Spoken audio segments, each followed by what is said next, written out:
All right, tell me about this next one. This is still on the drive to the law firm. This is showing at 12:16 on the dot, and we're showing approximately 60 miles an hour driven. And where is the arrow on this particular one? So on this box, the arrow is actually going to be on top, and it's pointing to one of the data points. The speed again? Approximately 60 miles an hour. Going on to slide 13 for the record, what does this reflect? This is reflecting coming into Hampton to the law firm. And this is actually, if you look, it's pretty much right on top of the law firm. It's 12:21:37, and we have no speed associated.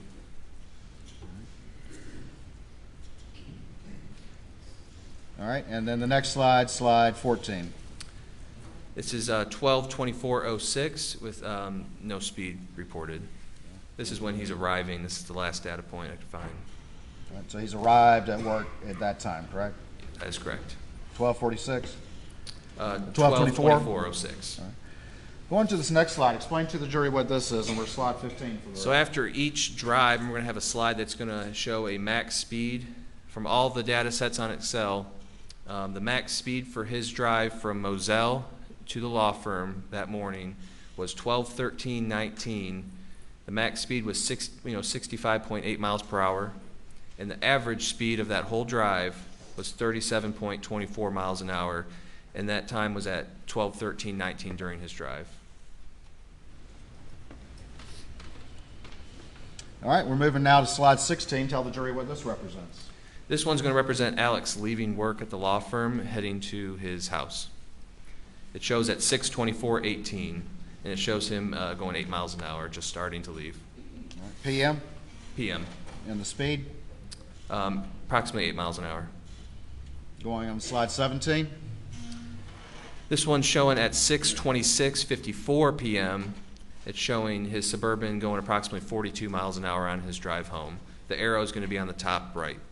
And it the might speed? be cut off a little bit. 42 miles an hour. All right, and then is that the arrow right there? That is correct. All right, at the top, The top of the screen. about 42 miles an hour. That is correct. Slide 18, what does this reflect? This is going to reflect at Alex arriving home at 6:42:54 with a miles per hour of 0. This is one of the last data points that without speed.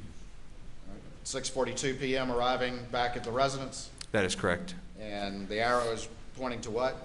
The residence. A little bit to the side, but it's the residence right there. All right, and tell the jury now on slide 19, what does this represent? So this is going to be from his drive home from the law firm to Moselle. It represents at 6:34:01 during his drive. The max speed obtained was 54.4 miles per hour. The average speed during this drive was 41.39 miles an hour. And you can see the location somewhere off of, I believe, 63. Driving home, what was his max speed? 54.4 miles per hour was the max speed driving home. All right, slide 20. All right, so now we're at where Alex is leaving for Alameda. This is going to be 9:07:06 p.m. Okay.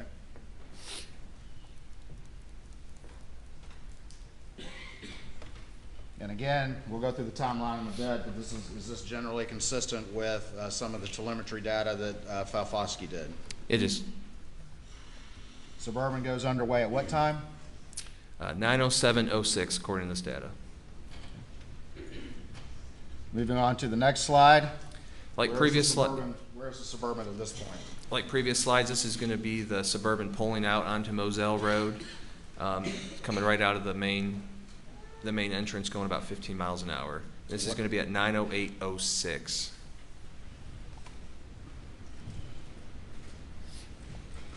What do we have right here? This is going to be 9:08:18 with speeds approximately 37 miles an hour. Where's the Suburban heading at this point? Towards Alameda. All right, slide 23. We have a reference point here. Can you explain what that is to the jury? So the orange dot, that's going to represent approximately where Maggie Murdaugh's phone was located the following day on June 8th, 2021. All right, and do we have a time reference for the Suburban at this time? We do. It's going to be 9:08:36 seconds, and it's showing a speed of 42 miles an hour.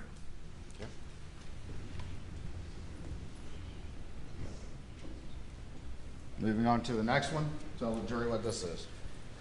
In the grayish white looking box, you can still see the little circle where it says Maggie Murdaugh's phone location, and right under it's where the pinpoint's going to be. It's going to be 90836, 42 miles an hour.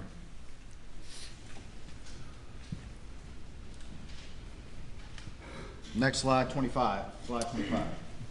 The upper halfway portion of that box, you're going to see the circle again, the orange circle. That's going to be Maggie Murdaugh's phone. And at 90842, we have the Suburban traveling approximately 45 miles an hour. After passing that location, does the defendant's vehicle start to accelerate? It does. Going to slide 26, tell us what this references. So we also have Maggie Murdaugh's phone location. This is just another data point. There's several throughout the road.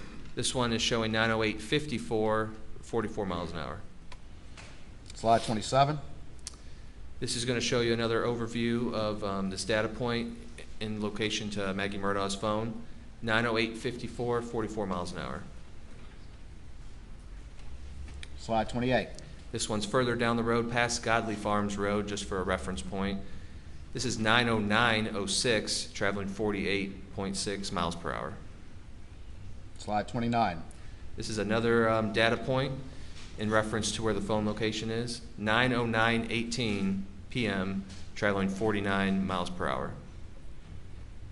And slide 30.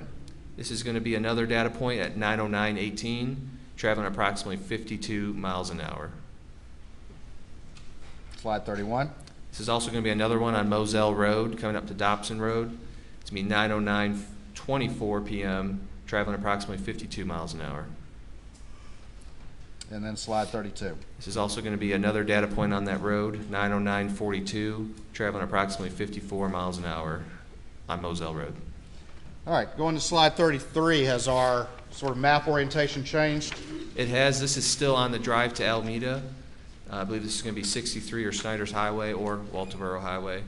This is at 9:13:30 p.m., showing a speed of 68 miles an hour on that drive to Alameda. All right.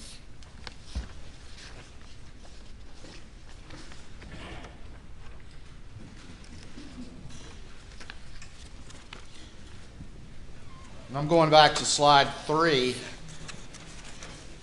Do that real quick.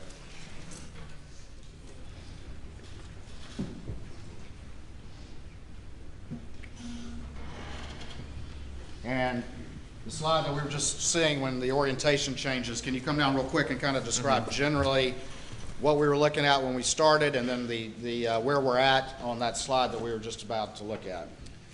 All right, so where we started on this drive would have been right up here, 4147 Moselle Road.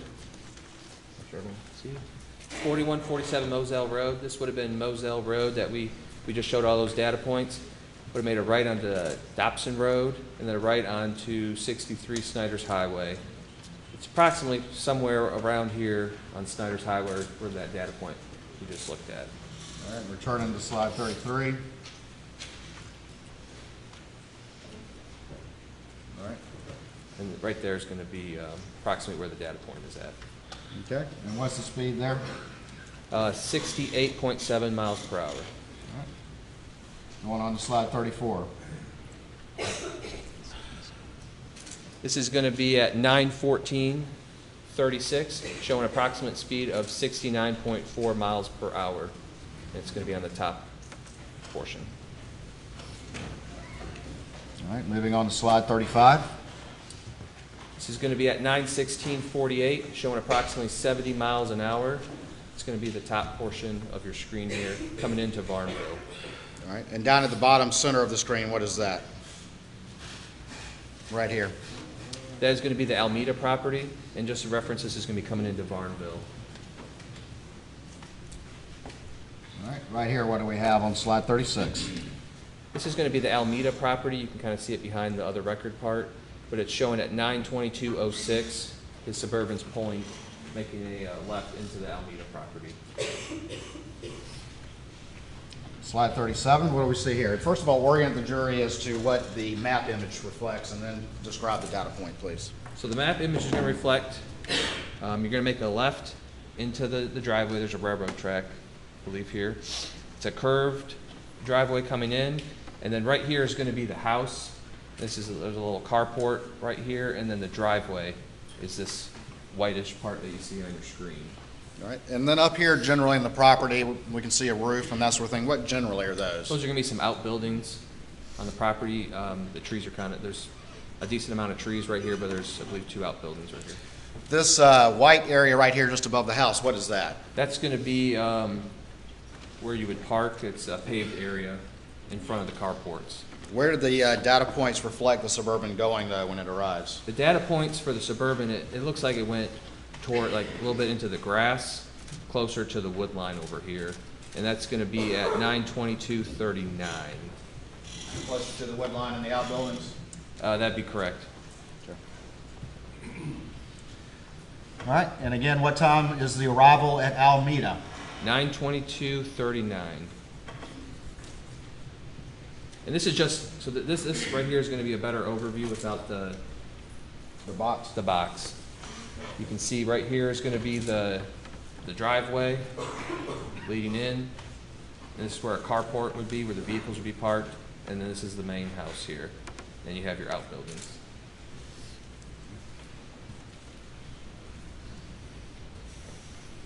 Right here, we have kind of a line of data points right there in the grassy area behind the house. We do. All right, going on to slide 39, tell the jury what those calculations represent, please. So this is going to represent the drive from Moselle to Alameda. During that drive, the Suburban reached a max speed of 74.4 miles per hour during that drive and averaged 51.94 miles per hour. And this is the data point with the highest speed obtained. Was that top speed higher than any speed he achieved when he went to work earlier that day? That is correct. Is that average speed higher than any average speed he had when he went to work that day? That is correct. Or returned from work? That is correct. Want me to stay down here? You can go back up. Back.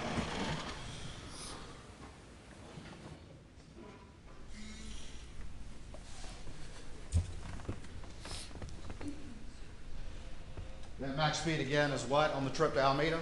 74.4 miles per hour. And the time again that he 9 arrived? At Alameda? Yes. I believe it's going to be 9:20. Let me back up. You go back. Or back up to?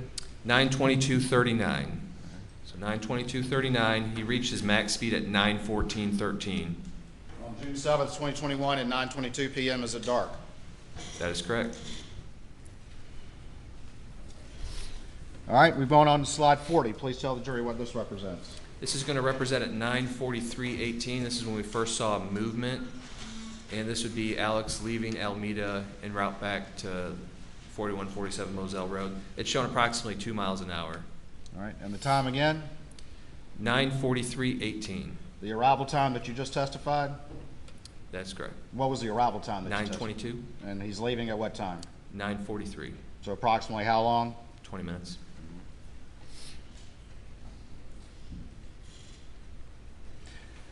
Going on to slide 41, let me ask you this. Does the data reflect that that the car pauses for a period of time while in that driveway area of Alameda? It does, about halfway between on the driveway. Come on down and show the jury if you would. I just sent you back, I'm sorry. So halfway during, on this, so this is the driveway right here.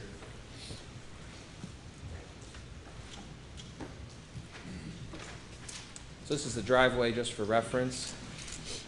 We see what looks like a data point, I believe, right here. And if we click on that data point, it's going to be about a minute until this data point will show up leaving the property. All right, and then on slide 41, we have a, what's the time stamp that you have on that one? And show the arrow to the jury too, please. Yep, 9:45:22, and the arrow is going to be all the way down at the bottom, right across the railroad tracks. turning onto Yemassee Highway. At 9:45. That is correct, 9:45:22. All right, moving on to slide 42. Please tell the jury what this data point represents. This slide's going to show you the drive back from Alameda to Moselle. This is just a data point on Yemassee Highway. It's 9:46:01, and this one doesn't have a speed. Going to slide 43. This is also orient the jury and tell them the data point, please. So on the bottom you have Alameda, going through Varnville, and then heading up to Moselle. This is at 9:51:30. This is showing an approximate speed of 74 miles an hour. It's going to be the top portion of that box. That's the arrow at the top center. That's correct. Slide 44. Please tell the jury what this data point represents. Top of the map, you're going to see Moselle, and this is going to be on 63. This is going to be at 9:54:24. We have approximately 70 miles an hour. And the arrow is located where? It's going to be on the bottom. Slide 45. What do you have right here? This is going to be at 9:59:18. This is Moselle Road coming up to Godley Farms Road for reference. Top portion on the left is going to be the Moselle property. This is at 9:59:18, showing a speed of 57 miles an hour.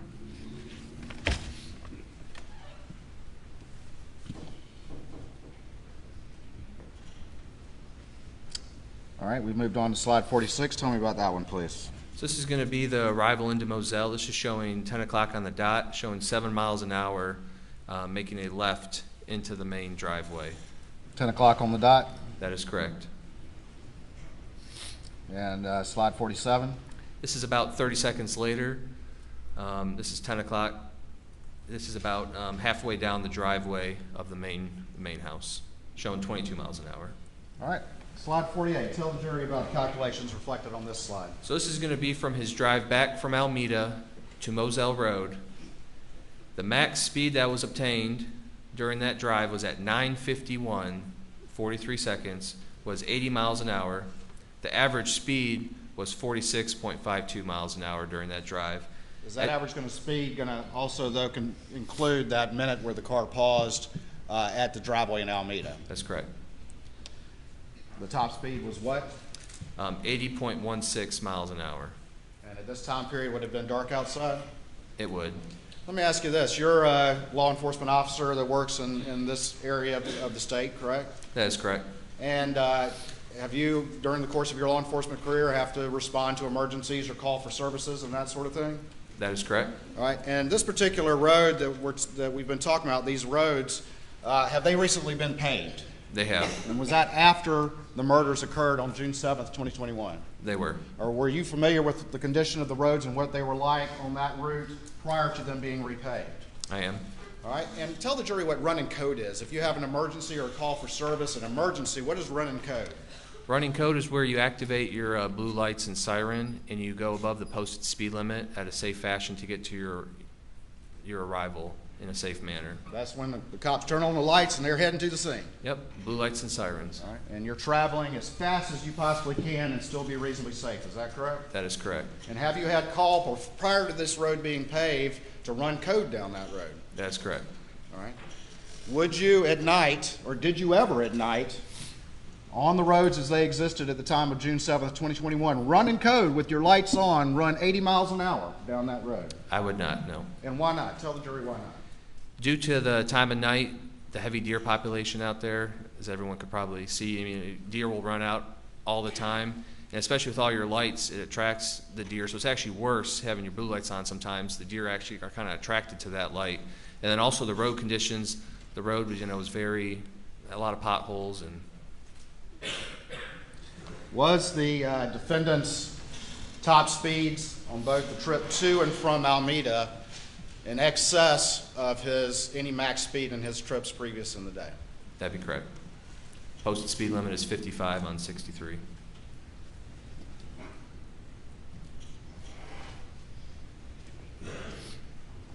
All right, we've gone on now to slide 49, and tell the jury what this represents. This is going to be a timestamp of 10:05:06 p.m., and this is showing Alex Murdaugh leaving for the kennels. And where's the dot on this particular slide? The dot's going to be on the bottom towards the middle, right by the house. Moving on to slide 50, tell me what this represents. This is also showing the drive over to the kennels. The timestamp of this is 10:05:39. And where's the arrow? The arrow is going to be on the bottom. You can kind of see it by the field.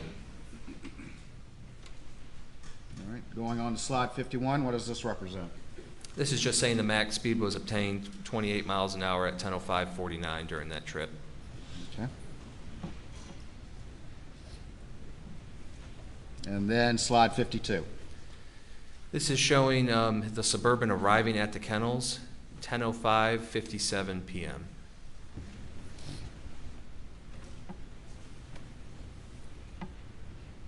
And backing up still on slide 52, can you remind the jury, and we'll talk more about this with the timeline in a minute, but generally what time was the 911 call? 10:06. I do not know the seconds. All right. And to your recollection, during the 911 call, did the defendant say he was returning back to the residence during that 911 call? He did. All right, and so we're on slide 53. What does this reflect?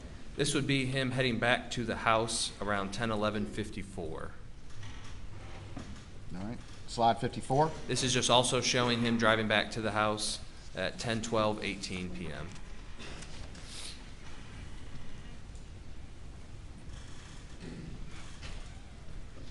Slide 55.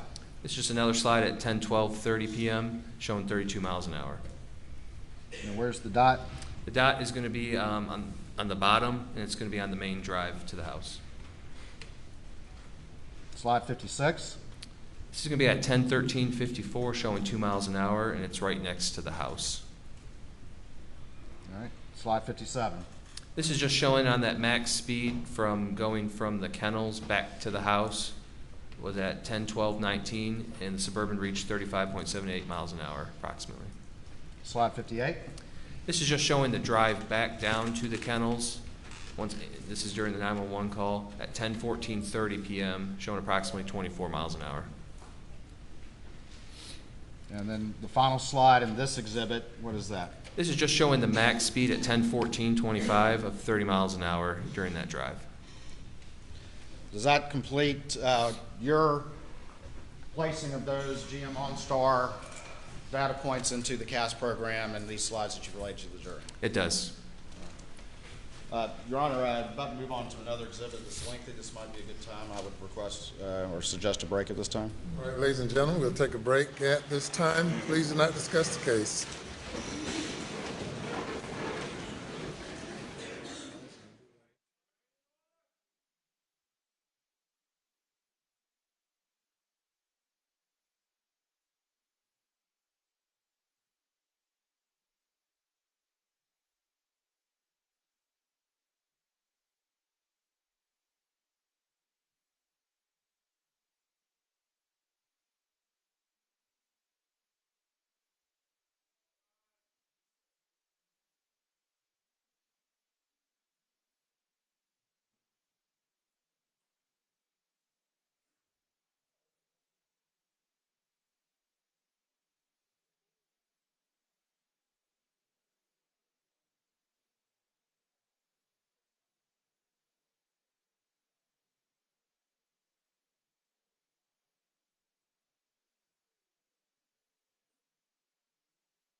may now be seated.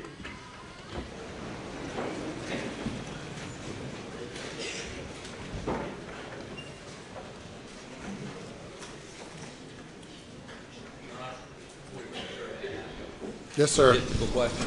I've talked to Mr. Waters. He thinks he's probably going to go closer to lunch until the right. I mean, I'm just estimating. And then we've probably got 2 hours across on this witness. So we've got short witnesses, we've got some long witnesses we could bring once they rest. We've got a motion for directed verdict, which I don't think will take that long, 15, 20 minutes. I mean, I don't want to start a witness today and finish him on Tuesday if it's a long witness. So should we tell maybe some 30-minute, 40-minute witnesses to be here about this? I just don't want the court to sit here or have to go home without maximizing use of your time. Well, certainly I do not like a witness to be on the stand over the weekend because we end up starting back at the beginning. Pardon? It's a 3-day weekend. It's not just a weekend. I mean, it's, yeah, right. You know, we have to be flexible. I don't know how long all this is going to go. Is this your last witness, Mr. Waters? Barring some need for an audible, yes, sir. So you should be ready to do some witnesses today, I would think. yes, sir. Assuming the case proceeds beyond directed verdict. Yes, sir. Okay. Well, you know, Thank you. I think you've answered. You don't want to start a 3 or 4 hour witness this afternoon. not at all. No, Yeah, not okay, at all. well, that answers the question. We may come up a little bit short, sort of hard to gauge, but we've got some relatively short witnesses, and then we've got a rather long witness. I understand. Thank you, Your Honor. Yeah. I want to put on the record that I received a note from the jury after returning from lunch yesterday. The jury somehow thought that they would elect their own foreperson.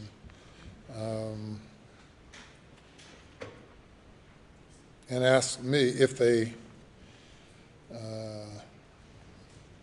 whether there's a reason for appointing someone else or if we could keep the same foreperson. I don't know who gave them the notion that they would select their own foreperson. And I know, as I told them, that it's done differently in different places. I appoint forepersons, and I did not change. I did not accede to them saying we already have a foreperson.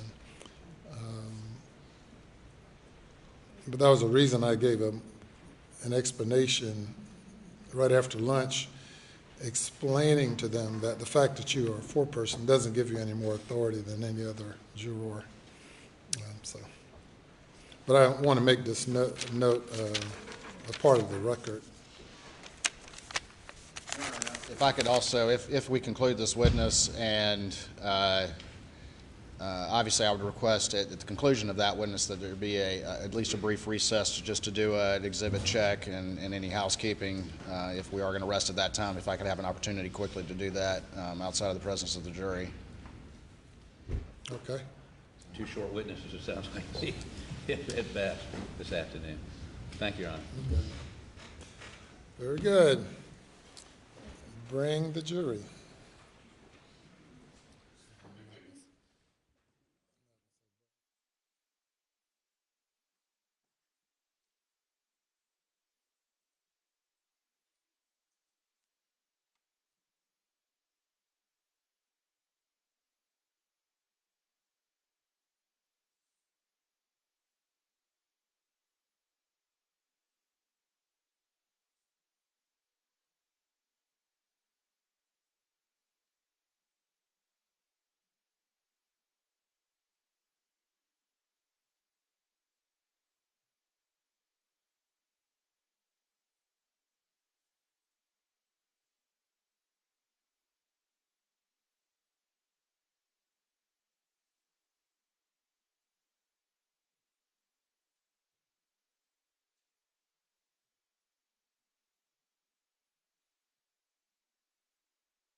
well. You may continue.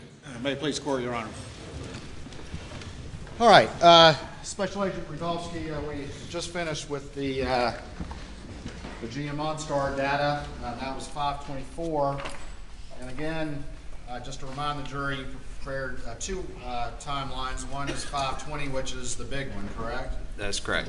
With a more expansive timeline relevant to June 7th, correct? That's correct. And surrounding days, correct? And then this one, which is 519, which is a condensed version of this that focuses just on the hours, evening hours of the day of the murders, correct? That is correct. All right. At this time, I'm going to publish 519 to the jury, and let's discuss it.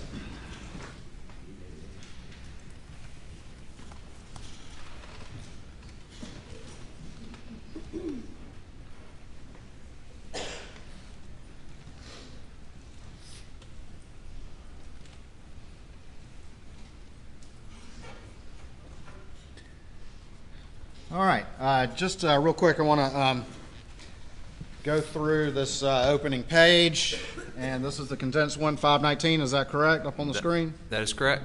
All right, and has your name on it, correct? That's correct.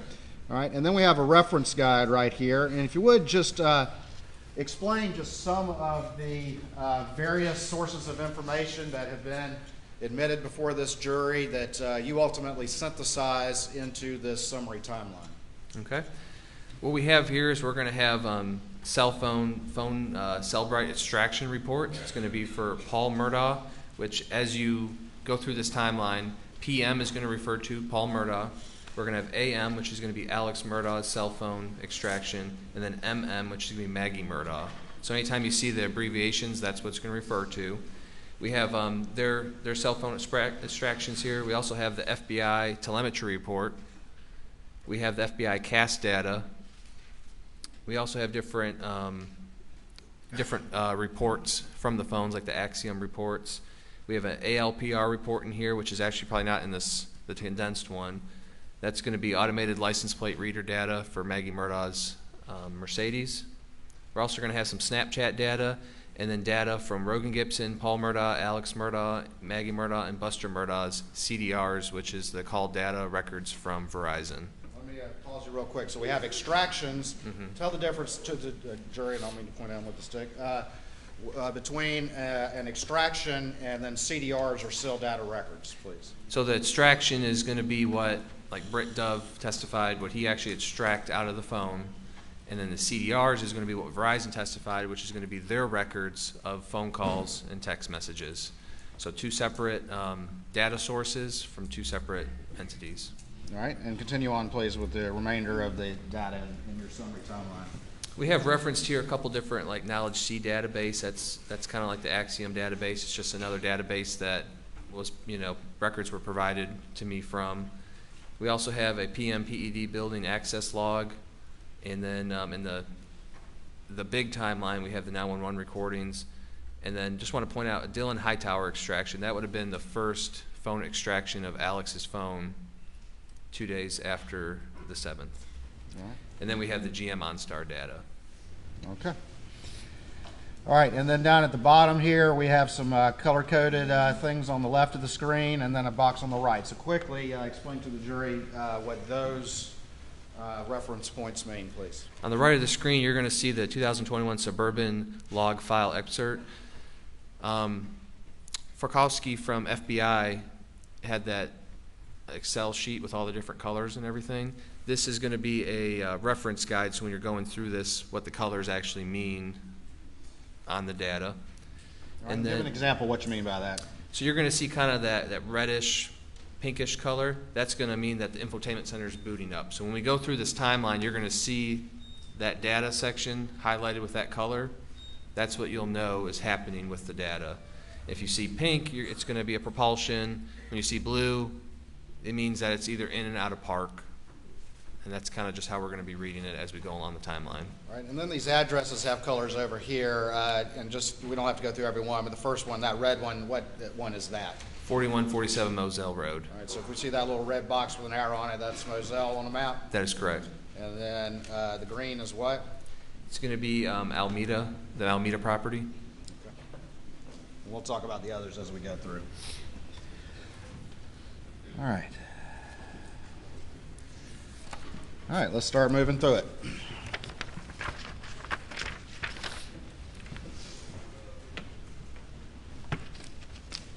Just give me 1 second.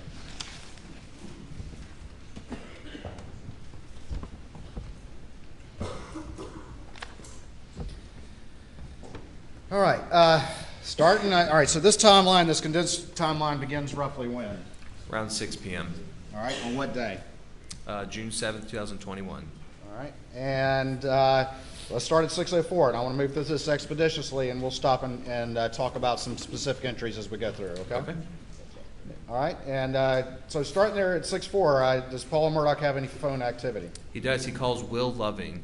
And as you can see in the parentheses, it's going to say PM extraction. That means it was pulled off of Paul Murdaugh's phone extraction, just for reference.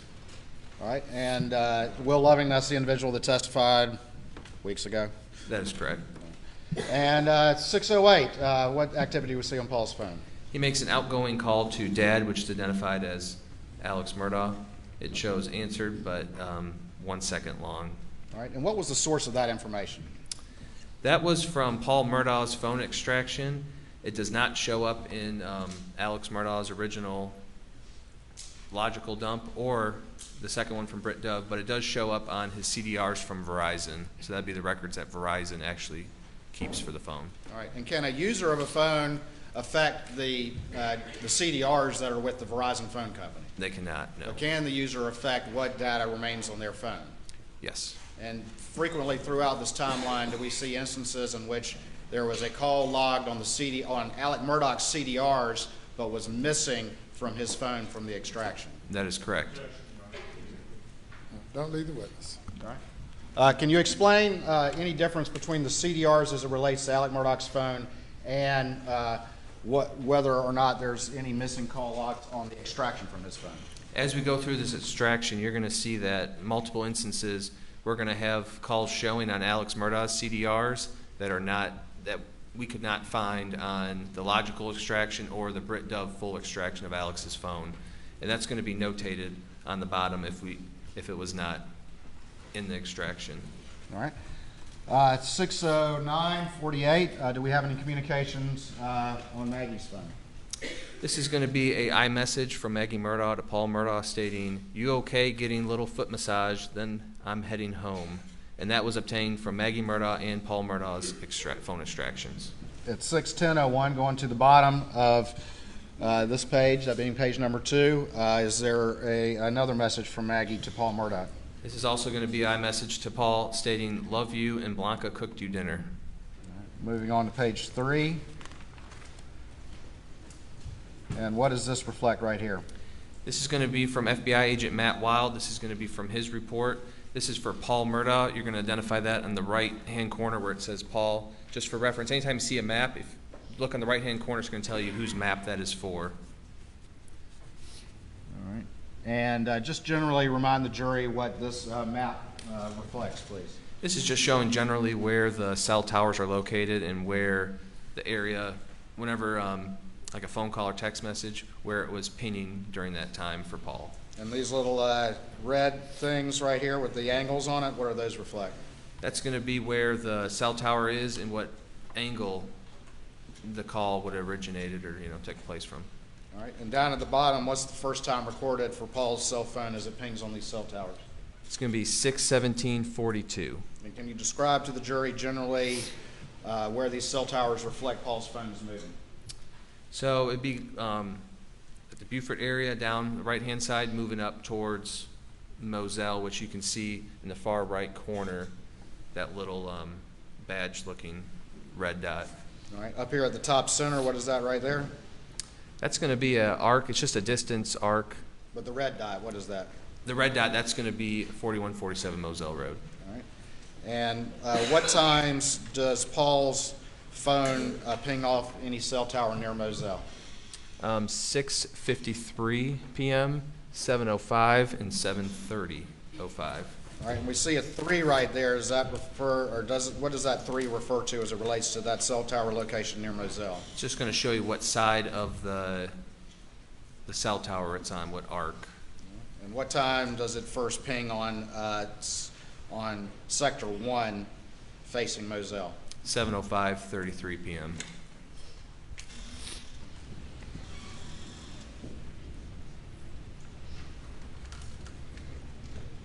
All right, moving to continue on page 3. We have a time reference at 6:20:53. Can you explain to the jury what, if anything, that indicates?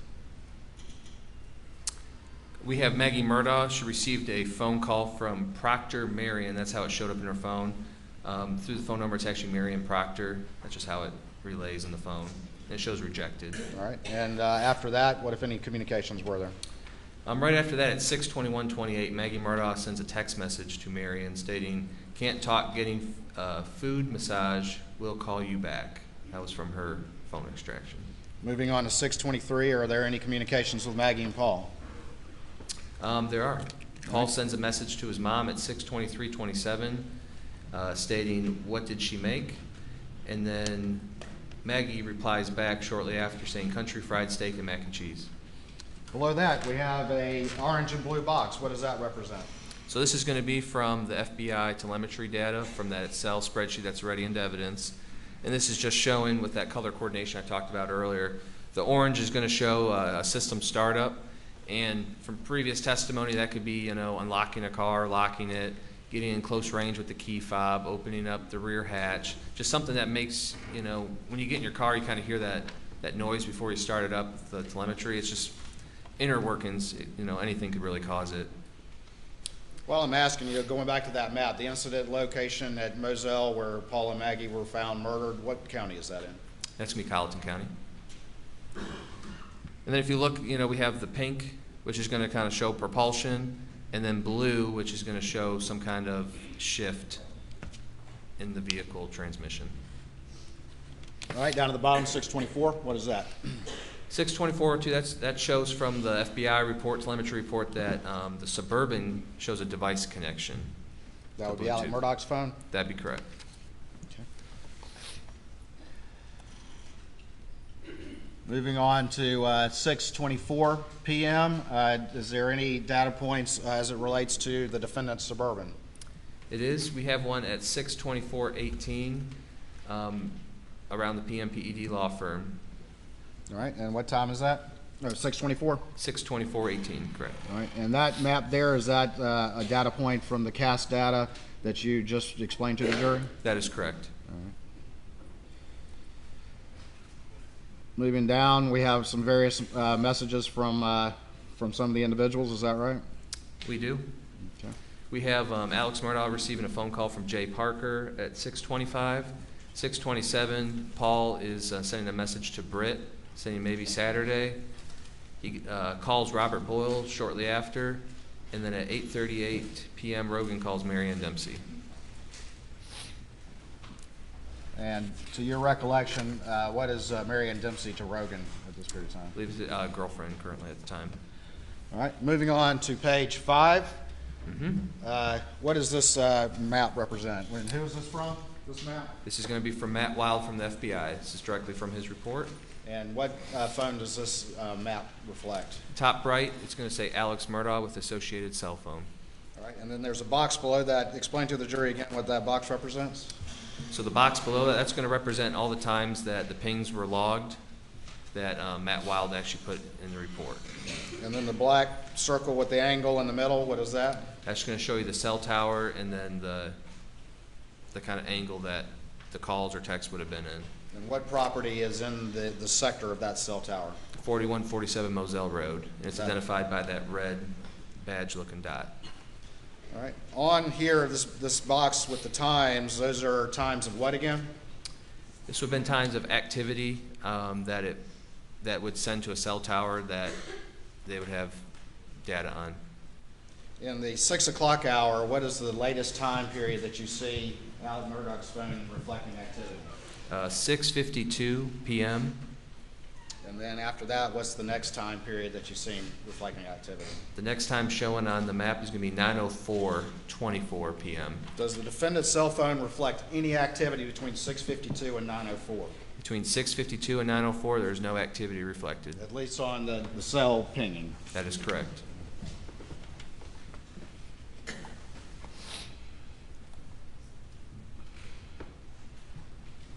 All right, at 6:40:01, what activity, if any, is reflected?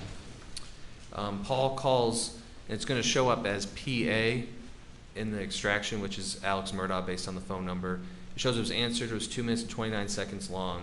This call also does not show up in the phone extractions for Alex Murdaugh, just on his CDRs. It was in the defendant's CDRs? That is correct. All right. And it was also in Paul's phone. It shows the phone call. 6:42, and what if anything's reflected? We have a Suburban device connection to iPhone from the FBI report at 6:42:48, and at 6:42:54, we show the Suburban arrives at 4147 Moselle Road based on the GM OnStar data. All right, and going on to page 6, is that your CAS map reflecting that data point you just described? That is correct. It's going to be the 6:42:54 data point. And what happens at that moment? That's when Alex Murdaugh is going to arrive back from the PMPED law firm from work that day.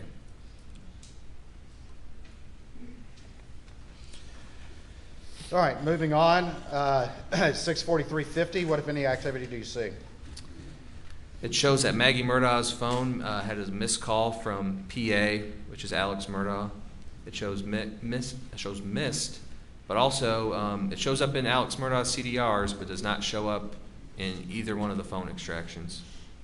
All right, and moving on, we have a couple of the orange and white boxes. Tell the jury again what those reflect.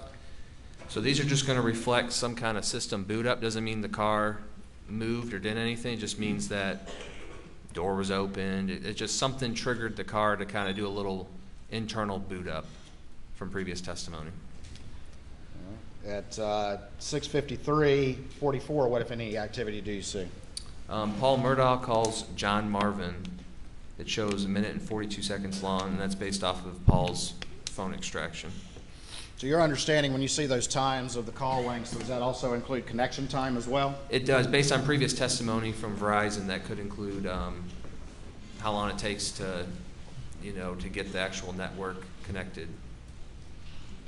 All right, and then at the 7 o'clock hour, what if any communications are on Paul's phone? So Paul sends a text message to Claude CB Rowe saying, "Are you coming tomorrow?" And then shortly after, he sends another text saying, "Sunflowers died. We need to plow them under ASAP." And that was based off his phone extraction. Moving on now to page 7. Do we have some activity at 7:02:29? We do. Maggie Murdaugh calls Alex Murdaugh. It shows 2 seconds, and this also does not show on Alex Murdaugh's extraction. It shows on his CDRs, and it also shows on Maggie's phone that Maggie called Alex, but does not show on Alex's phone that call was there. Missing from his phone, though, correct? That is correct. All right. Missing in the call log of the phone. All right, 7:03 to 7:11. What, if anything, is reflected on Alex's phone? His phone's showing approximately 165 steps taken during that time frame. And then what happens at 7:04? 7:04, through the catch data database, it shows that Paul Murdaugh is at the residence of 4147 Moselle Road. Does Maggie's phone reflect any activity as we move on to the 7:04 time period? Her phone showed that between 7:04 and 8:17, her phone was, showed a Bluetooth connection to MBUX 95224, which is her Mercedes-Benz. And so anytime we see MBUX 95224, what, if anything, does that represent? That's going to reflect her Mercedes-Benz. MB for Mercedes-Benz? That is correct. All right. Moving on, at 7:05, does Maggie call anyone? She does. She calls Marion at 7:05:13. It shows answered 7 seconds. At 7:05:55, is there any reflection of a communication between Alex and Maggie Murdaugh? There is Alex sends a message to, in his phone, it's Maggie May, stating, Paul said you were getting a petty. Call when you done. That's from the Alex, that's from the extraction. Moving on, do we have any communications between Maggie and Paul during this time period? At 7:05:32, we have Maggie calling Paul. It shows answered 1 minute and 31 seconds. And then does Maggie attempt to call Marion again? That is correct. And I'm sorry, that would be at the bottom of the screen. Yep, that'd be right the now. 7:07:49. Maggie Murdaugh calls Marion. And when it says Marion, it's Marion Proctor. All right, moving on to page 8, we have another map. Can you generally explain what this represents to the jury, please? So in the top right-hand corner, we have Maggie Murdaugh with the associated phone number. We have 2 points, 4147 Moselle Road in the red, and the green's going to be the Almeida property. When you're looking at this map, number 1's going to be closer to Charleston, and it's working its way. Maggie is working her way towards Moselle in this map. All right, and the first time period you see on dot number that's numbered 1, It's going to be 7:07:49 and p.m. the latest time period you see on the dot that's numbered 5.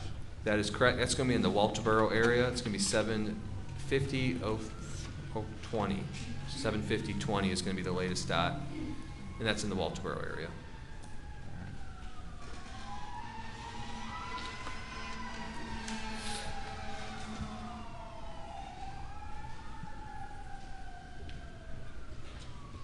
All right, moving on, looking down at 7:09:43, what if any activity do we see on Maggie's phone?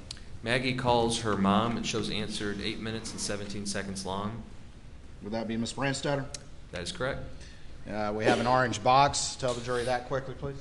So that's just showing a system boot up. Could have been getting close to the Suburban, unlocking it, locking it, opening up a door, or it could just be some kind of internal components based on previous testimony from the FBI. All right. After that, we have 2 entries. Can you tell the jury what those 2 entries are, the time periods, and what they represent, please? Yep. So the next 2 entries is going to be 7:14:13 to 7:22:19. It's going to be Paul Murdaugh's iPhone showing approximately 208 steps traveled during that time period. And the one below it's going to be 7:15:35 to 7:21:52. This is going to be from Alex's phone, showing that approximately 200 steps were taken during that time frame. So we have 208 steps taken from Paul during his time frame, and then Alex is around 200 steps traveled. And both those time periods for those steps for Alec and Paul, are those generally roughly the same? Generally the same. Consistent? That's correct. 7:18:44, what if any activity do you see? Alex Murdaugh sends a text message to CB Rowe saying, "Call me, please." Going now to page 9. At the top, those 2 entries, again, explain those 2 entries to the jury. So the first entry is going to be Paul Murdaugh's iPhone from 7:25:03 to 7:34:47, and it's showing 139 steps taken during that time period. It's an approximate. 7:28:35 to 7:37:11 is going to be Alex Murdaugh's iPhone, showing approximately 47 steps traveled during that time period. All right, 7:30 p.m., we have another data point indicating Maggie's trip home to Moselle. That is correct. All right, we've got another map. Tell the jury what this one is, please. This map's just showing that her phone was pinging. It's starting at 7:30. Whose phone is this This is again? going to be Paul Murdaugh. It's going to be in the right-hand corner. So it's going to say Paul Murdaugh with the phone number on top. This is just showing where his phone was pinging on June 7, 2021, starting at 7:30, and then all the way to 8:40 p.m. All right, we see 2 cell towers there and then some arcs. Where do those arcs intersect? The arcs intersect close to the property at Moselle Road. And if you would, just tell the jury the earliest time that's reflected here and the latest time that's reflected here. The earliest time reflected is going to be 7:30:05, and the latest time reflected is going to be 7:40:21 p.m. on June 7, 2021. So Paul's phone is at the Moselle location according to this data. That is correct. All right.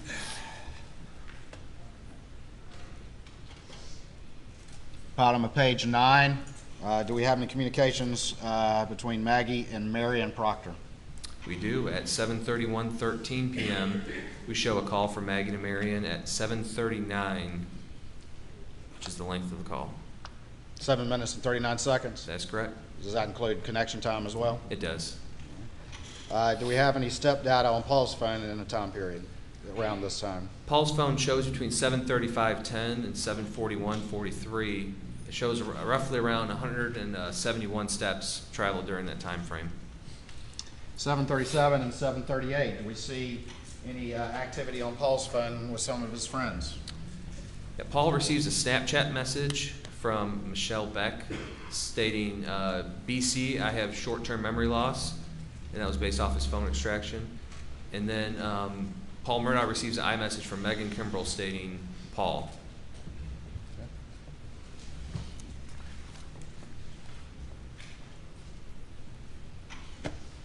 All right, moving now to page 10.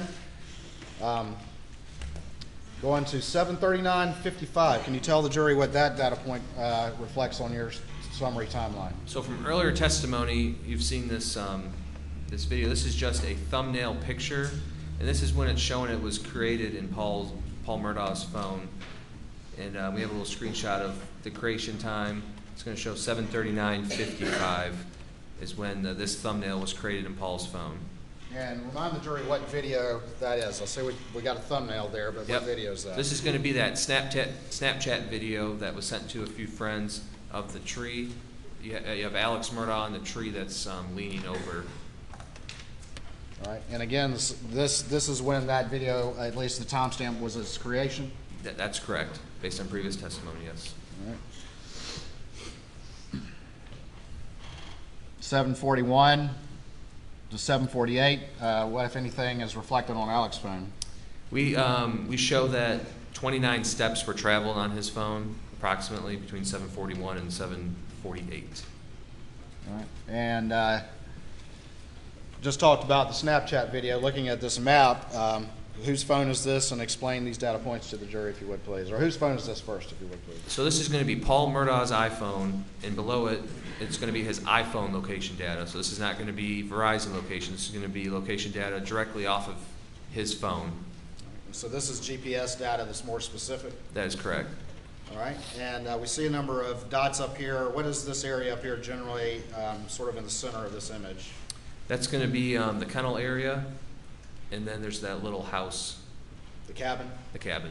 All right, and what time periods in that upper box do we see GPS data on Paul's phone up there at the kennel cabin area? We're seeing between 7:45 and 7:54 is location data for that Is area. 7:54 or 7:56?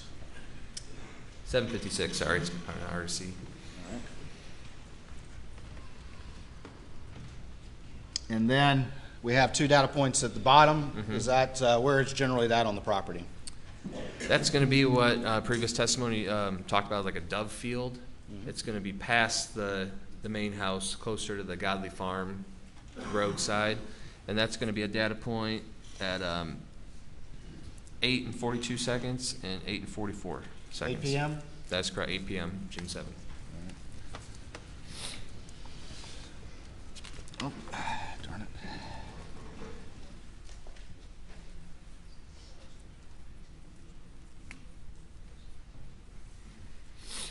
And then down at the bottom of page 10, is there any step data on Paul's phone? There is. It shows approximately 89 steps traveled From during what time periods?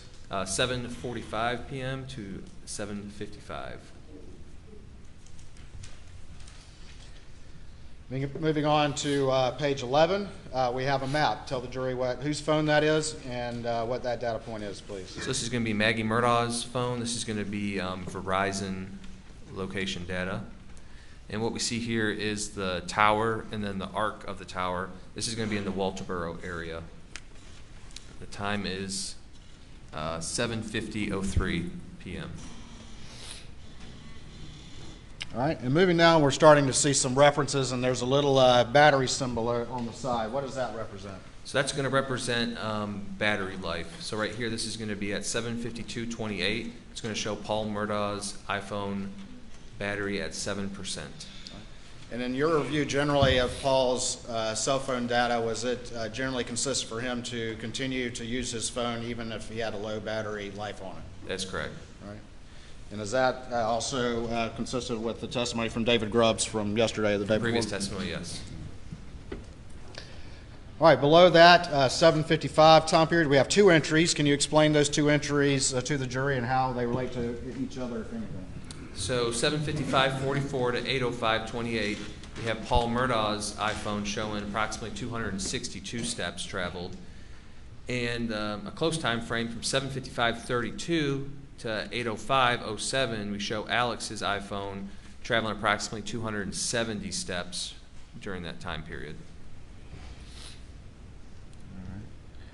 And then at 7:56, what is reflected as it relates to that Snapchat video?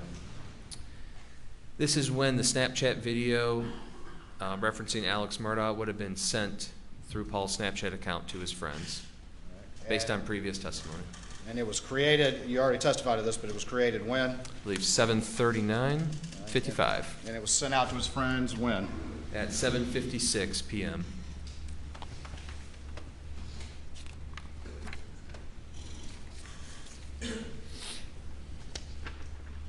Moving on to page 12 at 7:57, does one of his friends respond? Yes, he receives a Snapchat message from Brian Murdaugh Oops, sorry. stating, "Damn, man, needs some straps, oh it." All right. Now we're moving into the 8 p.m. hour on June 7th, 2021, is that correct? That is correct.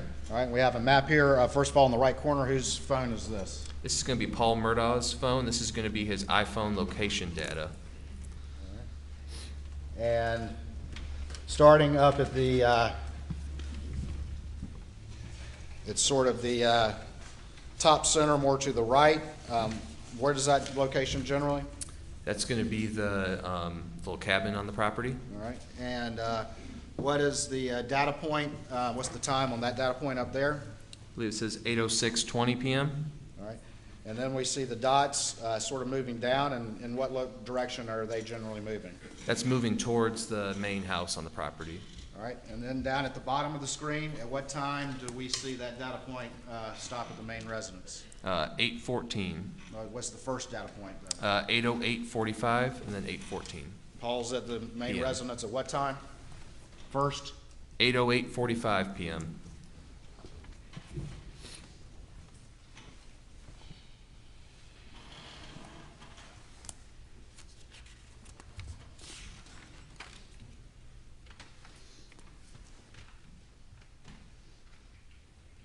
All right, and just on page 13, we have some earlier data points. Is this map kind of out of order just a little bit?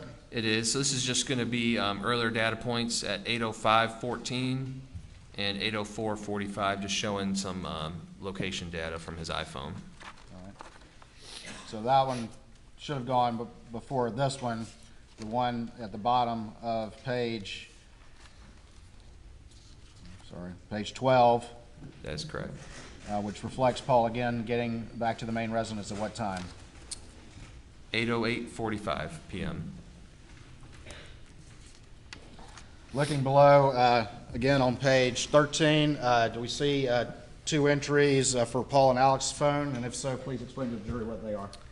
So for Alex's phone, we show between 8:05 and 8:09 that his phone approximately took 54 steps traveled during that time period. And then for Paul, we show 8:05:46 to 8:15:24. We show approximately 303 steps traveled during that time period.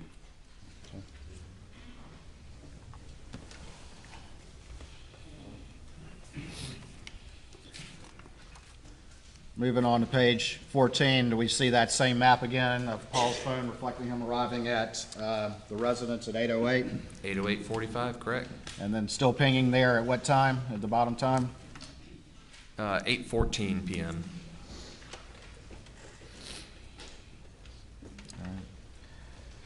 Again, at 8:07, what if anything do we see? At 8:07:20, we see that Paul is sending Snapchats to a few friends. That's based off his Snapchat records. All right, the next entry is in purple, and then there's kind of a line going from that. Explain what that purple reference, that time period references, and then the line that travels down the side of your timeline. Explain to the jury what that's going to represent generally to the various phones as we go forward. As we go forward, anytime you see in purple, that's going to represent Maggie Murdaugh's phone.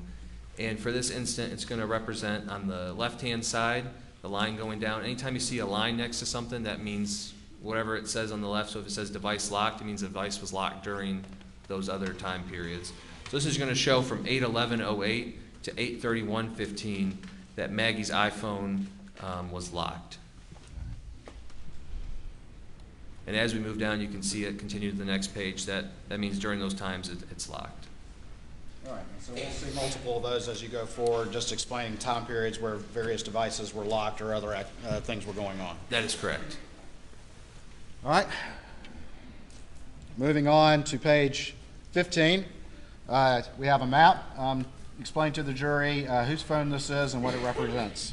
So this is going to be for CB Row, and this is a overview map. You can see Augusta, North Augusta area, and it's showing the sector and the tower that it's pinging off of at 7/13/15 in the North Augusta area. You say 7/13 or 8/13? I'm sorry, 8/13/15. All right. So CB Rowe's phone is pinging over here, way over here in Augusta. Is that right? That is correct.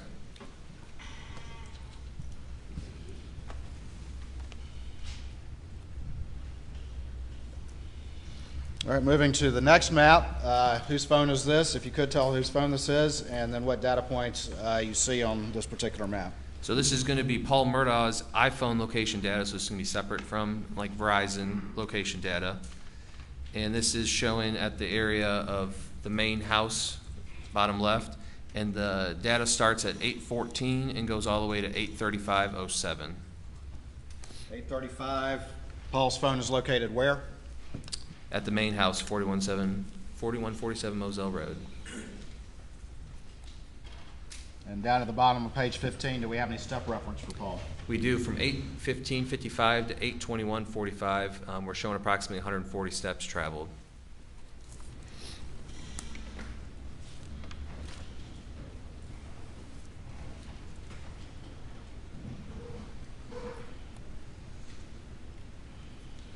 Paul arrived back at the residence about 8:08, you testified, is that correct? That is correct. At 8:17 and 14 seconds, what, if anything, do you see on Maggie's phone? So it's highlighted purple in reference to Maggie. It's going to show that her phone ended at the connection to the Mercedes-Benz, which is the MBUX 95224. It shows that it's unplugged. And what does that mean? What does that reference mean as it relates to Maggie's phone and the Mercedes she was driving? It means that she unplugged her phone From that vehicle? And the data generally reflects that she's at the residence at that point? That is correct. Paul 8:08, Maggie 8:17. That is correct. Alex's last data point on his phone was 6:52, right? That is correct, based on the Verizon records.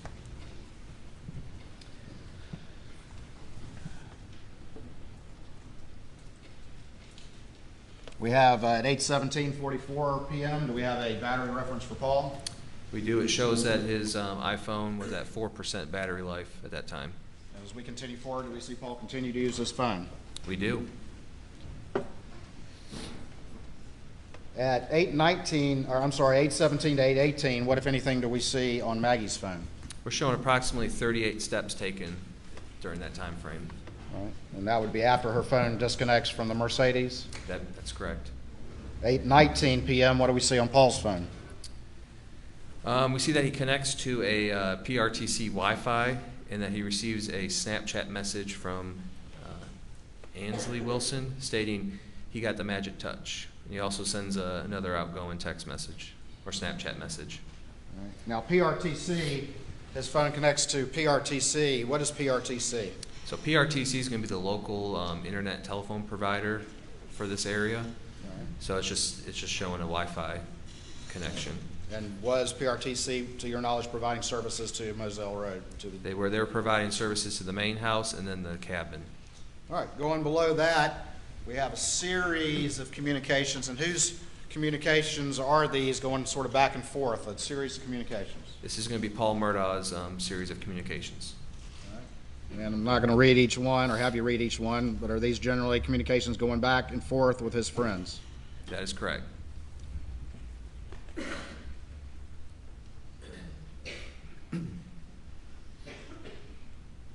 And on this page, they start about what time and continue through about what time? Start around 8:23 and go all the way to 8:29. Well, I think we keep on going down. Yeah, about 8:30. It's about 8:23 to 8:30. all right, at 8:30 to 8:33 p.m., what, if anything, do we see on Maggie's phone? We're showing that her phone took approximately 42 steps traveled during that time period. All right.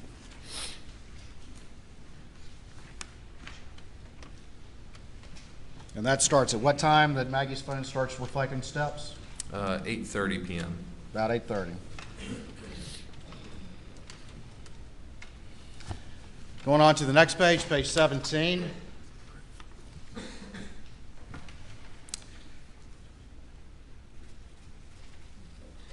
Going back just real quick on page 16, generally that series of communications with Paul and his friends, is he generally responding fairly quickly to the communications back and forth? He is either, it's their Snapchat and iMessages. He's responding and using those two applications very frequently.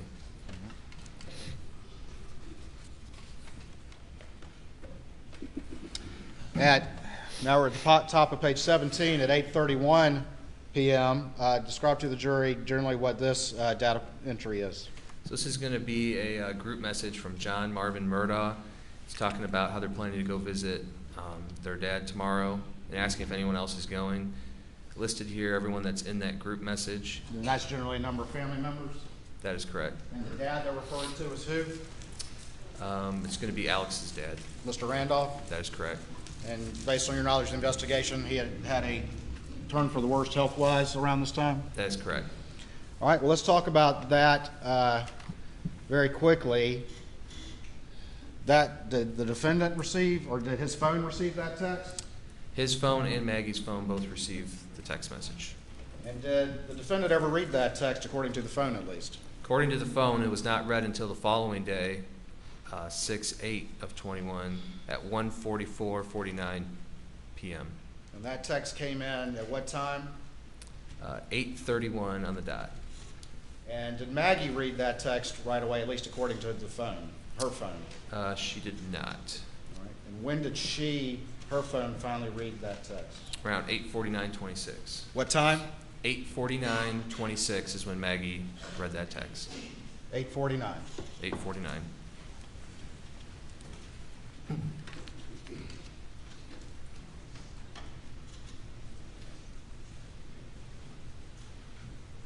At 8:31, what, if any, entry do we see? So at the 8:31:15, Maggie Murdaugh's phone unlocks and does orientation changes. And then at 8:31:18 to 8:49:26, we show that her phone was locked. At 8:31, there's an orientation change. Does the data reflect that her phone was unlocked at that period of time? That is correct. All right. And then what happens after that at 8:31 and 18 seconds? Her device is locked until 8:49:26. 8:49:26, is that correct? 8:49:26. All right.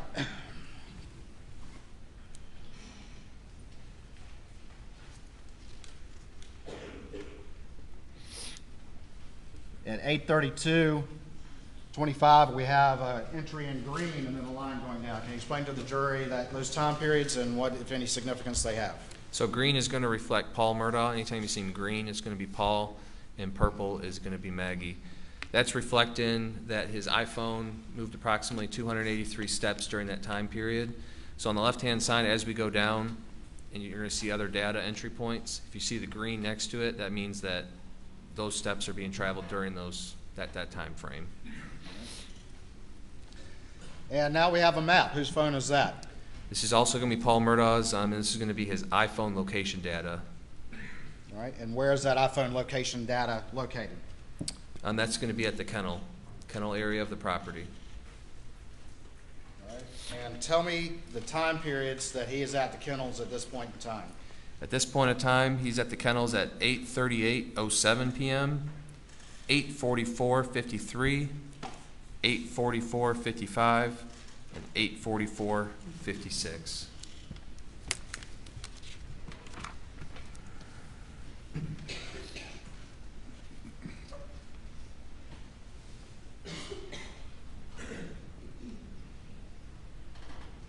What happens at 8:40 while Paul's phone is at the kennels? Brogan Gibson, it shows answered for 4 minutes and 14 seconds. Starting at what time? 8:40:20.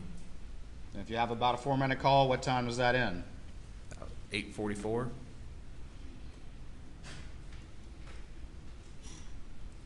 At 8:44:34, what, if anything, does Paul's phone indicate?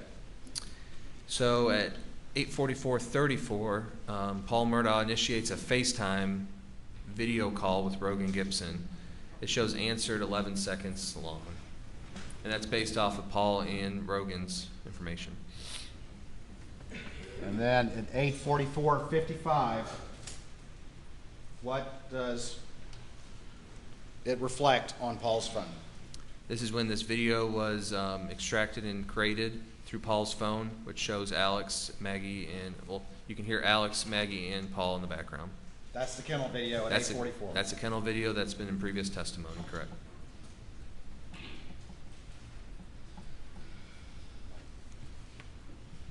Following below that, at 8:47 and 8:48, does Paul continue to communicate with his phone?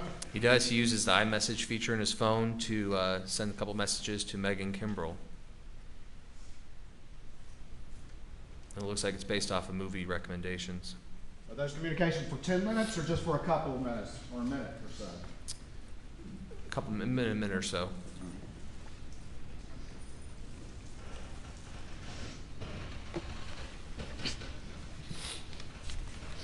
Going to the top of page 19. Mm-hmm. What time do we see there? 8:48:29. And what's going on? What's Paul doing? He's receiving a message from Megan, and we have some backlight on data at 8:48:56. All right. And the next entry, tell me the time periods for that entry. 8:48:58 to 8:49:01. All right. And what happens there? Paul Murdaugh's phone that's the last time that it was unlocked. Ever? Ever.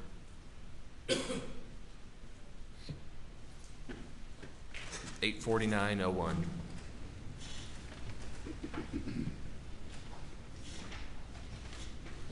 And the next activity that we'll see on Paul's phone occurred when? We have a backlight off from 8:49 to... Going back to 8:48 to 8:49:01, you said that was when Paul's phone was last unlocked? That is correct. And continue on with that data entry, what does it indicate? What's the next time ever that Paul's phone shows any activity? 10:18. That's when... And the 8:48 to 8:49 p.m.? Oh, I'm sorry. Next activity notification is going to be the Brogan Gibson call at 9:58:35. That's the next time that any activity or notification shows up on his phone.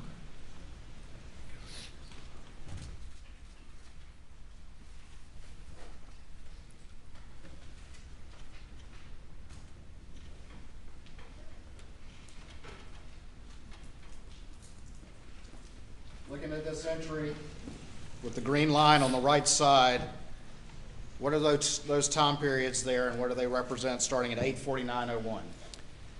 Starting at 8:49:01 to 10:34:23, Paul's phone shows device locked. Was it ever open again until it died at 10:34:23? It was not. 8:49:01 is the last time before that Paul had ever unlocked his phone. That is correct.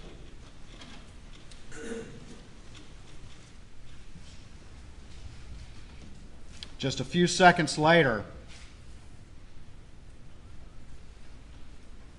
does Maggie's phone reflect any activity?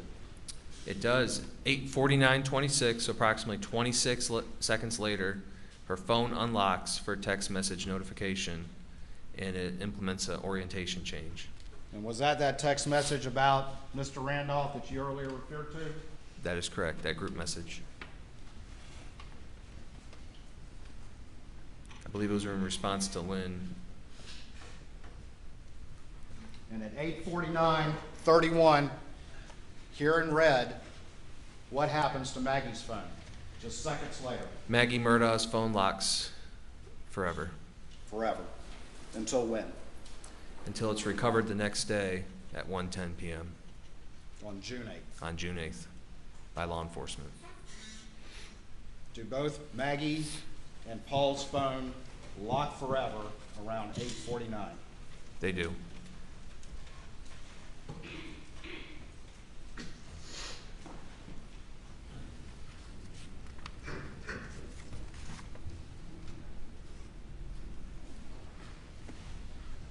At 8:49:35, does Paul's phone receive a text from anyone? It does. It receives a text from Brogan Gibson. And what does that text say? See if you can get a good picture of it. Mary Ann, referring to his girlfriend, wants to send it to a girl we know that's a vet. Tell him to sit and stay, and he shouldn't move around too much. That shows unread. You never read that. Never read it. According to the investigation, is that the conversation that Paul and Rogan were actively engaged in starting at 8:40? That is correct. The kennel video was at what time? 8:44. And the defendant repeatedly denied that he was ever at those kennels with the victims just minutes before their phones go silent forever. Objection. Basis for the objection. Leading. It's leading. Don't leave your witness. Restate the question. Did the defendant repeatedly deny ever being at the kennels at that Yes. time period? Yes, he did. Various interviews with law enforcement. And was that kennel video, what time was that kennel video? 8:44. And what time did Paul and Maggie's phones go silent forever? 8 Answered it several times. Objection is overruled. 8:49 is when their phones went silent forever.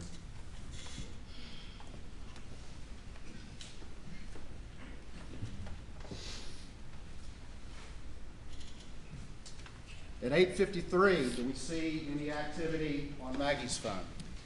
We do. At this time, as you can see to the right, her phone is locked, but we do see that 59 steps were traveled over the period of 8:53 to 8:55. And that just means the phone was moving, correct? That is correct. Do we see some orientation changes as well? We do. Between 8:53:08 and 8:55:32, we see various orientation changes, which would indicate someone has the phone based on previous testimony.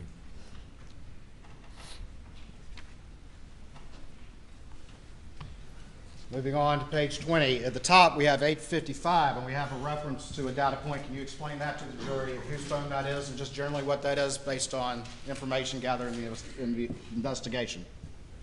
8:55:48. 8:55:48, yes, sir. That's just a internal application running in the background for Maggie Murdaugh's phone. It's just the iPhones will take a random snapshot of what's going on in the phone. So that's just reflecting that there was some, behind the scenes stuff happening in her phone. It's not saying that someone was actively using it.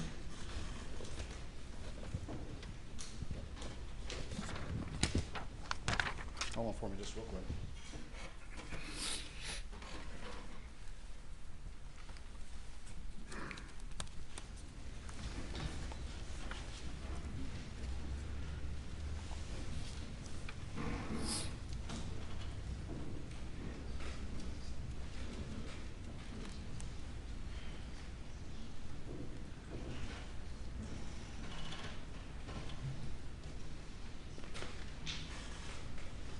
Right here at the bottom of page 13, we have a reference to step data on Alex phone. That's correct. And what are those time periods? 8:05:35 to 8:09:52. It's showing 54 steps traveled. All right. We'll turn into page 20.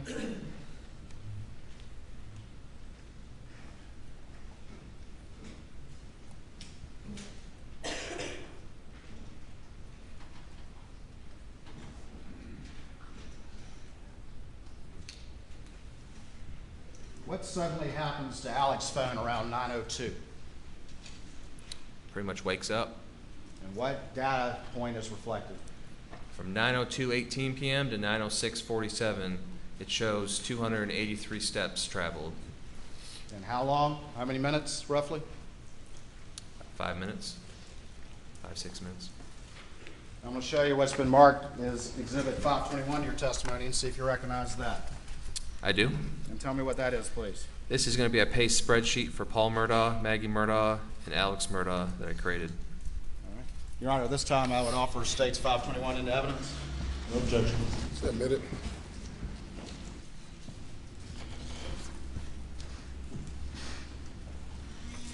Can I have the Elmo, please?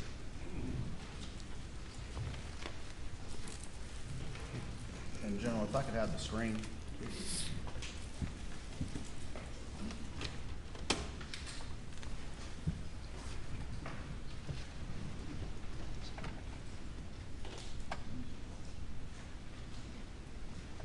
All right, tell the jury real quick as we look at this exhibit just admitted, just generally we have at the top, tell them quickly what this is and what these columns represent. Explain this chart if you would. First column entry, that's just going to be from all the various entries from the phone data. We have a start time, we have a end time, we have the time elapsed in between the estimated amount of steps, and then we have a steps per minute calculation, which is going to be the far right. And the steps, those are the data entries in this timeline that you've been testifying to as reflected from the phone data. That is correct. And then the last column is just a simple calculation of steps based on the time periods of those readings. That is correct. And the last step readings that we have on Paul's phone are from what time to what time? The last step reading from Paul's phone is 8:32 to 8:42. We have one for Maggie as well, is that correct? We do. Her last time frame is going to be 8:53 to 8:55. And then down at the bottom, who do we have? This is going to be Alex Murdaugh's paste spreadsheet. Let's talk about this a little bit. If you would, start with entry 21. And what time periods is that? This is Alex's phone, correct? This is going to be Alex Murdaugh's phone. Right, time period? 6:52 to 7:02. How many steps? Approximately 283. And how many steps per minute based on a simple math calculation? Estimated 29.34. All right. 22, time period, steps, and steps per minute. 7:03 to 7:11. Approximately 165 steps. Estimated 19.20 steps per minute. 24, 24 is going to be 7:28 to 7:37. Approximately 47 steps. And estimated 5.46 steps per minute. 25, 7:41 to 7:48, showing approximately 29 steps, 3.97 steps per minute. 26, 26 is showing 7:55 to 8:05, 270 steps, approximately 28.2 steps per minute. 28, 28 is going to be the 8:05 to 8:09. It's showing approximately 74 steps. That's 17.28 steps per minute. and as you testified, that was the last entry on Alex's phone before we get to the 9 o'clock hour, is that correct? That is correct.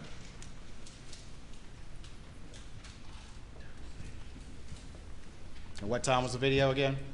8:44 p.m. Let's talk about 27. What's the time period there? Time period's going to be 9:02 to 9:06. How many steps? 283 steps, 70.75 steps per minute estimated. He was a busy guy right then, wasn't he? It appears.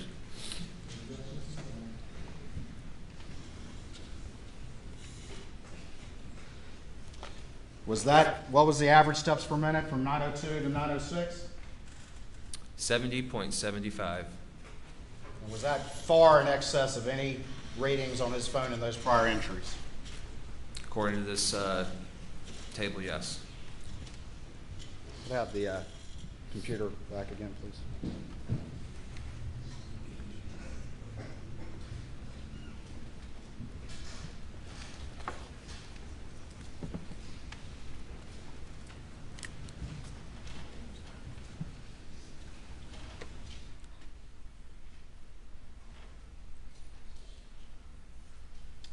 We have a map here on Paul's phone. Tell me very quickly what that represents. We do. This is going to be based off of Verizon records for Paul Murdaugh, and it's showing 903.22 and 903.30, just showing what cell towers it was pinging off of. Again, is his phone still locked during this time? That is correct. Paul and Maggie's phones are still locked this time. Bottom of page 20, we got a pink box. What does that reflect?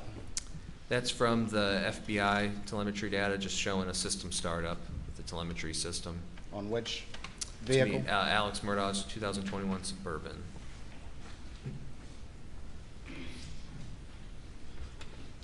Is there a CDR reference to Mary Ann Dempsey attempting to call Paul? There is. Mary Ann Dempsey again is who? Rogan Gibson's girlfriend at the time.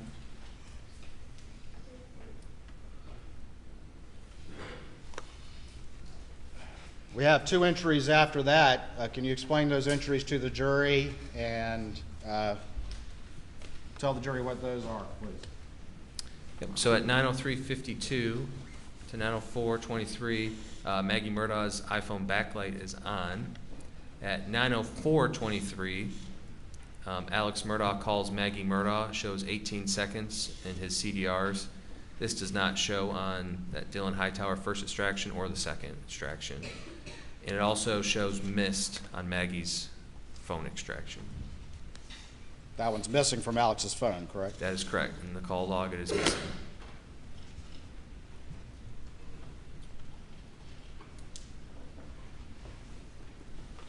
At 9:05:15, is there any activity on Alex's phone? It shows that Alex Murdaugh calls Randolph Murdaugh, 18 seconds. Does not show on Dylan Hightower extraction or the second extraction, just on the CDRs. We have a pinkish box. What does that represent? Pinkish box is going to represent that system startup for the telemetry data for the 21 Suburban. At 9:06:12, what happens? Between 9:06:12 and 9:06:20, Maggie Murdaugh's phone implements orientation change from portrait to orientation sideways. That starts at 9:06:12. Yes, and it goes to 9:06:20. The orientation starts to change. What happens 2 seconds after that orientation starts to change? At 9:06:14, so that's 2 seconds afterwards, the phone receives an incoming call from Alex. Was that call on the call log when Dylan Hightower downloaded the defendant's phone? It was not. –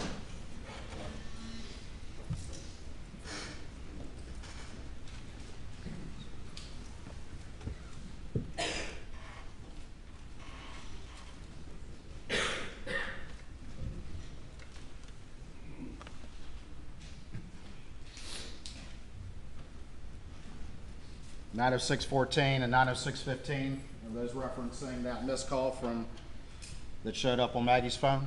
That is correct. And 9:06:20, we're still seeing an orientation change? Yep, that's when the orientation ended. Moving down to the bottom of page 21, we have a bluish and a green box. Tell the jury what that is. So, according to the FBI telemetry data, the blue is going to indicate a shift in the transmission, and then green is going to show driving. The Suburban's underway? That is correct, according to the telemetry data. At the bottom of page 21, is there another call from Alex Murdaugh's phone to Maggie's phone? There is at 9:06:52. Alex calls Maggie. It shows 7 seconds long, and that's based off his CDR since it was deleted off the call history. It wasn't on Alex's extraction, correct? It was not. 2 missed calls? 2 missed calls.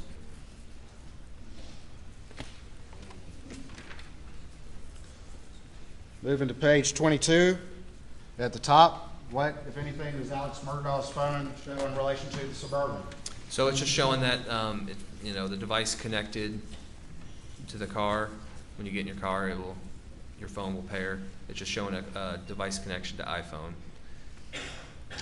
And then the next entry, there's a time range there. Explain that time range to the jury and what that means. So starting at 9:07 and going till 9:44. 9 what? Sorry, 9:31:44. Her backlight is off. The backlight is off. That entire time period. That entire time period. It was on, but now for this time period from 9:07 to 9:31, it's going to show off. Going to this map, is that some of the cast data that you did, that you testified to the jury? It is. This is a previous slide that we had up. It's showing at 9:07:06. The Suburban is leaving 4147 Moselle Road. 2 calls to Maggie. Does the Suburban just take a quick right and go down this road right there to the kennels, or does it just continue straight on? It just continues straight on. Doesn't stop by the kennels for a second, does it? It, Does it stop by the kennels? his vehicle does not stop by the kennels. Keeps right on going. It's right on going to Moselle Road, makes a right.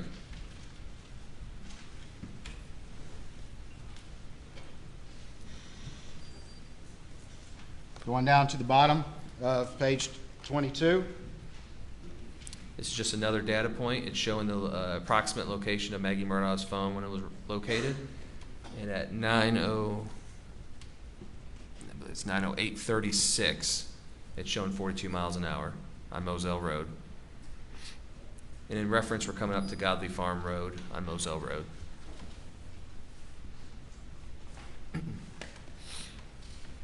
This is at 9:08:36. And then we have, below that, we have a reference to a data point that you previously showed to the jury at 9:08:42. Yep, it's going to be on the next page. All right.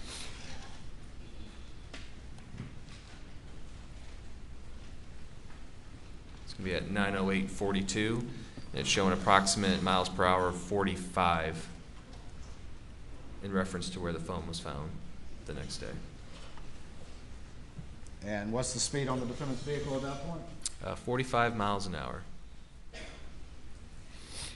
And is Maggie's backlight off during this time period, this entire time period?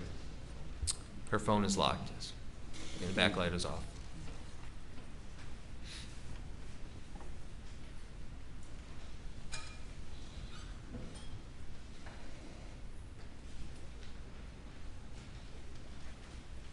At 9:08:58, what do we see? Alex Murdaugh sends a iMessage to Maggie stating, "Going to check on M, be right back." This shows unread in Maggie's phone.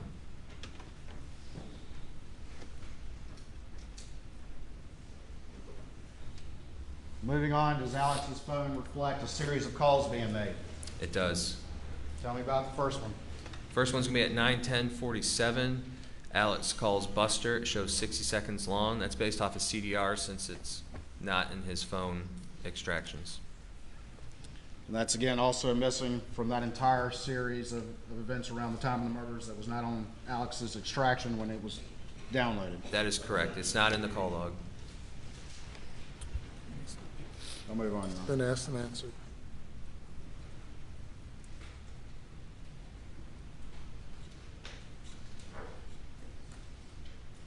Down at 9:12:14, what if any activity is reflected on the defendant's phone? Alex Murdaugh calls Chris Wilson. It shows 42 seconds long. That's based off his CDRs because it's not in any of his phone extractions or call log. Includes connection time as well. It does.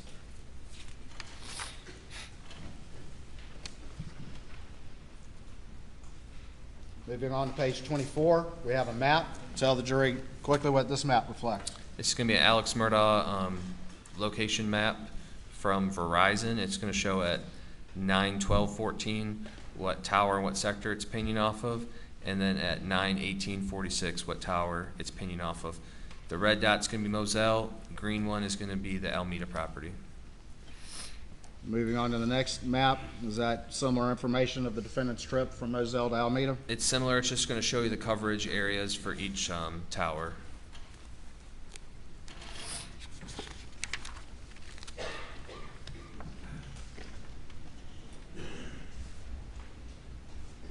And then on page 26, what does this map reflect? This is going to be Verizon records for CB Row. Far right, the little red dot, that's going to be Moselle. Blue dot is going to be CB Row's home in Brunson. This is just showing the cell tower data at the time frame of 9/14, 9/20, and 9/21. And? In 11:37 p.m. This is close to Fairfax, just for reference.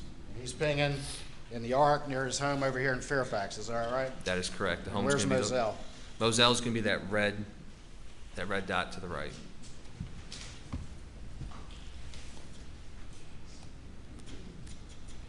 At 9/18/46, what if any activity is reflected on the defendant's phone? At 9/18/46, Alex Murdaugh calls John Marvin Murdaugh. It shows 106 seconds, and that's from his CDR since it's not on either phone extraction call log.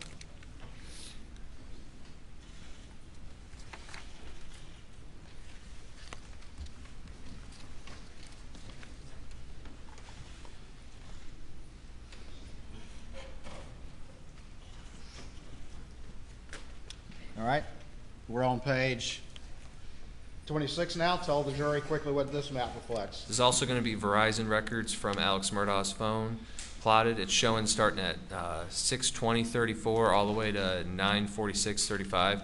It's showing from the cell tower in the sector of Alameda. You said 6:24 or 9:20? I'm sorry, 9:20:34. So roughly 20-minute period at Alameda? Roughly 20 minutes, correct.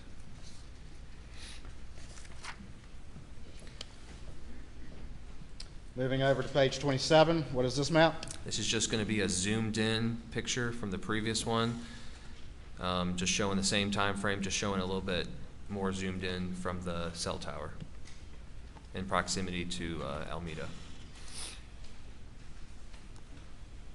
At 9:20:34, what if anything happens on the defendant's phone? At this time, Chris Wilson calls Alex at 9:20:34. It shows for 131 seconds, and we got this data from his CDR since it does not show on either one of his extractions. And during that time, Claude CB Row at 9:21:36 calls, but Alex does not answer it.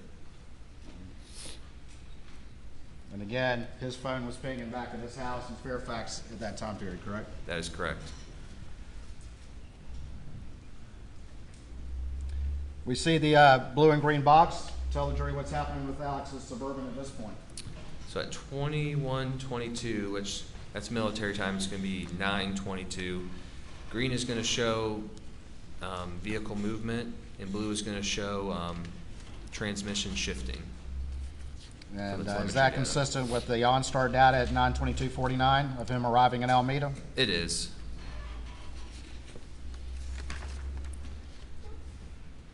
And on page 28, is that data point that you just referenced? That is correct, 9:22:39. Starting about 9:22, does Alex's phone reflect any step activity? It does 9:22:39 to 9:32:14. We're showing approximately 195 steps taken on his phone. At 9:24:13, what if anything does the defendant phones reflect? He calls Libby Murdaugh, which would be his mom, shows 20 seconds long. That's from his CDRs because it's not on either phone extraction. And that would be the landline at Alameda? That's correct. After that, is there another missed call from Rogan to Paul? There is at 9:26:06 p.m. And then at 9:31:44, is that the first backlight activity on Maggie's phone since that time period you testified earlier about 9:07? That is correct.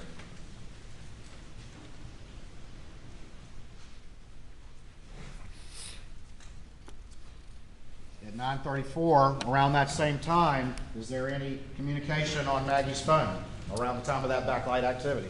There is at 9:34:14, Rogan Gibson sends an iMessage to Maggie Murdaugh saying, tell Paul to call me.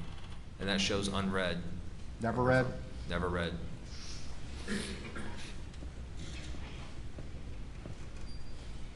Do we also have backlight activity associated with a missed call to Maggie's phone? We do at 9:34:20.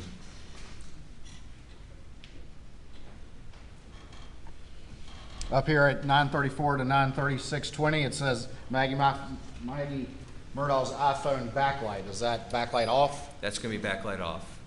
Just the off is missing from the words? That is correct. 9:35 to 9:45, 10-minute period. Is there any activity on Alex's phone? It's showing approximately 60 steps taken on his phone during that time frame. And also, as you see on the right-hand side, Paul and Maggie's phones are locked. It's referenced with the lines and the color coordination on the right-hand side.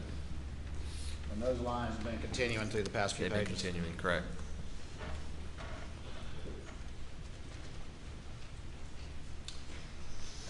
We have some orange and purple boxes. Quickly tell the jury what those are.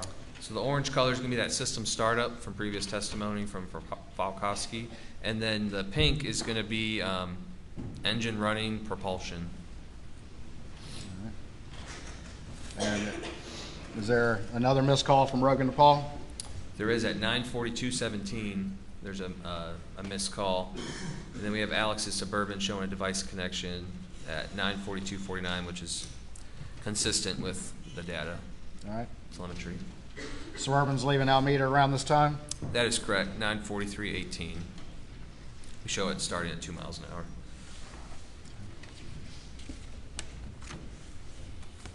We have some additional telemetry consistent with him leaving. We do. Is there any activity on Maggie's phone at this point? So at 9:44:04 to 9:45:04, it shows that her backlight was off. And is there a missed call associated with that backlight activity or around the same time? Yes, Maggie Murdaugh received a call from, it's going to show as PA in the phone extraction, which is it's Alex's number, and it shows missed. And was that call missing from Alex's phone extraction? It was missing from both phone extractions.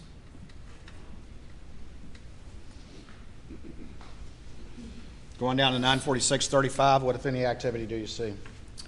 It shows that Alex Murdaugh called Paul Murdaugh. It shows 18 seconds long. That's with the connection time. And that is based off of Alex's CDRs. It does not show in either extractions. 9:47:23, what do we see, if anything? Alex sends a iMessage to Maggie stating, "Call me, babe," and that shows unread in Maggie Murdaugh's extraction.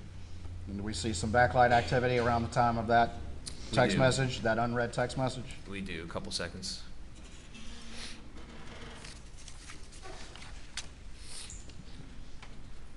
Do we have a map here? Just generally, what does this reflect? We do. This is going to reflect the coverage area of the cell tower between Moselle and Alameda. And this is whose phone? This is going to be Alex Murdaugh's phone. This is going to be his Verizon records, not location data from phone. Moving towards the direction of Moselle? That is correct.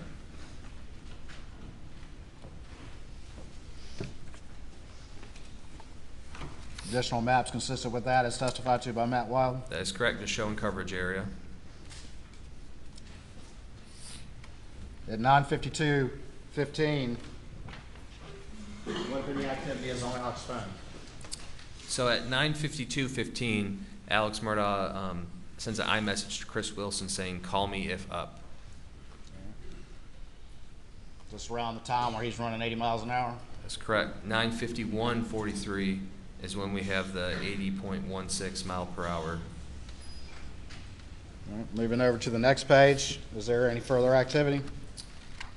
Alex ends up receiving a call from Chris Wilson at 9:52:59. Shows 42 seconds long with connection. That is also not on either extraction.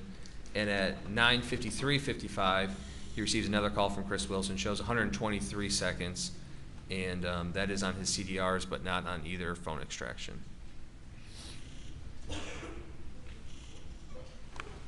And then from, at about 9:56, 57, what, if any, activity do you see on Alex's phone?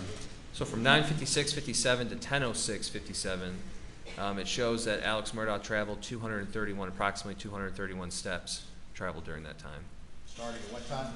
9:56:57 to 10:06:57. So remind the jury what time the 911 call was. It was 10:06:14.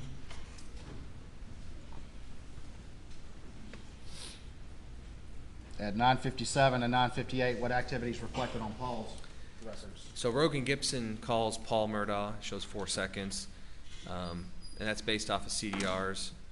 And then at 9:58:35, Rogan sends a text message to Paul stating, "Yo." And that hits Paul's phone? That is correct. And Is it overread? it shows unread from his phone extraction.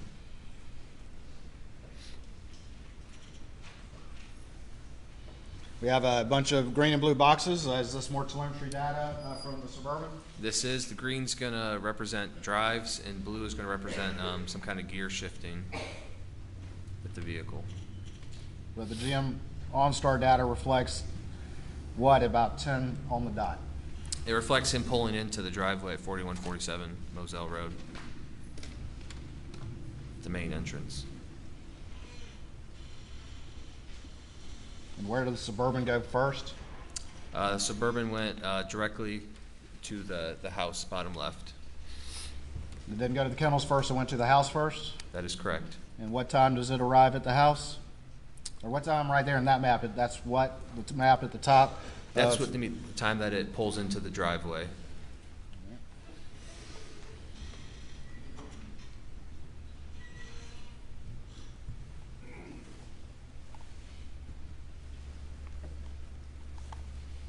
I'm sorry. Give me 1 second.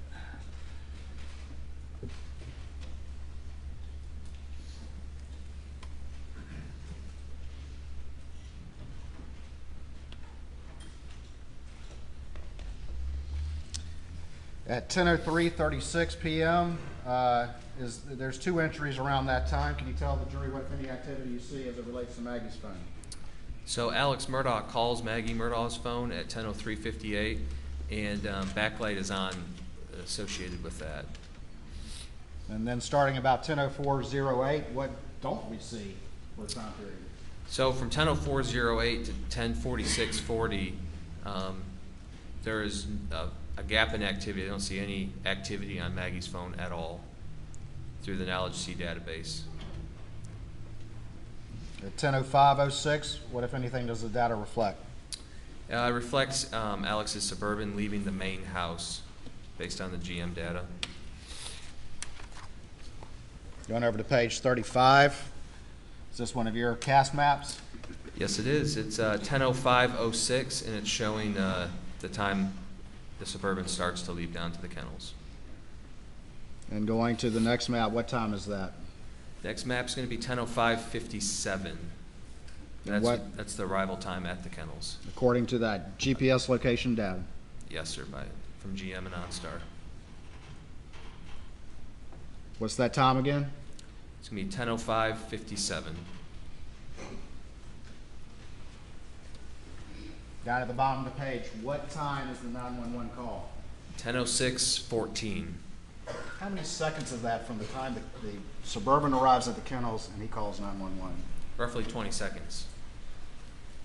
20 seconds. That's correct.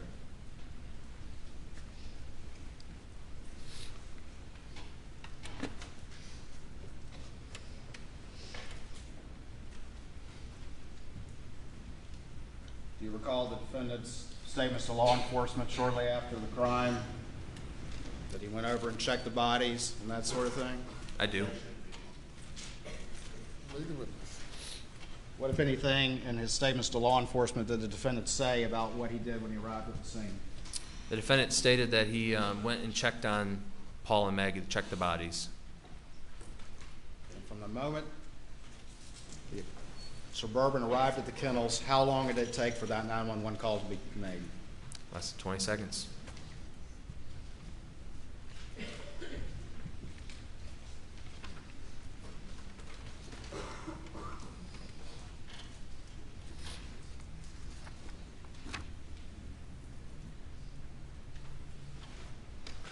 Another call from Rogan to Paul that never be answered.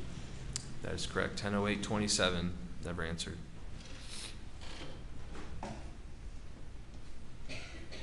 At 10:11:54, what happens? This is when Alex Murdaugh was on the 911 call, stated he was going to go get a gun. This was at 10:11:54. This is when the Suburban is showing leaving the kennels.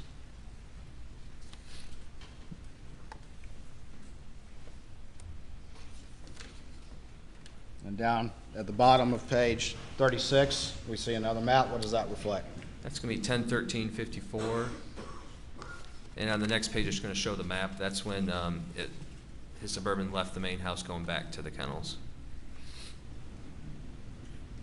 And what time does the location data reflect that the Suburban arrived back at the kennels? 10:14:30 is when it's going to reflect driving back to the kennels. Or approximately. This is when he's coming into the view of the kennels. And then what time does the 911 call end?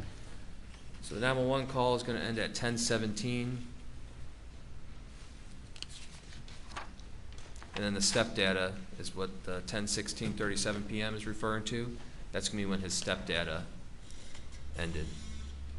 I believe it was 594 steps taken. After the 911 call, does the defendant's phone reflect any activity? It does. It shows him calling Randy Murdaugh. Shows 16 seconds long with the connectivity time. And that's based off his CDRs. It was not found on either extraction.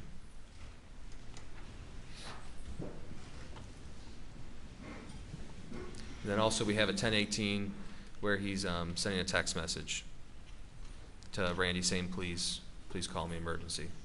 Is there step activity around this time on Alex's phone? There is 10:18:53 to 10:28:05. We're showing approximately 525 steps taken during that time frame. And does Paul's backlight come on again at 10:18? It does 10:18:08 to 10:18:20. We're showing backlight. Was that after the 911 call had ended? No. I'm sorry, yes. Yes, it was. Yes, it was. Yes, it was. So 10:17 is when the 911 call ended, and this would have been at 10:18:08. So this would have been right after. And the last text that hit Paul's phone was from whom? Rogan Gibson. I believe it said yo. Paul's phone still hitting, of course, at the kennel location. That is correct. This is going to be off of his iPhone location data. And where was Paul's phone found again, according to your knowledge of the investigation? It was found on Paul's rear end, facing up.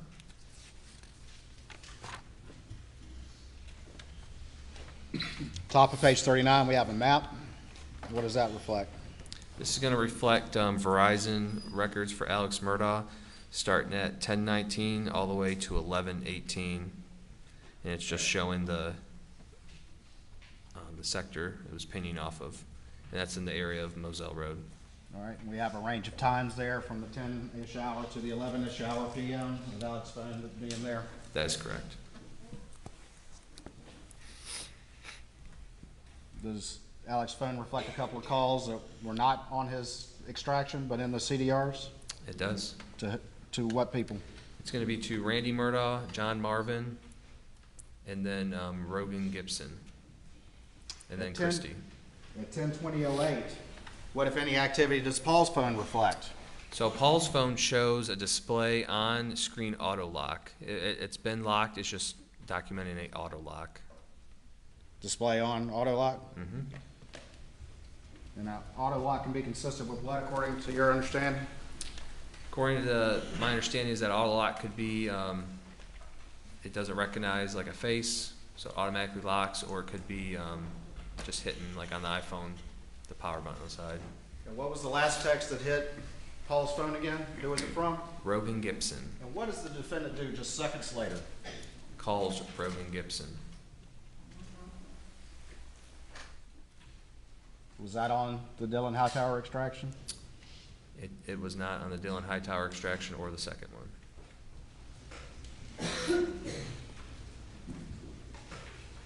You mentioned before that there was a group text about Mr. Randolph's health. And when did the defendant finally read that text? The following day, so that'd be June 8th, 2021. At 10:22:09, was there a text that the defendant read? There was 10:22:09. He received a group text message from Michael Gunn and a few people saying she brought the heat from Miami boys, and it was read the same night at 10:38:42 p.m. An associated picture is below. The 10:24 and the 10:25 hours, what, if anything, does the defendant's phone reflect? Alex tries to call Rogan, and then he sends an iMessage stating, "Call me." And then he attempts to do a FaceTime, and this is going to be the first log that we see on his phone records is going to be this FaceTime call with Rogan on his extraction for the day of June 7th, 2021. Multiple attempts to contact Rogan, huh? That's correct. And what time does law enforcement arrive on the scene? Approximately 10:25 is when the first deputy arrived on scene. 10:25? That's correct. We see step activity around this time on Alex's phone? We do. So we had a group of step activity end at 10:28:54, and then we had a new group start at 10:28:54 that goes to 10:37:27. It's showing 320 steps traveled approximately. And does the defendant's phone reflect any phone activity after that?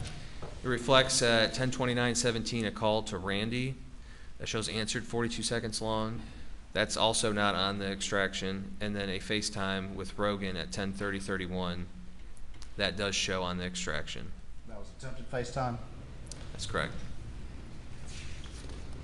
I believe in previous testimony, Rogan said he was asleep during the time.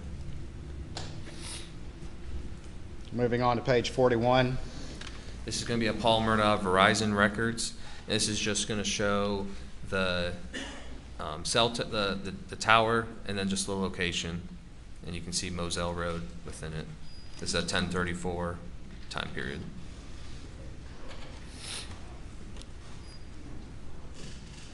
Is there a display on activity on Paul's phone, but also a phone call from Nolan Tootin around that time? That is correct. Correct. Around 10:34, it's showing display on, and then a Nolan Tootin phone call. And then finally, what time does Paul's phone finally die? Paul's phone finally dies at 10:34:24 p.m. on June 7th, 2021. Almost 2 hours after the kennel video? That is correct.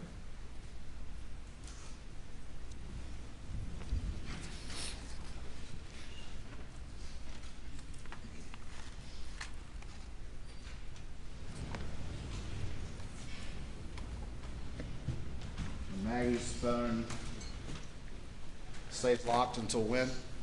The following day, June 8th, around 1:10 p.m. when the investigators find it. When the investigators find it. That is correct.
I'm going to show you a couple of exhibits. We're almost done, and everybody's hungry.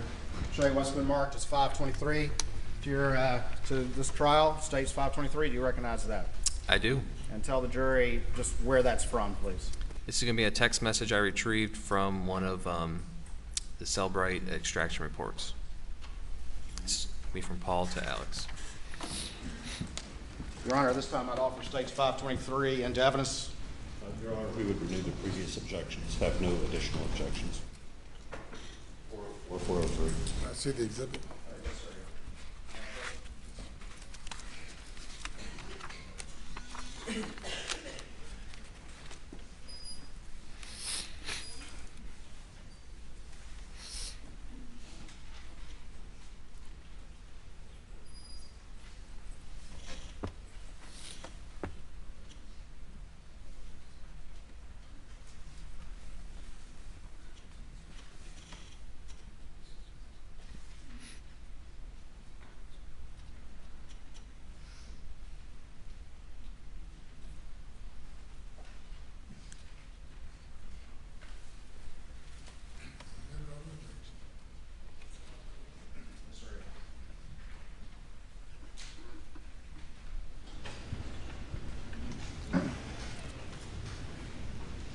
I'm going to show 523. And this is a text from which person to which person? So this is going to be from Paul Murdaugh, and it's going to be to, it says voicemail. That's going to refer to Alex. This is obtained from his phone. It's going to be the owner. So that's going to be Paul to Alex.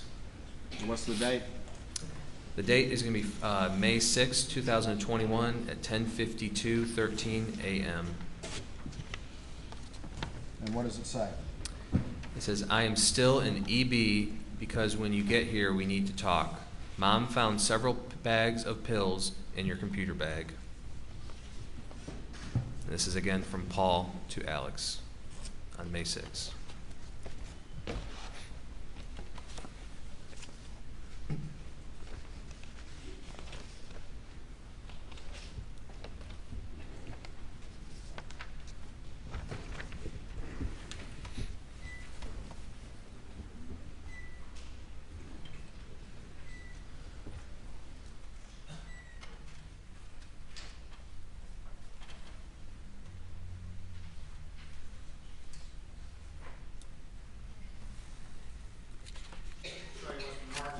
States 553. Let's see if you recognize this exhibit.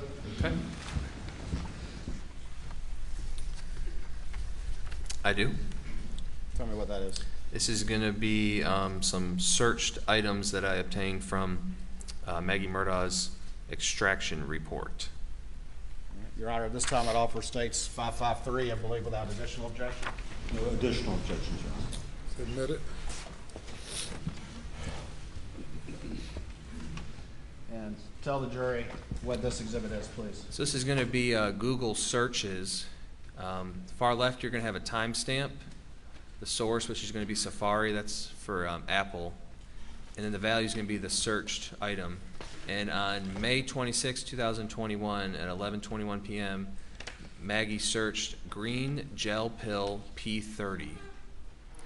She also searched 11:20 p.m. Green gel pill P30, white pill 30 on one side RP, and if you look to the right, you're going to see a column that says deleted. That one is showing yes has been deleted, and then if we go down to row number 4, it's going to be May 6, 2021 from Safari, white pill 30 on one side RP, and that's also shown deleted.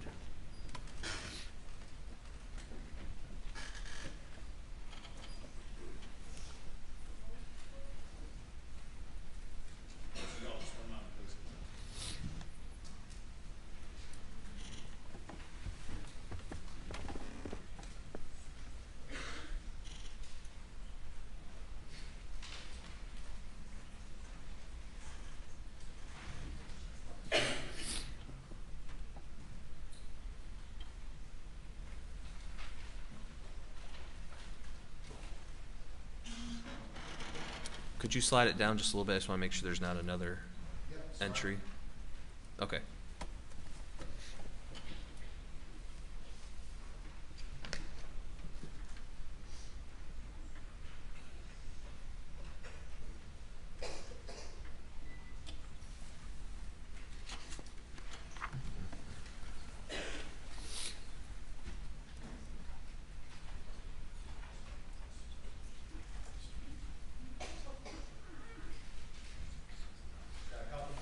Show you West Oregon States 556 and see if you recognize this exhibit. I do. And tell just generally what is this? This is going to be a text message thread between Alex Murdaugh and Russell Lafitte. And at the time, where did Russell Lafitte work again, to your understanding? Palmetto State Bank. And Your Honor, this time I would offer States 556, I believe, without additional objection. No additional objections beyond the 403 and 404 objections previously ruled upon. See the exhibit. May I question, Your Honor?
Right, I'm gonna put States 556 up on the screen. And again, tell the people on this text and the time and what it says. So this is going to be a text from voicemail, which is going to be Alex Murdaugh's phone, to Russell Lafitte. It was sent on June 3rd, 2021 at 3:22 p.m. This is from Alex stating, "I need to extend farm credit line another $600,000. My dad will sign also if needed. How much turnaround will that take?" And again, that's from Alex to Russell Lafitte on June 3rd, 2021. Show you two final exhibits, States 554 and 555, and you recognize those. I do. And where were those found? These are found from Maggie Murdaugh's iPhone extraction. Your Honor, this time I don't offer 554 and 555 into evidence, I believe without objection. No objections. They're admitted.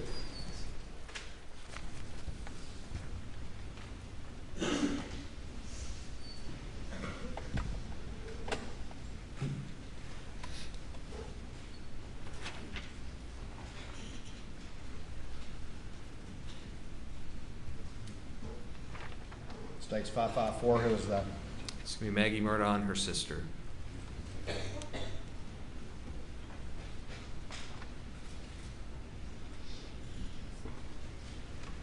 States 555, who is that? It's going to be Buster Murdaugh, Maggie Murdaugh, and Paul Murdaugh.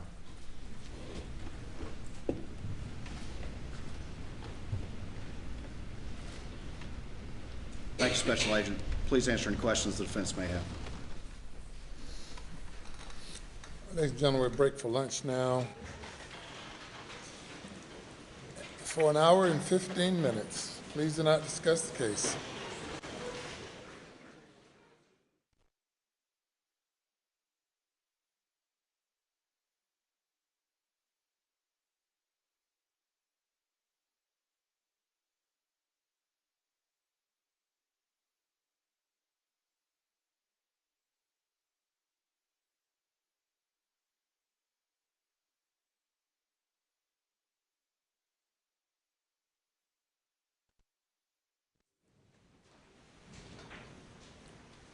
Please do not discuss your testimony during lunch.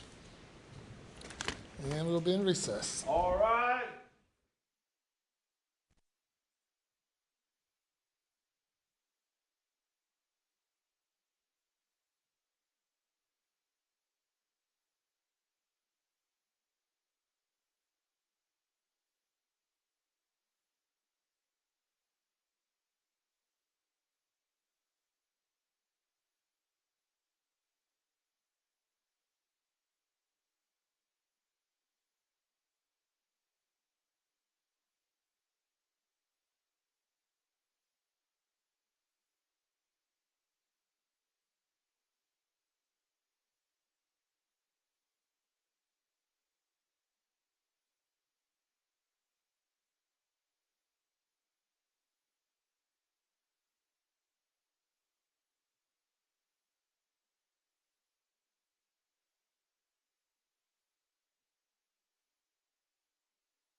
now be seated.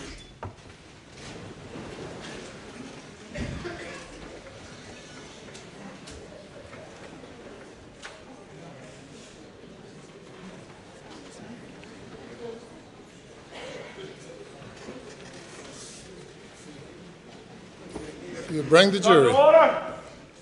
Bring the jury, please.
Jury is present, sir. All right, thank you. Welcome back. Cross-examination. Mr. Barber. May it please the court?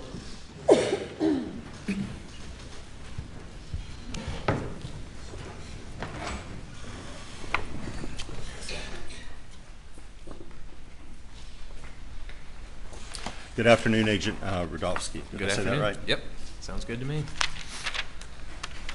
Let's start first with the GM data that recently came in. I think that may have made things a little more clear, right? We don't really need to look at a lot of those cell phone tower plots now that we have the exact position of the car, do we? I agree, yeah. The GM data is pretty clear. Don't really. At first, you did an analysis of driving to and from the office in Hampton in the middle of the day.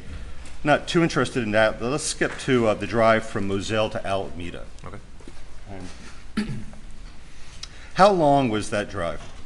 How long did it take him from start to So finish? I'd have to look back the drive.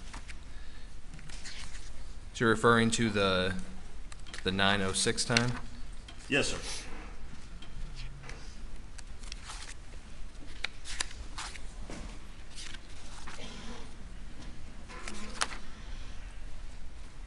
So it looks like 9:07.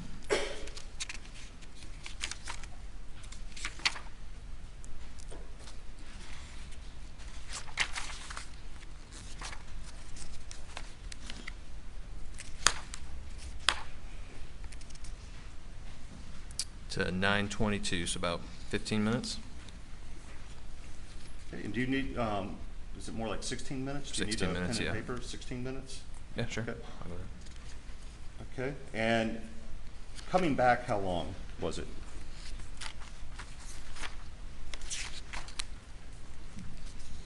$9:43.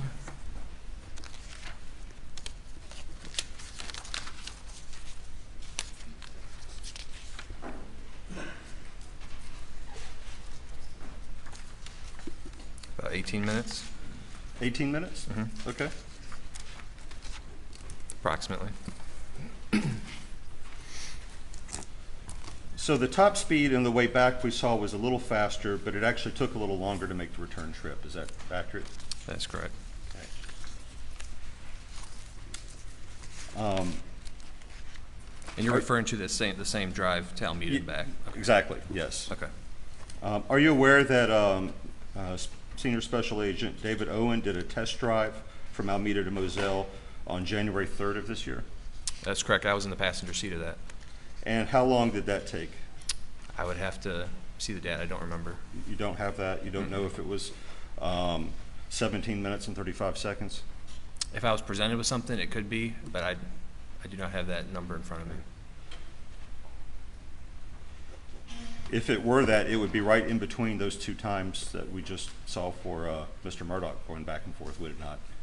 It could, but there was different variables at the time. It was during the day, wasn't it? It was. It was.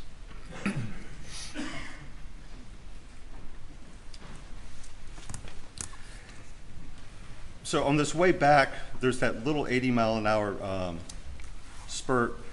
How long did that go on? I am unsure of that. It's just the data point is plotted. It doesn't give a, it just gives you a timestamp. It doesn't say for how long. In your experience, I think you talked earlier that you would respond to calls in a marked car with blue lights. Not a marked car, but an unmarked car with blue lights, yep. Is it extremely unusual for someone who's on a straightaway in a rural road at night to give it some gas on a little burst? A little bit of gas, but when you know it's 55 and you have deer and other environmental factors that play in.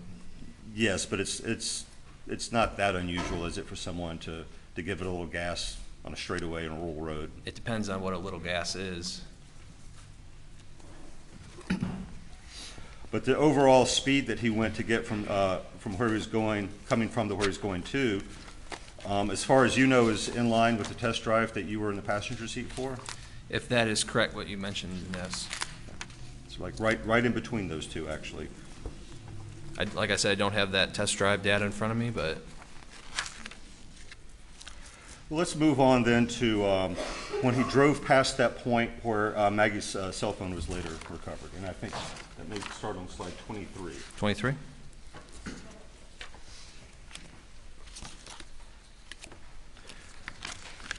Actually, if you go back one slide.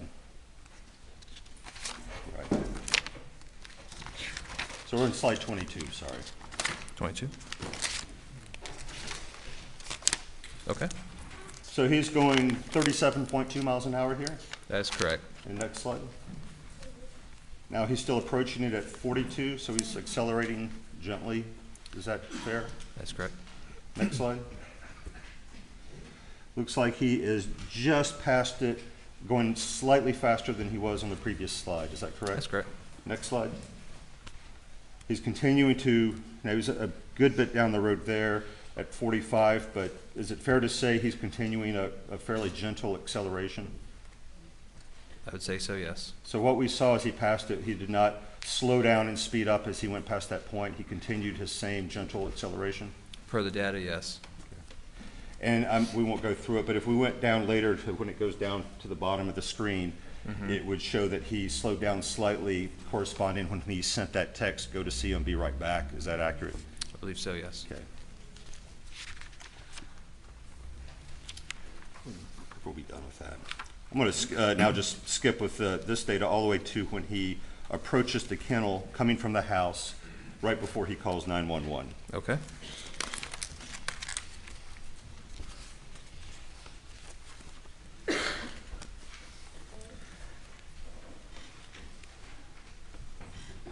The direction he is driving as he comes right up, right before he parks, would he have his, would he be illuminating the bodies of Maggie and Paul? Per the aerial that I'm looking, I don't know if you want to put it on the screen so we can show, but per the aerial, it would be coming around that curve and it would illuminate at least Maggie's body. Would the illumination, is it going back towards that space between the barn and the kennels where Paul's body was out? Like I said, this is just a data plot.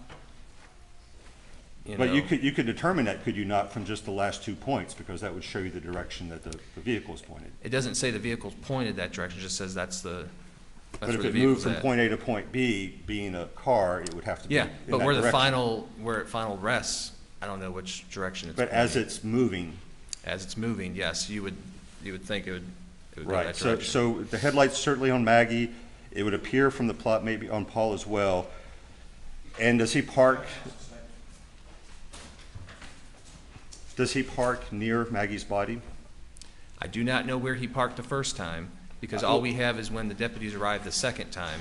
So On your plot, on the plot here, when he comes the first time before the 911 call, where does his vehicle stop in relation to Maggie's body?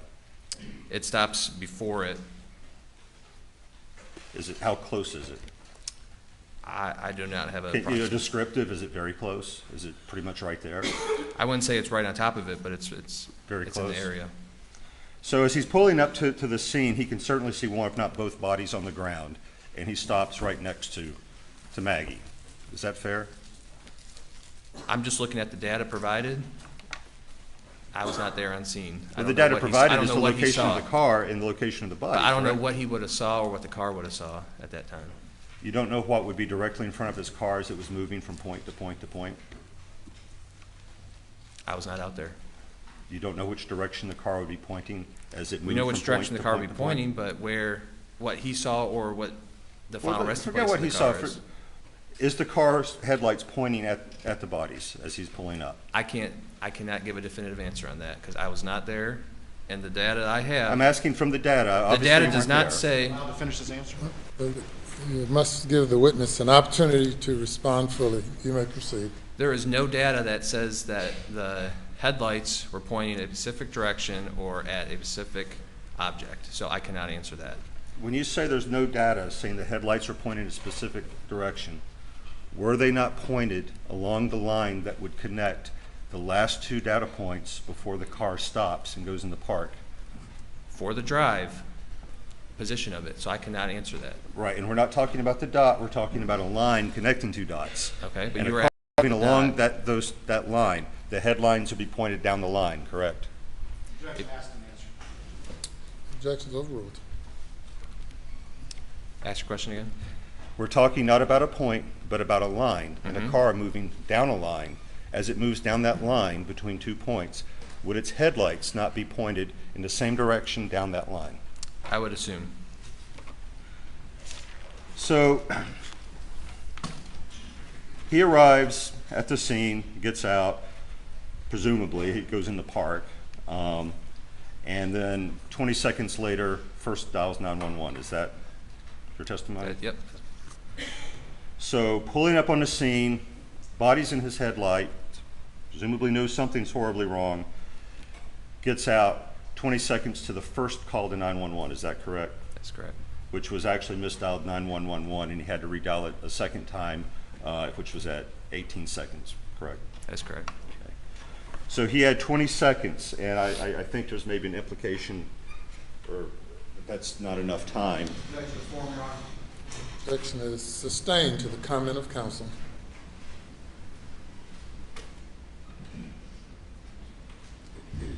Sir, may I approach? Is this timer set for 20 seconds? It is. Okay. When I say so, would you please press the start button? Okay. Now.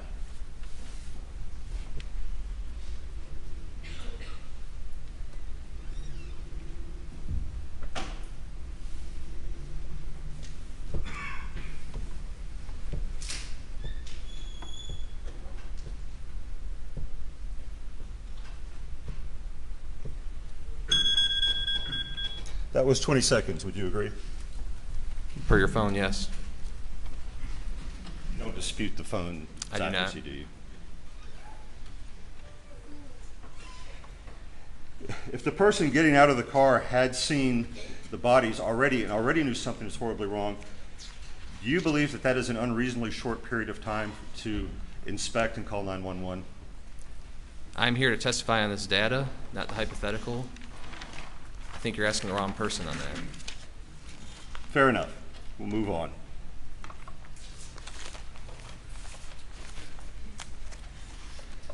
Okay, I'm going to turn to your condensed timeline, Okay. which I think is State's Exhibit 519.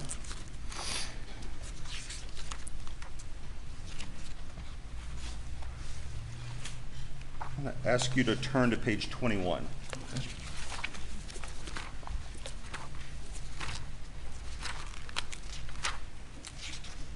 Okay.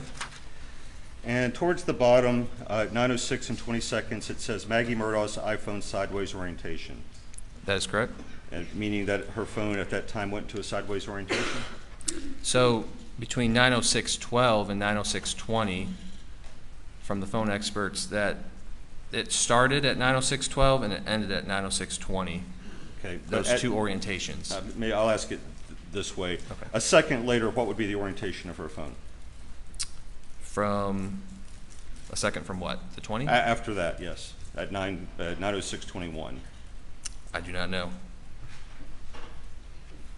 Well, then what does this entry mean? If it doesn't mean that it, There's nothing that says 9:06:21 on here. Right, so what happened at 9:06 and 20 seconds? It finished its orientation change to sideways. What does that mean? So it went from a portrait, Mhm. so let me get the phone. So it went from portrait to sideways. And until... In those, between the, you Go know, ahead, sorry. between 906.12 and 906.20, is that is what it's showing. That's why we have the little purple on the right-hand side to show that it's connected. It's all one big sequence, per our phone experts that had previously testified. So it would remain in portrait until remain in the landscape orientation until the next change? I am unsure of that. I'm not a phone expert, so I am unsure of that. I was given this data, and this is how it was relayed to me, and this is how I have put it in this timeline. Okay. So if you were to go to page 19, please. Okay. And the very last entry there, Maggie Murdaugh's iPhone vertical orientation. Mm-hmm. What does that mean? So this was all given to me from different, data sources. So how I read this is that the phone has turned to a vertical orientation. So I guess Has turned to a vertical orientation. And because we have a sideways orientation and then we have a vertical orientation. Okay. Just keep scanning down until you get to the next orientation change for Maggie Murdaugh's phone, please. From page 19? Yes, sir. Okay. We're just looking for the next orientation change.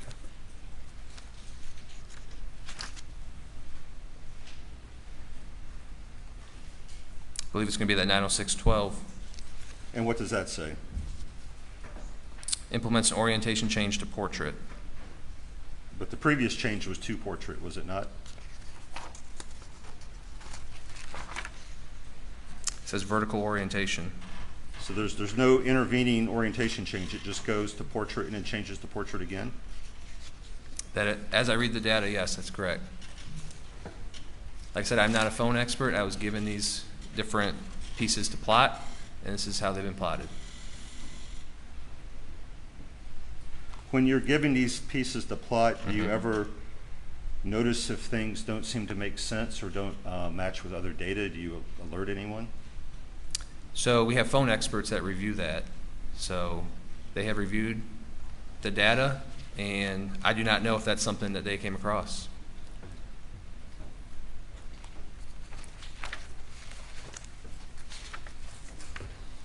And you can't tell me with that last, or can you tell me this? The last orientation change here on page 21, is that the last change on her phone until the extraction at the SLED lab? I would have to go through and double check. Would you like me to do that? You may. Okay.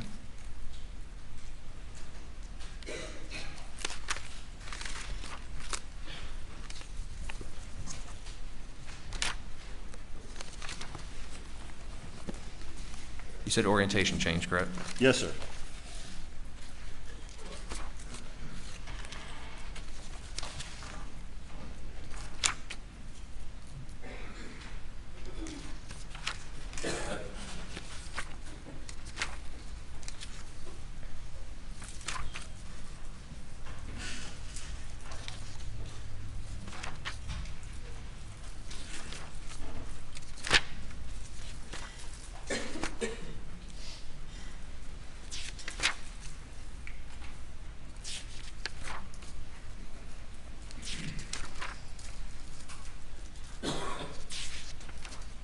Per this condensed timeline, you are correct. That would be the last orientation change that I see noted.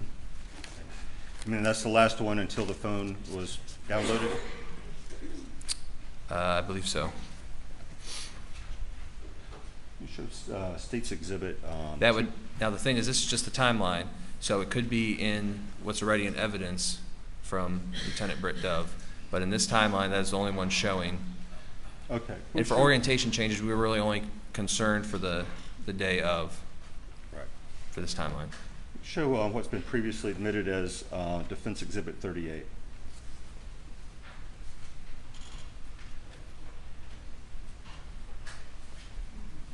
And go to the last page.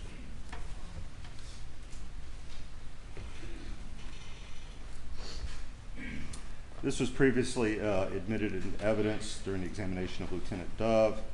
It's a complete list of every orientation change recorded on her phone as of the extract. Is the last one listed, the very last one, the 906 orientation change? The 906.22 on the bottom? Yes, sir. That's correct. The 906, yep, the far bottom column. Yes. Can we show State's Exhibit 278?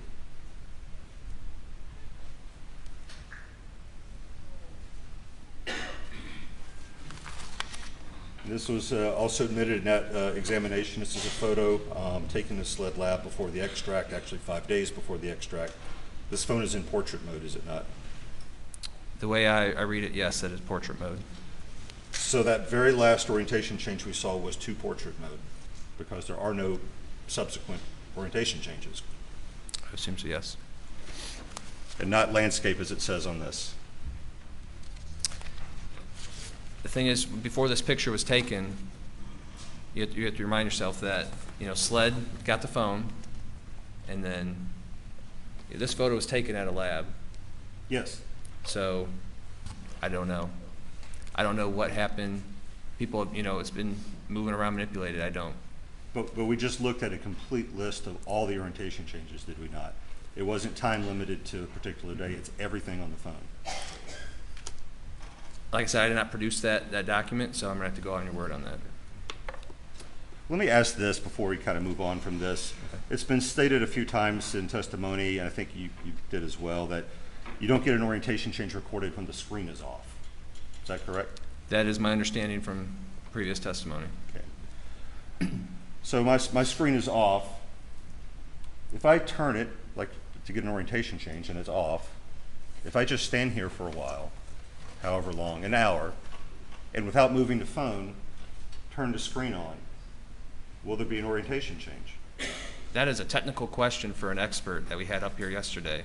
That I am not an expert, and I am not a phone expert. So where I'm going with that is simply, you don't know yourself in preparing this timeline whether the orientation changes that you're putting on here correspond with movement of the phone at that moment. I do not. I'm going off of data I was given from phone experts that gave me the data and has been put on this timeline.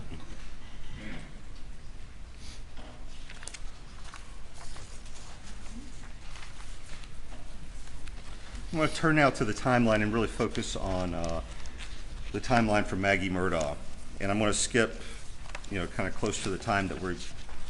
Are you still on the condensed or the full? I'm going to be on the condensed the entire Okay. time. I'm not going to refer to the other one.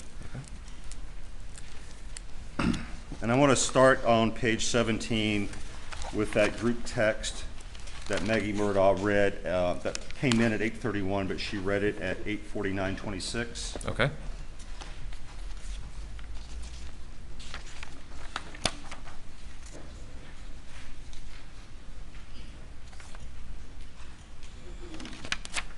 And I guess the actual reading of that would be on page 19 for your reference. We'll start there.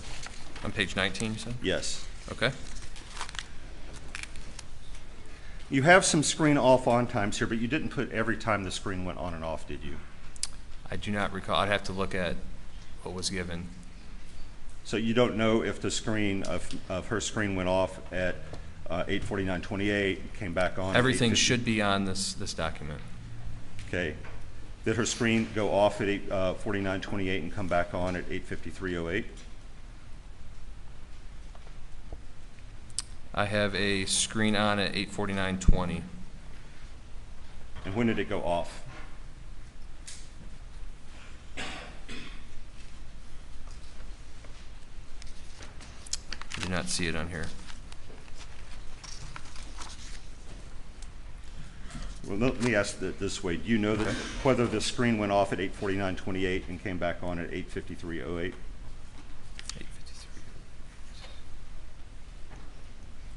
8:53. I do not unless I have it on here. Okay. And then she has steps that begin at – is that correct? For this document, yes. When you were looking at the step data, did you look at the corresponding distance data that goes with the step data? I was just provided the timestamp and then the steps. Are you aware that the phone in the same database keeps distance data with the step data? I have been made aware of that. But you have not looked at any of that distance data? I was told that it's not accurate, it's not reliable, the distance, so I did not focus in on that. So,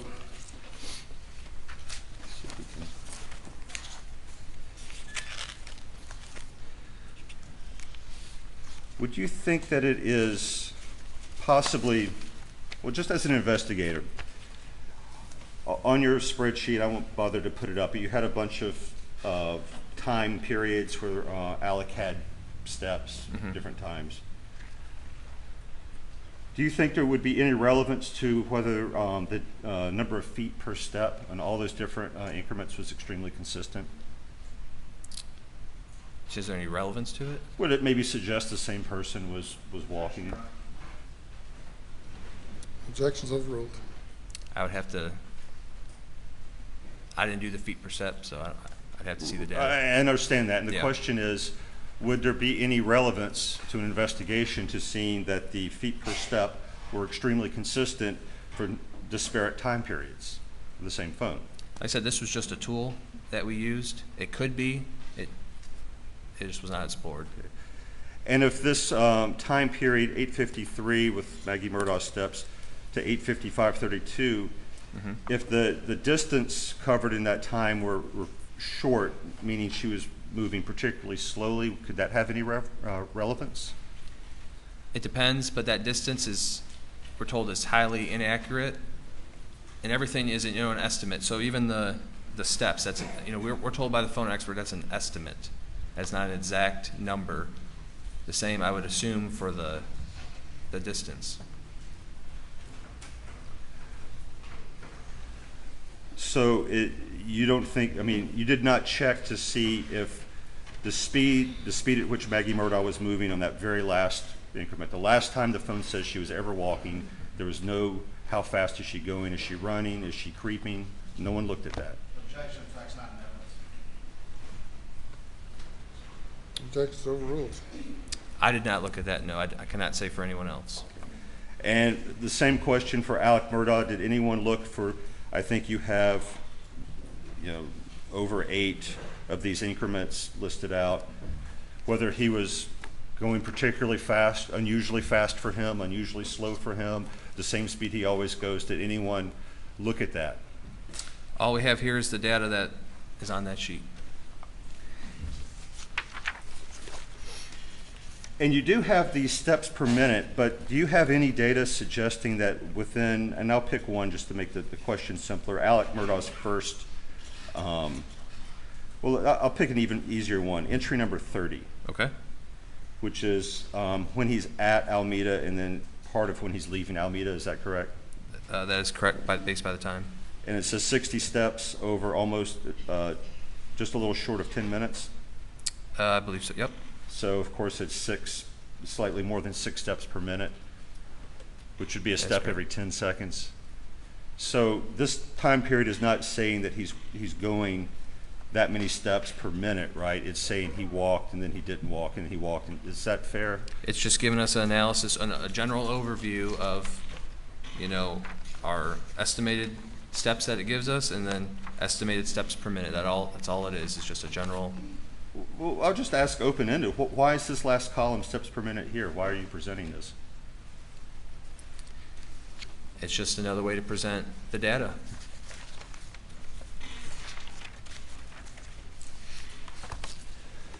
So turning back to, I think we were on page 19. Okay. Maggie Murdaugh's phone is walking. Now we had from previous testimony an activation of the Siri user interface with the side button. Did you recall that from previous testimony? I do not, but it could have been. Okay, you don't recall previous testimony about that. Can we bring up Defense Exhibit 41?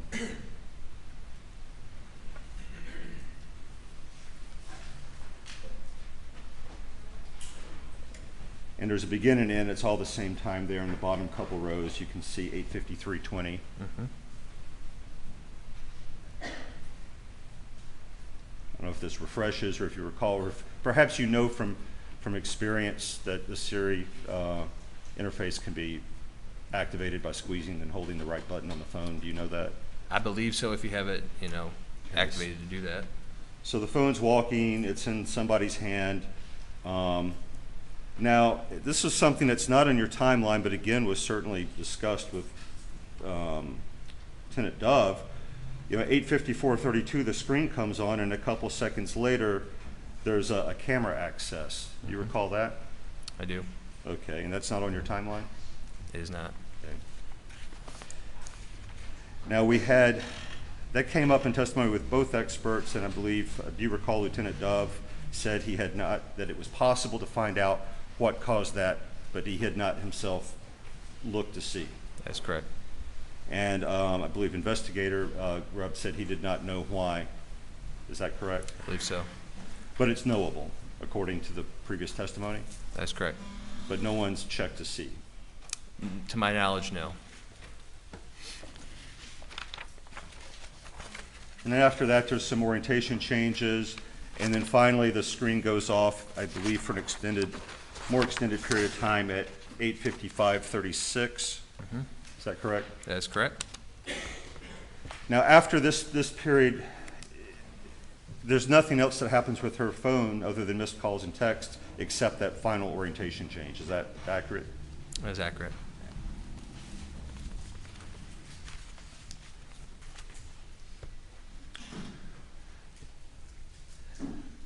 Now, does that fact that we aren't seeing anything after 8:55:36, does that mean that she was dead at 8:55:36?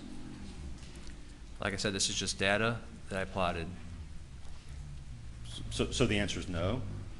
I don't It know does that not mean answer. that? I have to go by the data here, and there's no activity. Right. You can take that however you want, but there's no activity.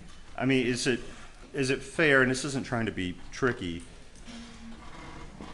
if use of the phone ceases as time goes on, it's more and more likely there's something amiss, right? The first second no assume one's so, using yeah. the phone is normal. I mean, someone might easily go, even Paul might go 5 minutes without using his phone, but as you keep going on, it gets a little more likely something's wrong, right? Is that fair? I would say so. Okay. But So you have it it's at not, 8 it's not an immediate thing that, well, the last, Witness be able to finish the answer he started? I apologize, Your Honor, I honestly thought he had finished. Oh, I'm good. Go ahead. So it wouldn't be fair to say that if the last usage was at some particular second that the person was dead that second, right? It would create an inference that would increase in strength over time that no one's using the phone, something's wrong, right? I can't answer that. I mean, I don't have the knowledge on that.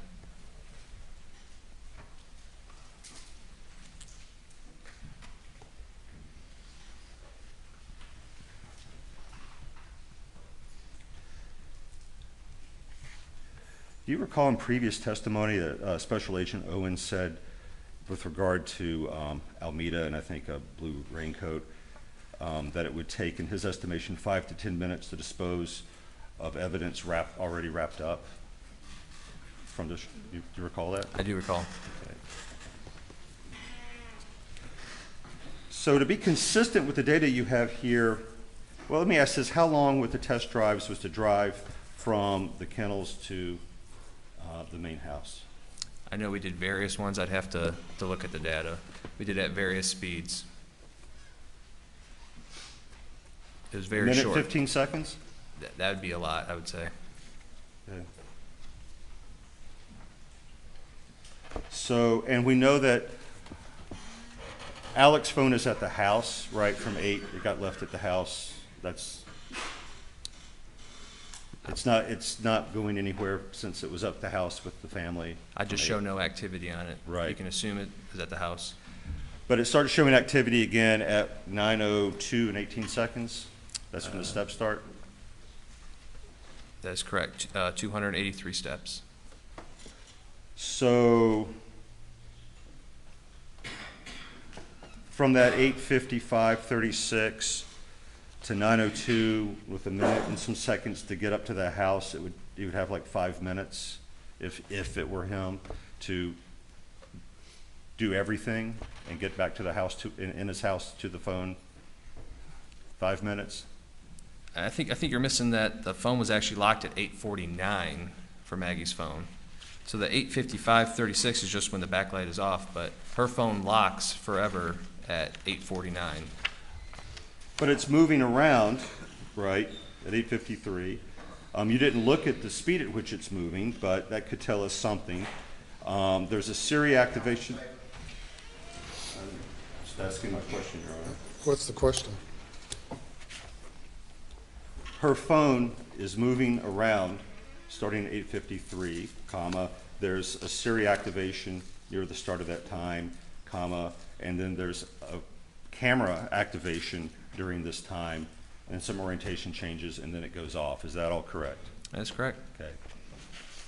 And you don't know how fast the phone was moving during that period, but that is known, just no one has looked. Is that correct? So everything is estimation with the phone. It does not track your exact, speed or distance or steps. It's all estimated. So an exact number is unknown.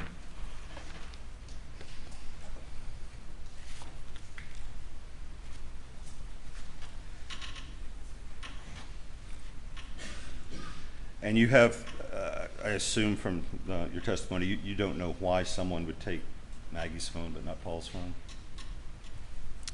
I would not know. I mean, I'm not there.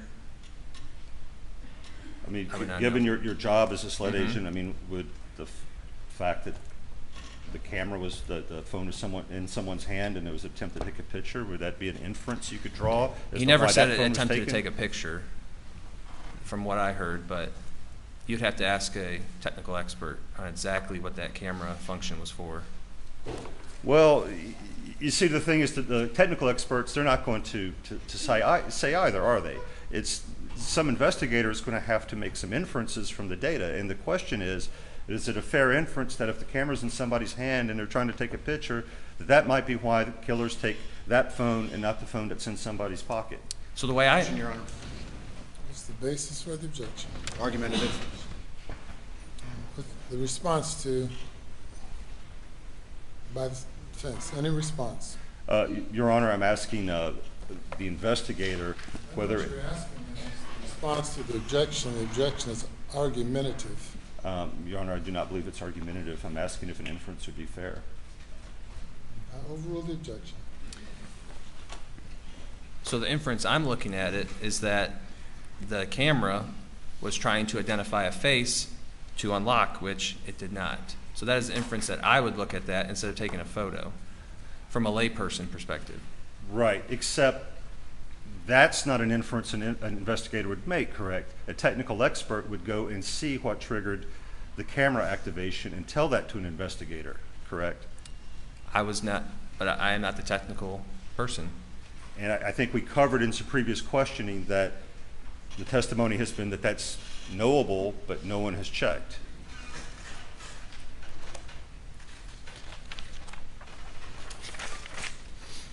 I kind of switch over to Paul, Okay. and just to sort of summarize everything up, there doesn't seem to be any missed activity until the unread text message from Rogan at 8:49:35. Is that correct? That is correct. And is it correct that his screen does not ever come on again until after the 911 call? Is screen coming on? Yes, sir. I believe it dies shortly after at like 10:30, so I think 10:36. And I'm aware of the screen Okay. coming on after the 911 call, but I'm asking, did it come on at any time between this text from Rogan and those after 10 o'clock times? Let me just double check.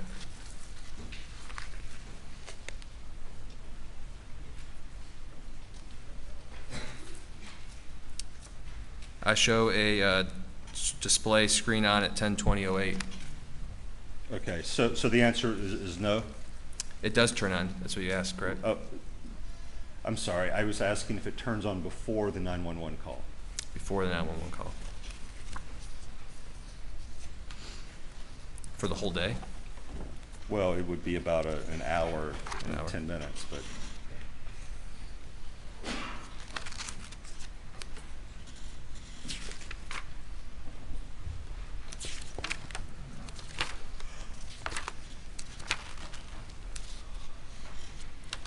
I'm not seeing a screen on before the 911 call.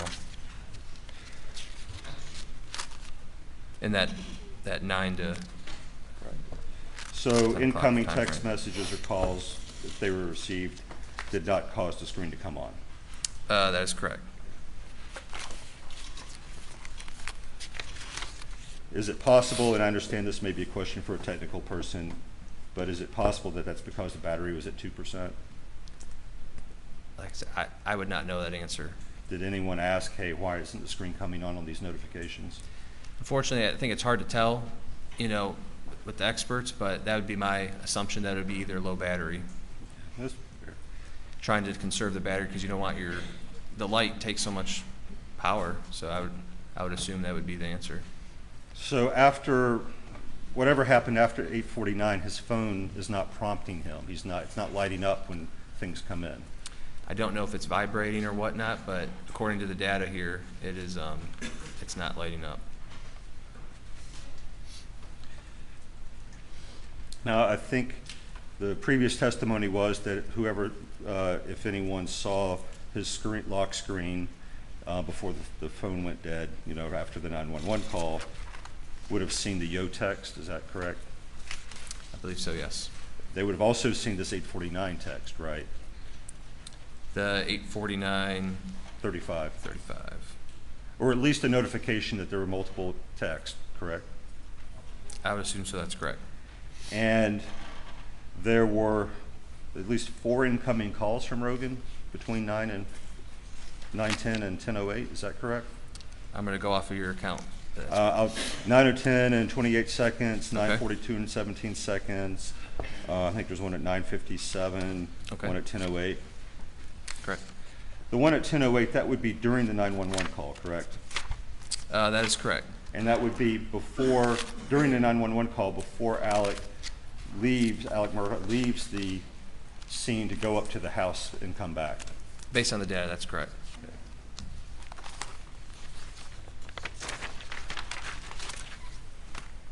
We don't actually know why the screen came on those 2 times, do we? At 9:10 and 18, and then 10, 18, and then 10:20.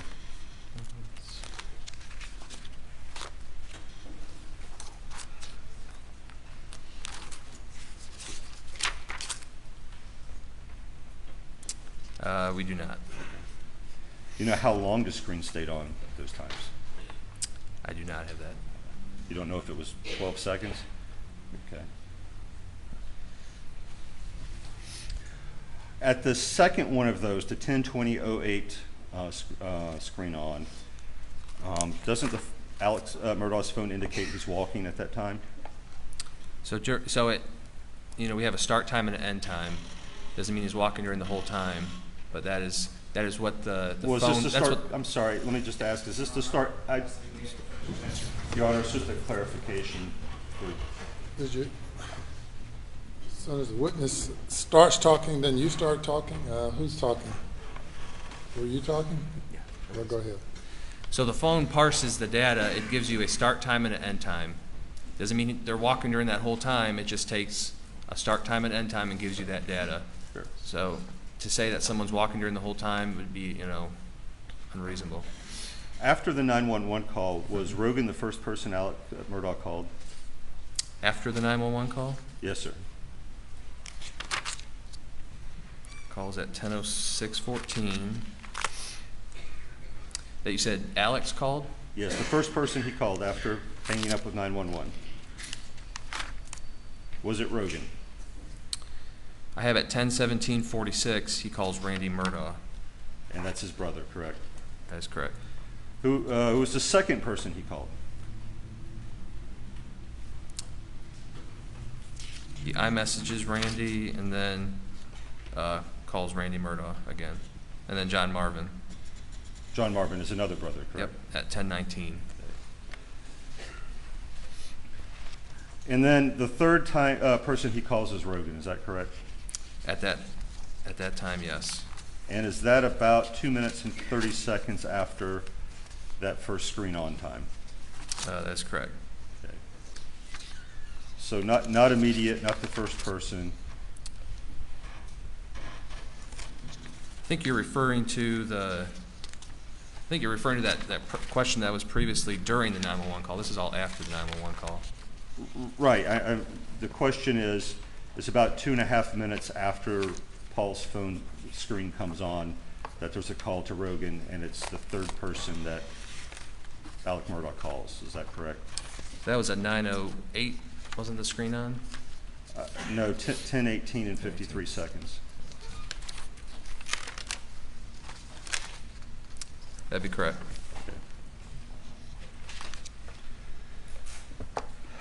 So I think we went over that anyone who was looking at could see what was on Paul's screen, would see multiple missed messages, calls from Rogan right on the screen. I would assume.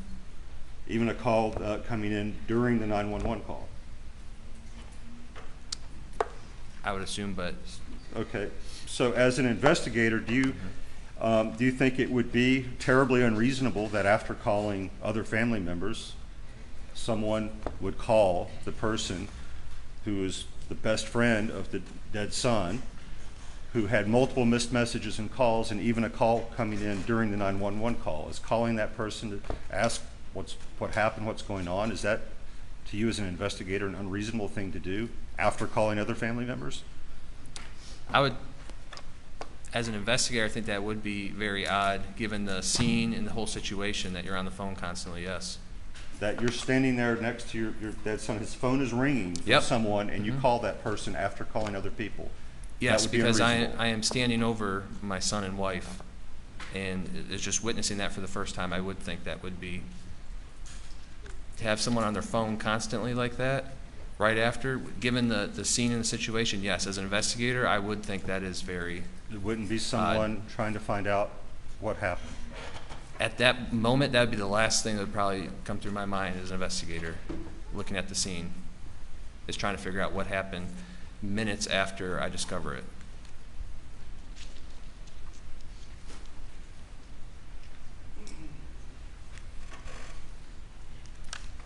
I'd be in a state of shock if that was me personally. And speaking of a state of shock,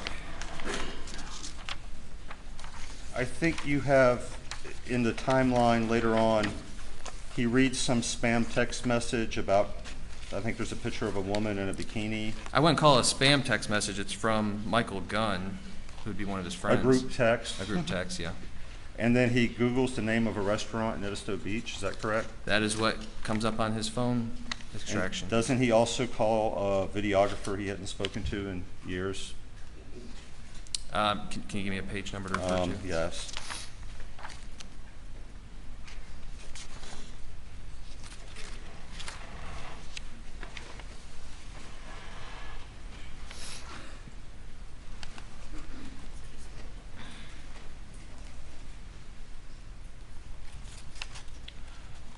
Page 42, Brian White, last entry. That's what the data shows.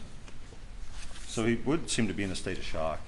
None of that makes any sense, does it? You're not going to Google the I'm name not. of a restaurant after you find your son murdered. I'm not Alex Murdaugh. I don't know what he was thinking at that moment. Probably wouldn't be on my phone. Really, you wouldn't be calling family? I might be calling family, but I wouldn't be The Googling testimony and was doing that Rogan stuff. was family. If you ask a question, if you want him to answer, you have to give him an opportunity to answer. Proceed.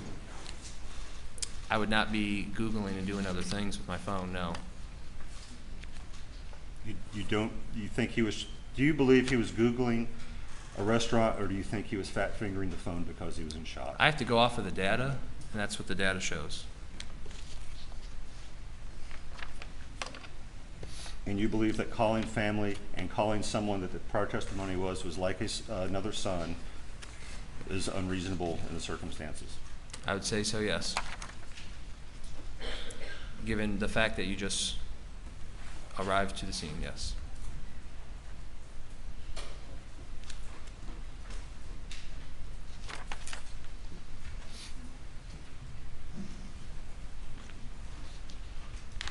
And had just arrived back to the scene, had actually been there at that point, 15, 20, 25 minutes, correct?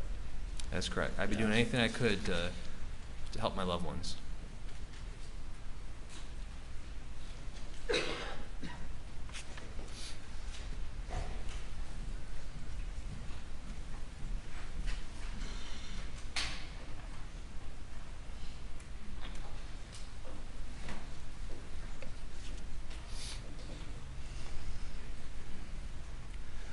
Now, kind of turning back to Maggie's phone, her screen was on at 9:06 and 12 seconds, right? That last orientation change. Let me flip back to it.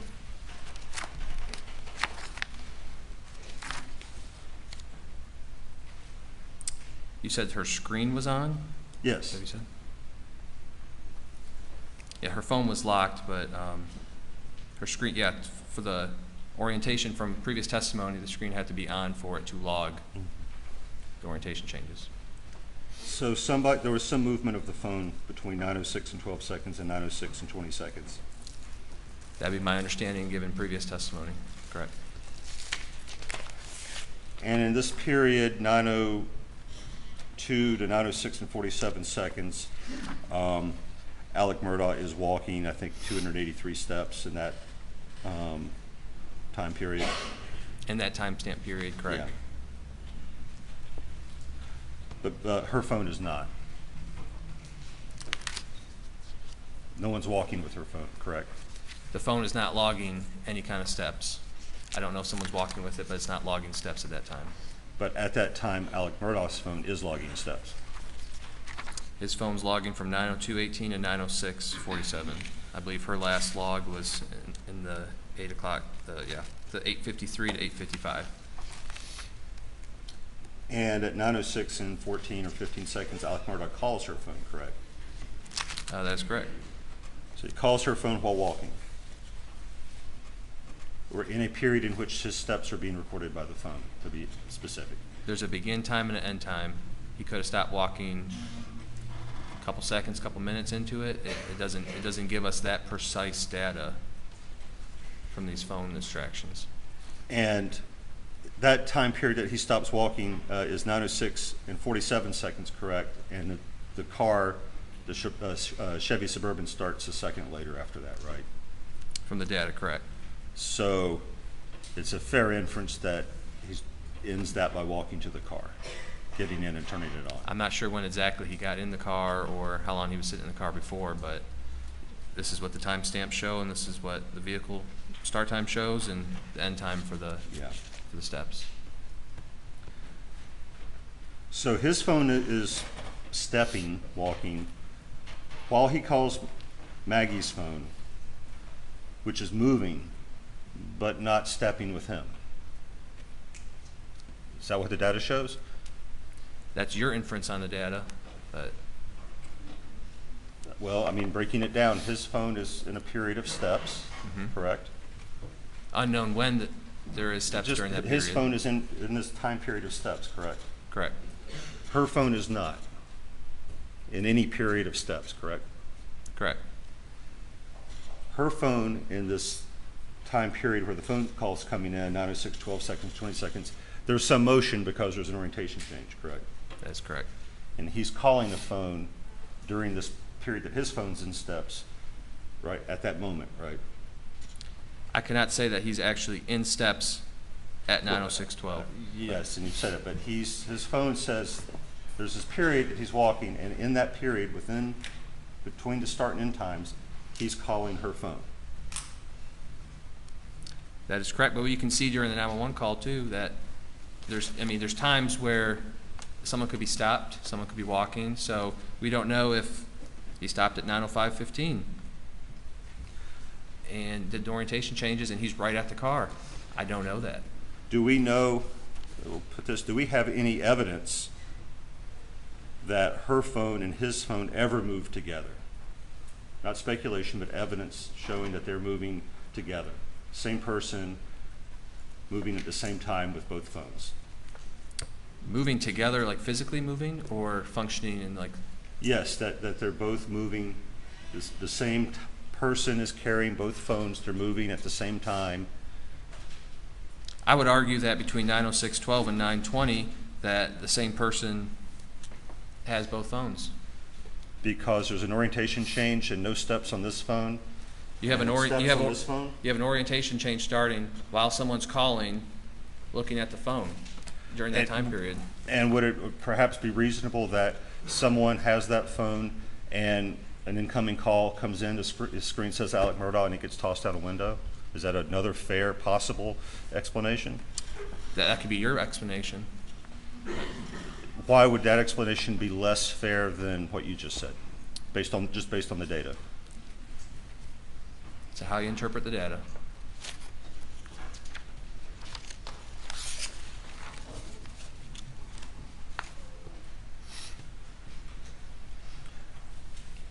On the drive to Alameda and back, did Alec take any detours from the expected route? Not that I could see. The route matched up with his interviews. And in your timeline, we occasionally see these, I guess, infotainment systems coming on, but nothing else happening. The prior testimony was that even the FBI engineer doesn't know why that is. Is that accurate? That's accurate. He said it could be, you get close to the vehicle. Sometimes when I don't know if you newer GM vehicles, you get close to it and you can kind of hear a little buzzing noise. It's almost like the system's booting up. That's how he described it to me. It could be the key fob being close. It could be the car unlocking, locking, door opening. Just they don't know what actually caused it, but it's just booting up and running in the background. When you were looking at the sort of going in and out of park data, did you look at the data for other days than June 7th? I did not.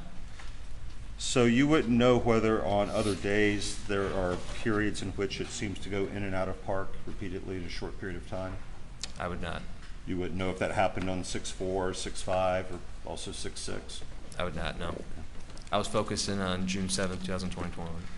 Would looking at those other days and seeing the same thing happen inform your interpretation of seeing it going in and out of park on 6/7? I was just looking on the day of the murders. I mean, if it did that every single day, would it seem unusual to also do it on 6/7? That'd be a question for Mr. Fakowski, who actually looks at that data as a profession. It would. He's going to make inferences about behavior based on the data, or is he just going to say what the data is? He could say what the data is, but I wouldn't know an inference. I don't know someone's driving pattern and how they shift, and how would I know that? And he would? But how would I know that? Well, the question really is, if it happens every day, is there anything unusual about it happening on 6/7? A period of days is not every day. You'd have to look at I would assume a wide range of days to get. How many? I don't know. If it happened every day for the preceding 3 days, would that be enough? Every day is a new day. I would not, something could happen different on a different day. I mean, I don't know how you could compare that data.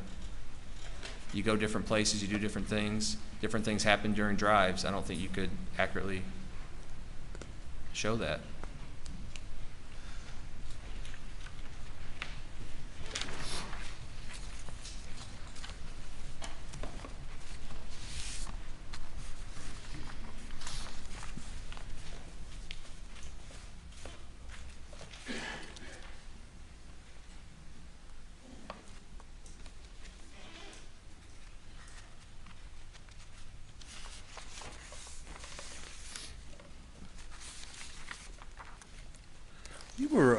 You showed sort of towards the end some text messages, and one of them seemed to make a reference regarding possible drug use. Do you remember that? I do. And that was dated May 6th? Do you have the copy pulled out? Are you referring to the text from Paul Yes, I am. to Alex? Okay. I have May 6, 2021 at 10:52. And then there was some Google searches by Maggie Murdaugh. That is correct. Are you aware of a text from Alec regarding pills to Maggie on May 7? I would have to see the text. Show you what's been marked as defense 138, which I believe.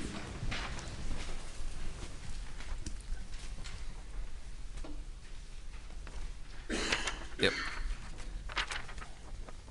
I am very sorry that I do this all to you. I love you. Yep.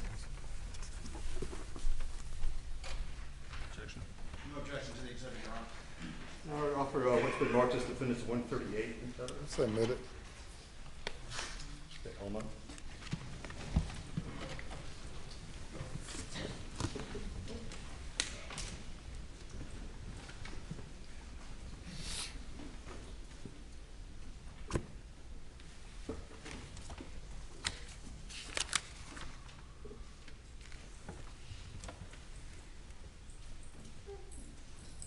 So this was Mr. Murdaugh's response to being confronted about the pills that you previously read. I can only assume this is from Alex to Maggie. The text message I read was from Paul to Alex. So his family was aware of his drug issues, correct? I mean, from the texts. I would assume from the text. And he was aware that they were aware, correct?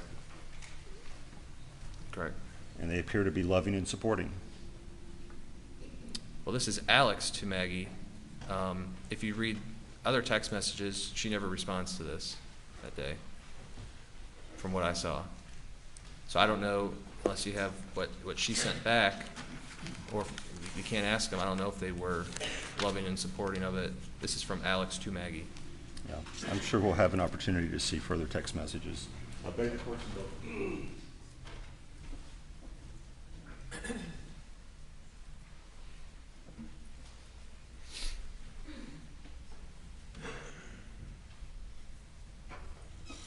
No further questions, Your Honor.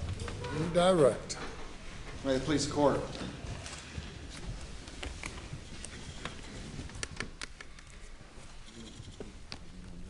I was guilty.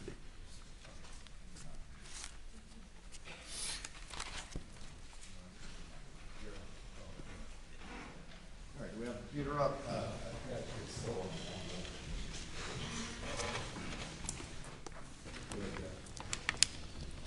All right.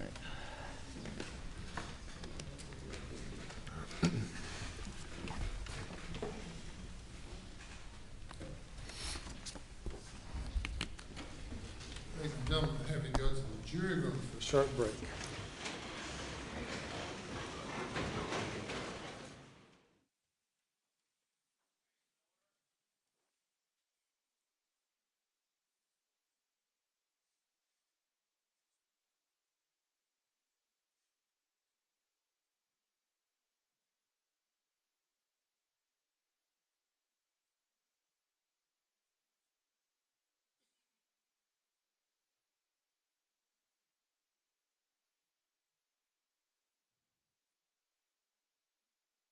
Be in recess for 5 minutes. All rise.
May now be seated. You may bring the jury.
Thank you. You may proceed. Special Agent Rudolski, a couple matters I have up on the screen. This is from your cast slides from the defendant's trip coming back from Alameda. Is that right? That is correct. And going to this next slide, and this is the trip, what was the max speed the defendant hit on this trip back from Alameda back to Moselle, approximately? I believe it was around 70. I'm sorry, so the trip back to Moselle, that would have been around 80. 80? Yep, the previous And one was around 70. Did the data, while he was still in Alameda, did it reflect that the vehicle paused for a period of time in the driveway before continuing? It did. And would that pause affect that average speed that you calculated It would. in that time? It would.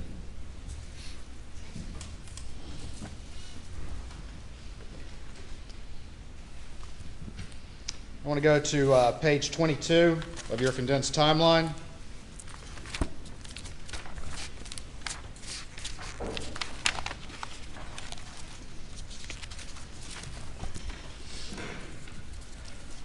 Okay.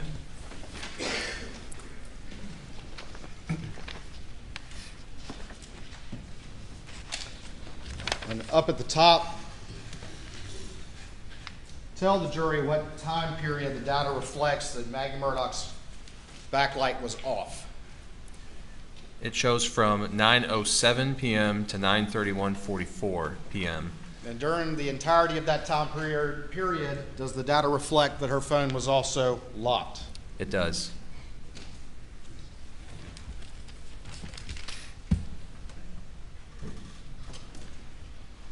If you could turn to page 18.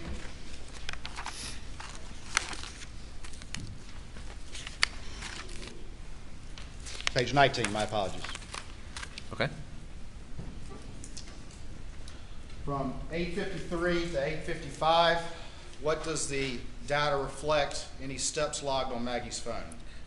The data reflects Maggie Murdaugh's iPhone shows 59 steps logged. Can the data tell who was holding that phone during that time period? It does not, no. If you could turn to page 39, please.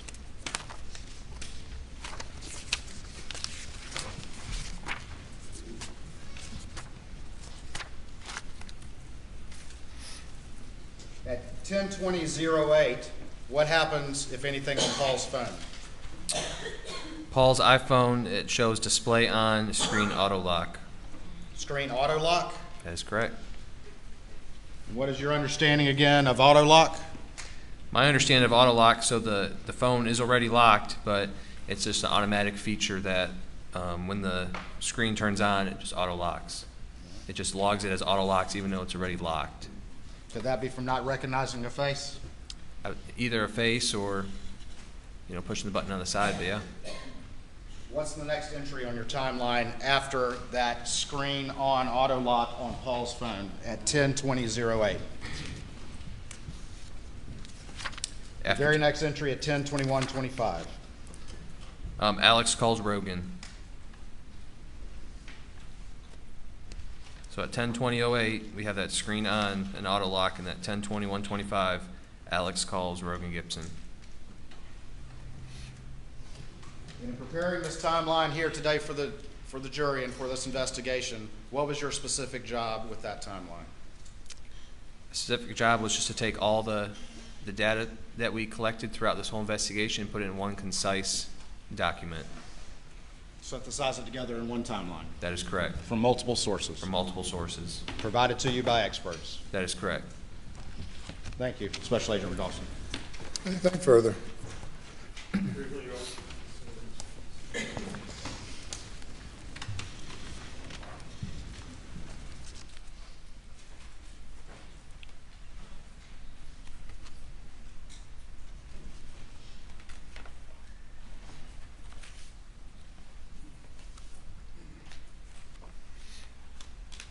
I think there was some, a question was asked about peak speeds to and from Moselle. Did you look to see if he passed anyone on the way there or back? What do you mean past anyone? Like a vehicle? Yes, that his car passed another vehicle on a two-lane road. I don't know how I'd be able to tell that with this data. So you don't know if a very fast peak speed was simply gunning it to pass another car? I do not. But at that late night hour, I would think that'd be, with, the area, not a lot of people out. I mean, that's just total speculation. You don't know if there's another car out Just there or like not. yours is total speculation that Right. he passed someone. You don't That'd be know. correct. Yep, I do not know. Yeah. You don't know if there were any other cars out there to pass. You don't know if he was passing another car. You just don't know, do you? I do not, just like with your first question. And you also don't know why Paul's phone, the screen came on those two times at 10:18 and 10:20, do you? I do not physically know. That second time that the phone came on was at that moment, Alec was actually on the phone with John Marvin, correct? At what time? The second time that the phone came on, 10:20, and I believe it was 8 seconds. So at 10:20 and 8 seconds, that's when we have the display on. And at 10:21:25, Alex calls Rogan And Gibson. at 10, when the display comes on, at that very second, Alex Murdaugh was on the phone, his phone, with John Marvin, correct? If you do the math, I believe so, correct. And this was also during a period in which, according to his phone, he's walking around, though again, we don't know if he was walking that exact second. But it's during a period of steps, It's during a correct? period, correct. Walking around on the phone with John Marvin. No further questions, Your Honor. Let me step down.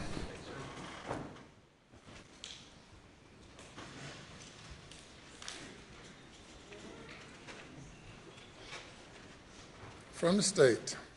Your Honor, as discussed, we request a very brief recess for housekeeping matters.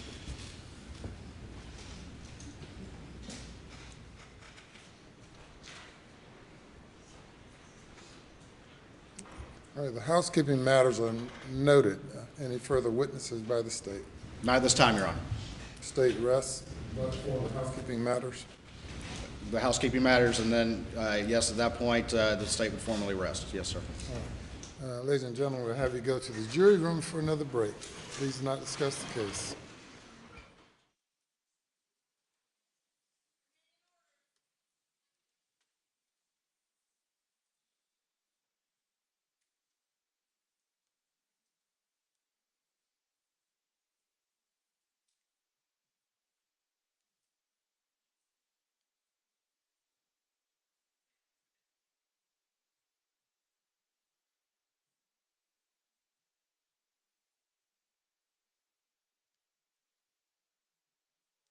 Seated.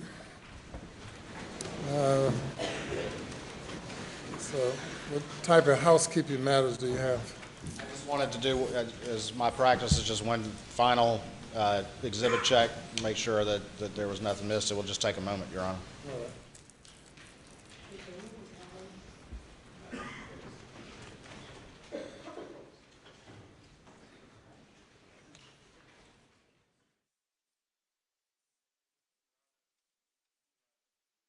Motion that we will make. I mean, perhaps we could do it while the jury's out, but then he can formally.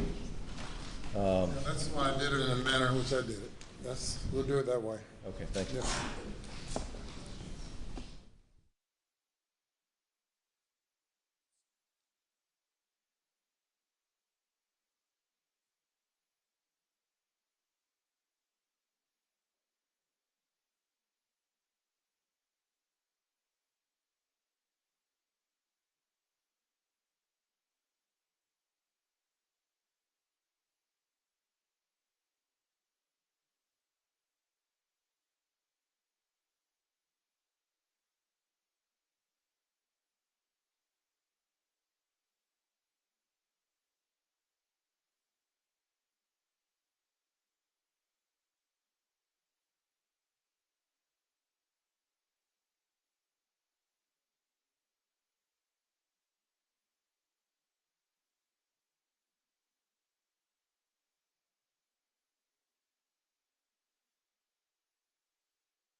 As Your Honor knows, after the evidence is closed, if there's a failure of competent evidence tending to prove the charge in the indictment, then the defendant is entitled to a directed verdict.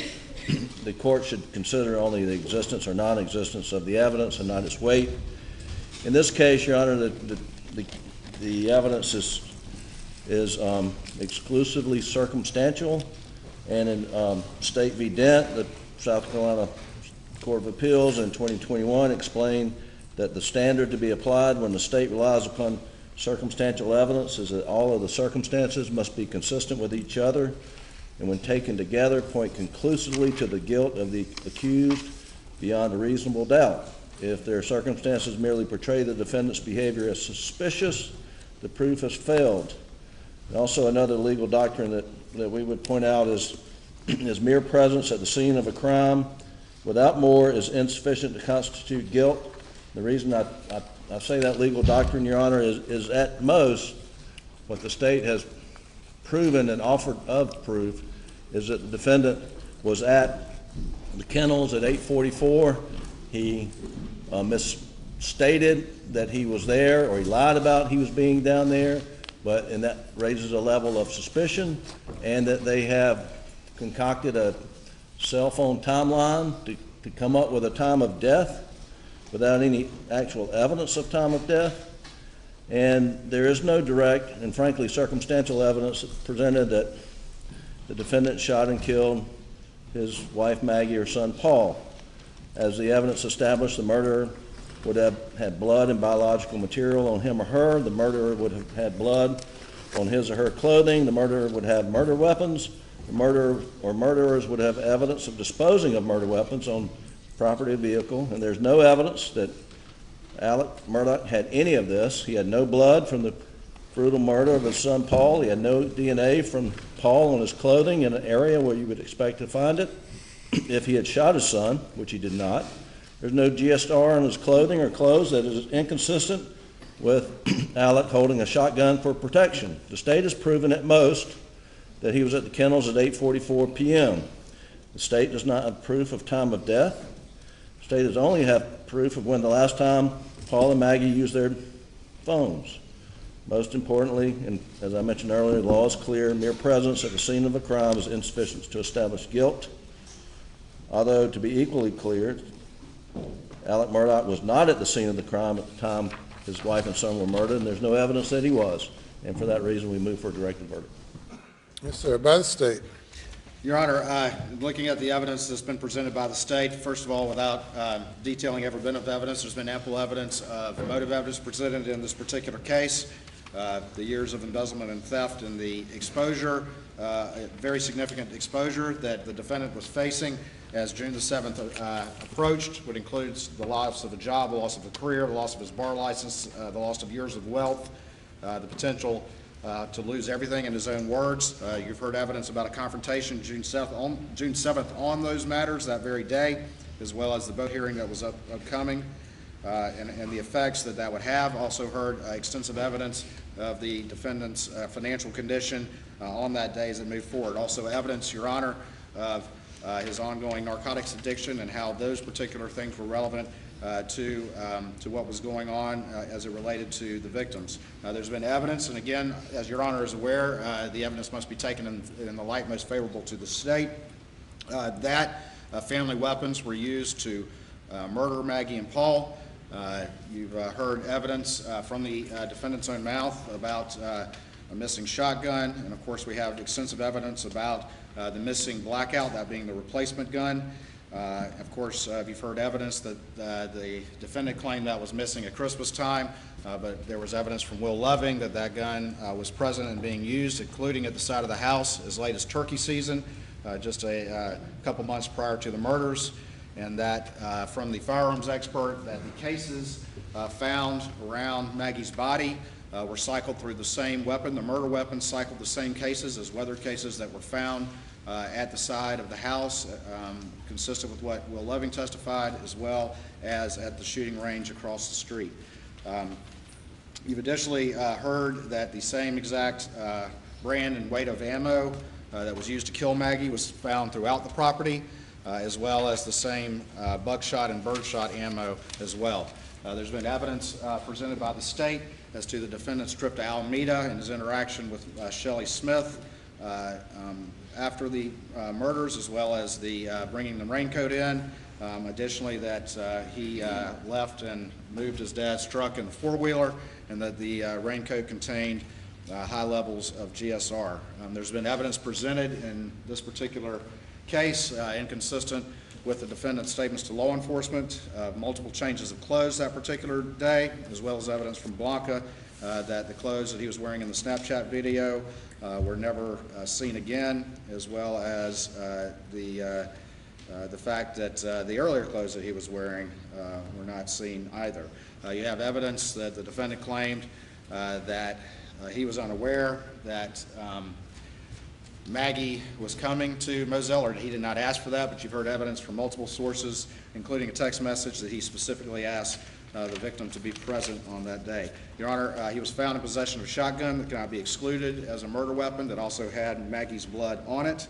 And then, of course, Your Honor, we have extensive phone and other digital evidence, and I don't need to reiterate the last witness, but that's been presented from multiple witnesses and multiple sources of a timeline. The defendant, of course, claimed that he was never at the scene, and the evidence shows, pursuant to the state's theory and reasonable inferences therefrom, that he was at the scene, contrary to what he told everyone who would listen. just minutes. He's at the scene with the two victims, just minutes before, under the state's theory and a reasonable inference from the evidence, the victims were killed. Additionally, his conduct in the timeline after that, there's a number of reasonable inferences about that that are consistent with the defendant's guilt. And to summarize a month's worth of evidence, that is the summary. I'm happy to address the timeline more, but I know that Your Honor just heard it in great detail. There's a motion for directed verdict that's made at the end of the state's case.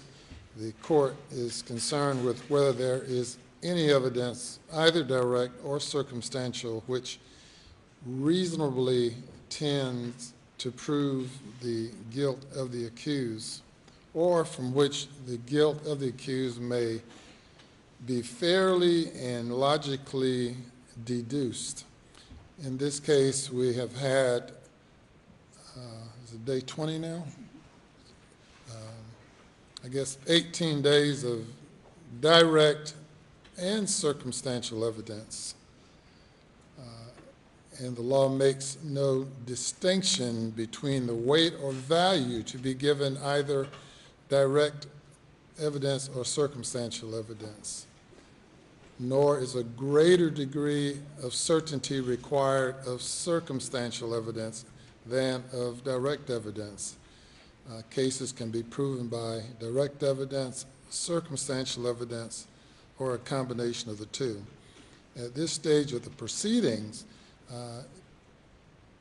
there's evidence to support a guilty verdict if it is believed by the jury.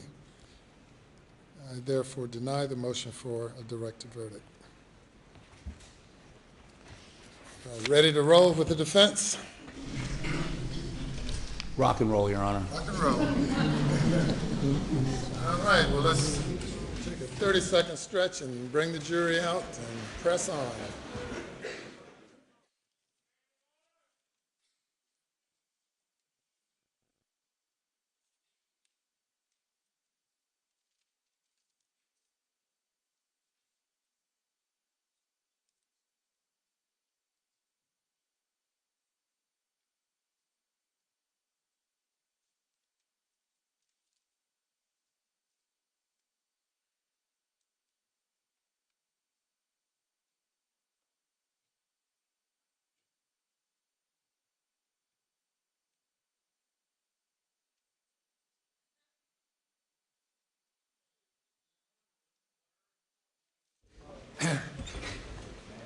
And let's see, you can bring the jury.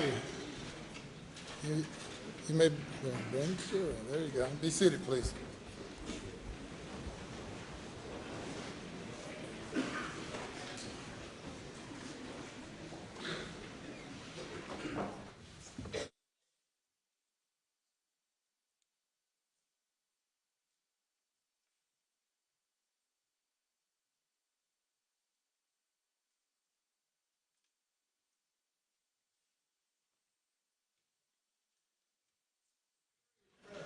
Very good. Madam Forelady, how's the jury doing? Doing good. Very good. You have heard the state's case. It is now the defense's turn. And you may call your first witness. All right. Coroner Richard Harvey, please. Yeah, go look. I'm sorry. You know what she looks like? Okay, good.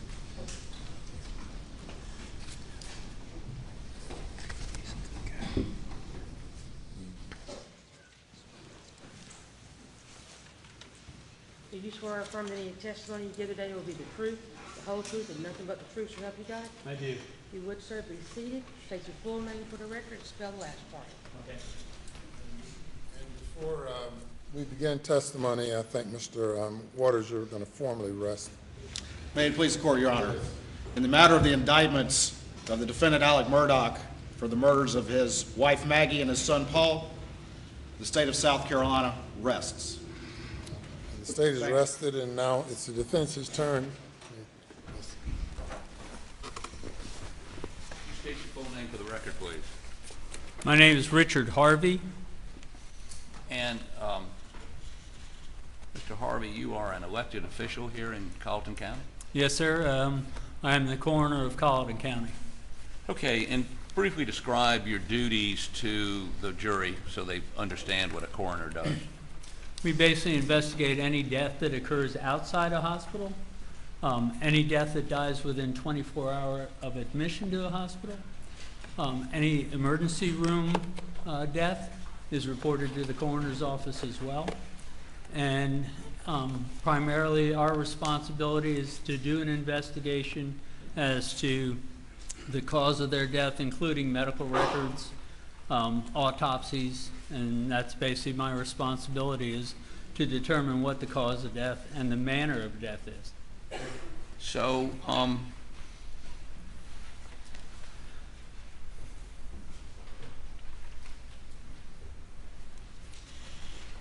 you don't have a medical degree, though? No, sir. Okay. But I was one of the first medically trained coroners in the state of South Carolina. Okay. And how long have you been coroner?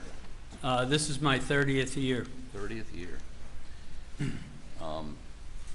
So let me talk a little bit about in general, well, no, let me just go ahead and cut to the chase here.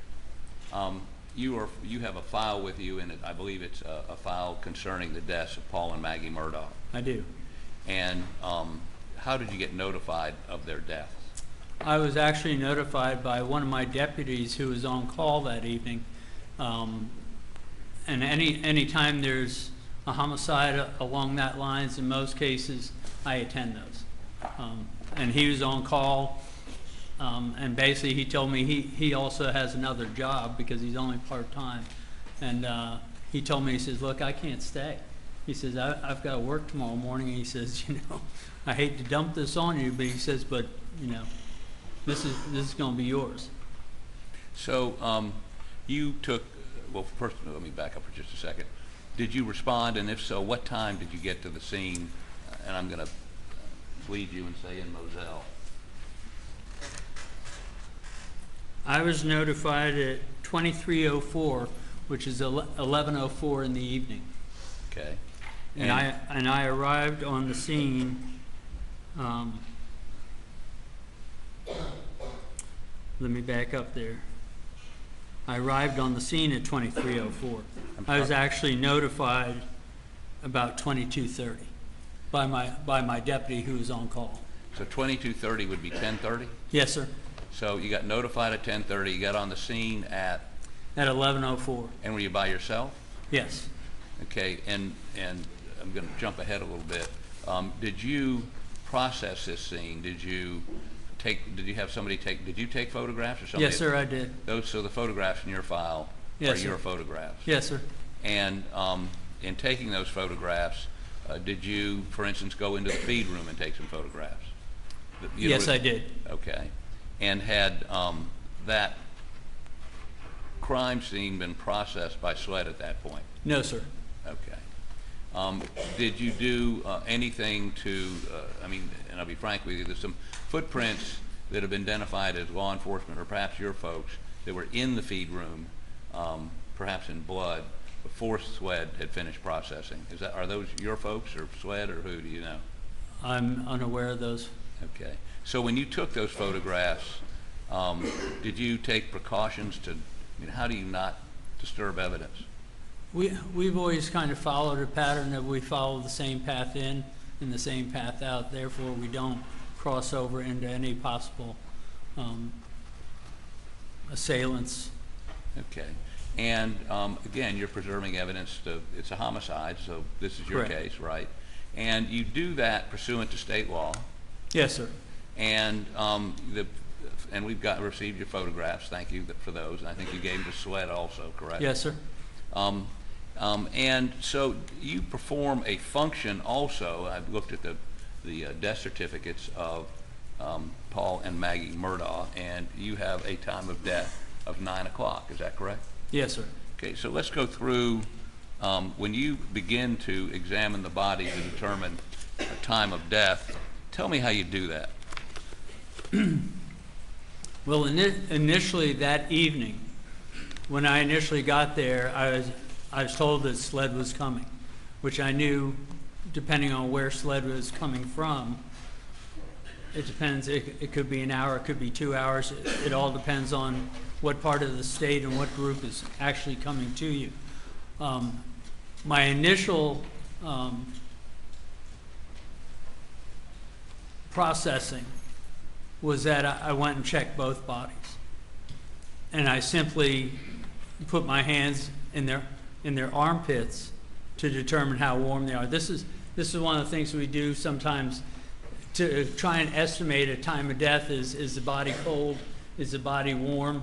And one of the other things we check for is what they call rigor. And rigor is basically when a person dies, the body goes through this process, and as it goes through this process, your joints start to stiffen up. And when I initially got there, that was all I did initially because I knew sled was coming. So is it rigor or rigor? I'm not sure how you pronounce it. I call it rigor. I call it rigor, but so if you allow me to say rigor. That's fine. I've never said rigor. Was there rigor or rigor? There was not.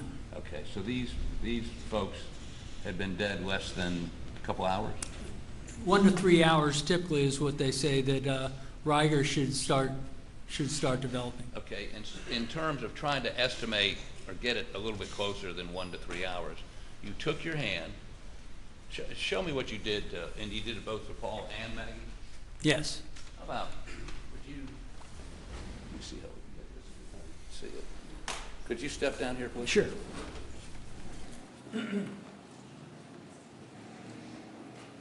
And they were laying on the ground, both of them, right? Yes, sir. And did you move them? No. Okay, so. They were covered with a sheet initially when I got there. Right, so let's have you stand over Okay. here so the jury can see me. And you went up to Paul, and where did you put your hand? I have to think now which way Paul was laying. I'm not worried about Right, whether it was left or okay. right. Basically what I did is I lifted his arm up just a little bit here, and I stick my hand up into the armpit. And that's one of the central areas of your body without using the only other choice is a rectal thermometer. And in most cases when you have that many people around, I'm not going to pull somebody's pants down to utilize the rectal thermometer. So I stick my hands in their armpit, and like I say, I can get an idea, how warm they are. Okay, and you did the same thing to Maggie? I did the same thing to Go ahead, Maggie.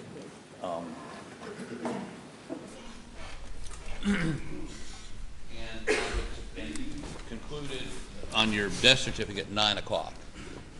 It's strictly an estimation. That's a guess. It's a guess. Okay, could have been 8:30, Could have been 8:30. could have been 10 o'clock. There were no witnesses there to tell me exactly what time this happened. Do you carry a rectal thermometer to do specific measurements? Well, usually what I'll do is I'll get it from fire rescue, the ambulance, Uh-huh, and I'll borrow theirs. And yes, I do rectal temps. but you didn't do it on that. But we didn't do it that night, no. And that's the reason the death certificate says 9 o'clock. Right. That was an estimation from what I found as far as the warmth of the body. Okay. Thank you for its indulgence.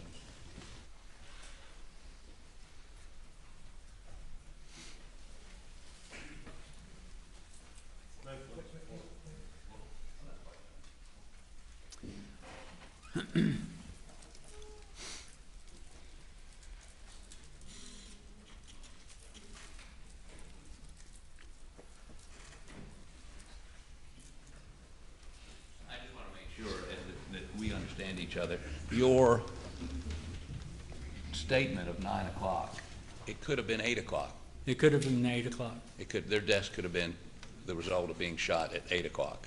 I basically looked at 2.5 hours from the time that the call came in to the time I actually got there. So they could have been shot at 10 o'clock Could have been. or any time in between. Yes, sir. Thank you, Coroner. Please answer any questions. By the state.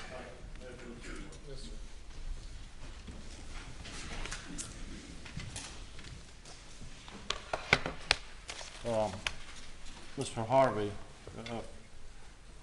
you did not use rectal or any sort of thermometer on that night? No, sir.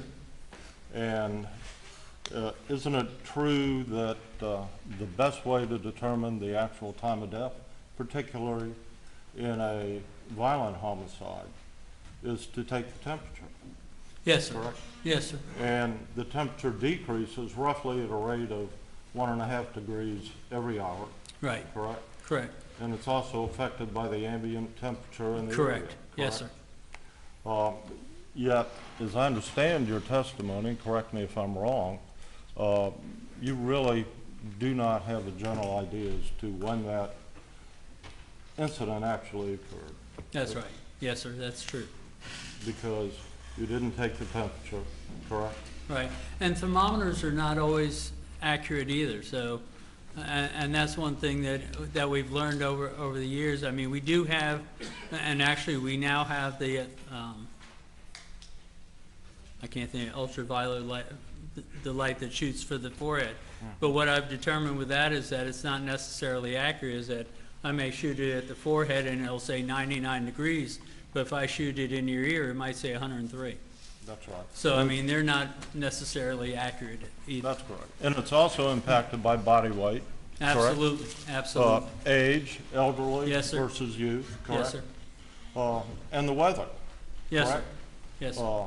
If they were covered by a Yes, sir. sheet, that Which they would, were at that time when I initially got that could maintain something? Yes, sir. If they got wet through rain, that could Mhm. affect it? that could, yeah, that could definitely. And you had drop. rain at that time, didn't you? It had not rained hard at that point. Both Not of their hard. both of their hairs were heads of hair were dry.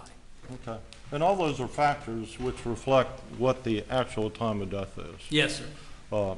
Yet temperature is key. Yes, sir. And the only information you have is that the bodies were warm, correct? Yes, sir. Based upon And your, Riger had not started.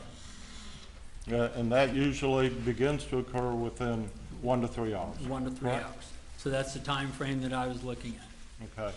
And you walked around the area, got close to them at that particular time. Yes, Is sir. that correct?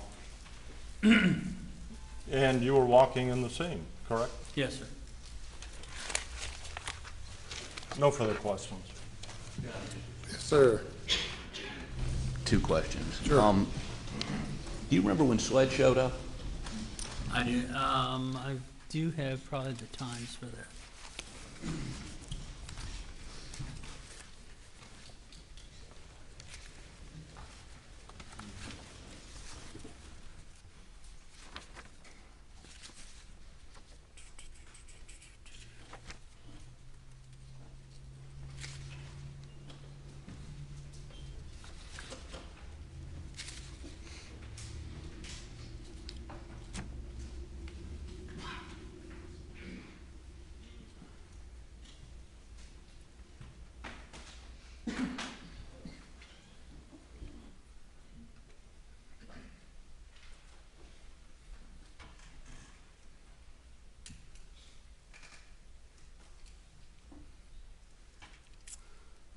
I did not see SLED on here, though.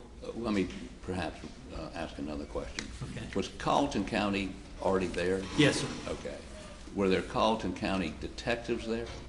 Yes, sir. They're, Okay. Did any of them talk to you about time of death? no, Did any of them ask you what your examination revealed?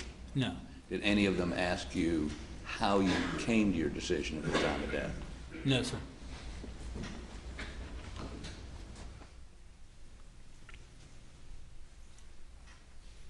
Thank you.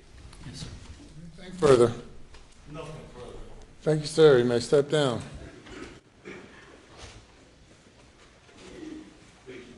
Yes, sir. Shailene Tyndall to the stand, please. Come forward. Yes, sir.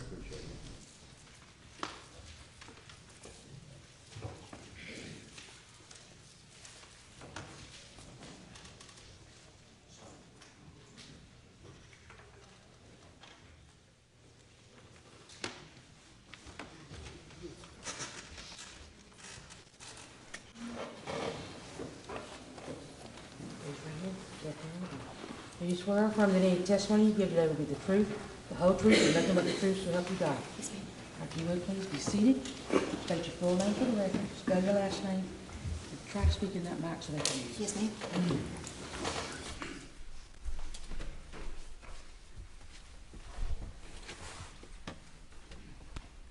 I'm Shalane Tyndall, SHALANETINDAL.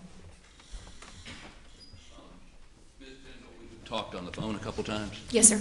but we've never met, have we? No, sir. Okay. And I appreciate you being willing to come here on such short notice today. I know you've got other things to do. So, where do you work? I work for the Colleton Sheriff's Office as public information part-time, and then for my full-time position, I work for the nonprofit blood organization, the Blood Connection, as the divisional logistics coordinator and calendar specialist. Okay. Let me find my glasses, I'm sorry. So, back on June 7th and 8th of 2021, what was your job? What was your job back then with the I was solely the public information officer at the Sheriff's Office at that time. Colleton County Sheriff's Office? Yes, sir. Okay, I want to show you a document and see if you can identify this. I think the easiest way to do that.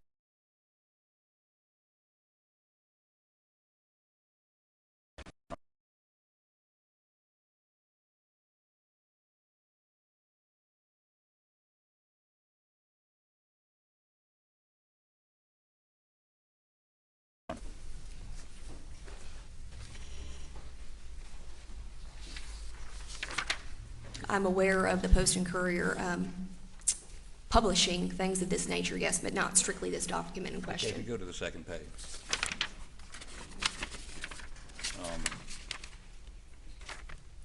Now, does this, if you look halfway down the page, does that, there is a quoting here from you, correct? Yes, sir. Is it accurate?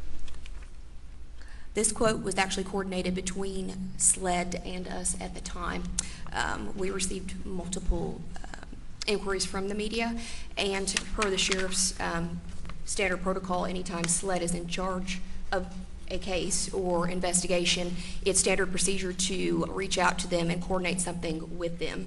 Okay, so the quote from you, this is on the morning, this is the Post and Courier on the morning of June 8th, and the quote contained by you in here, we'll get how that was put together, but is it accurate? The quote wasn't by me, it was a joint information from SLED and the Sheriff's Office. Sheriff spokeswoman Shalane Lowe's referred questions. So, but you were part of the release of this statement? Yes, it was a joint. Mhm. Okay. Your Honor, I'd like to offer this into evidence. No, could I look at it, please?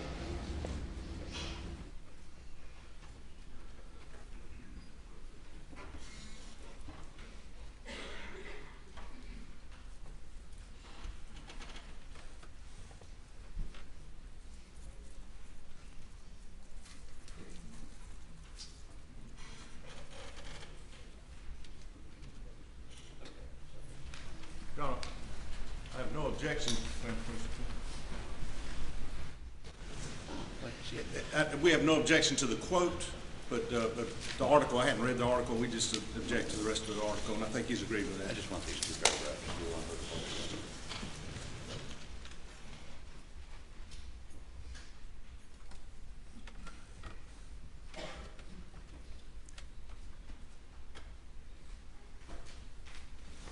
No objection.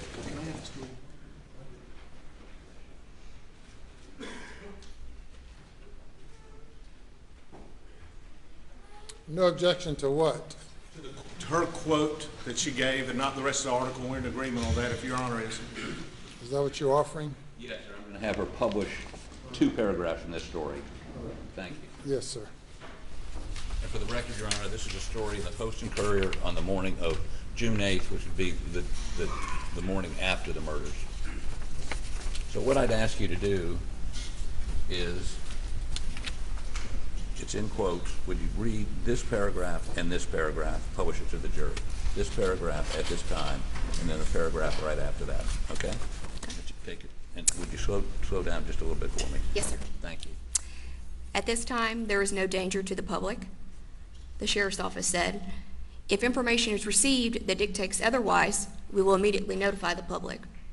Sheriff spokeswoman Shalane Lowe's referred questions regarding the incident to SLED and the Colleton County Coroner's Office. A request for 911 audio recordings was denied due to the ongoing investigation.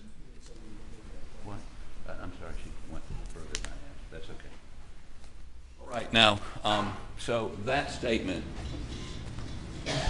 was, the public has nothing to worry about, right? That's what it states, yes, sir. Okay, now, and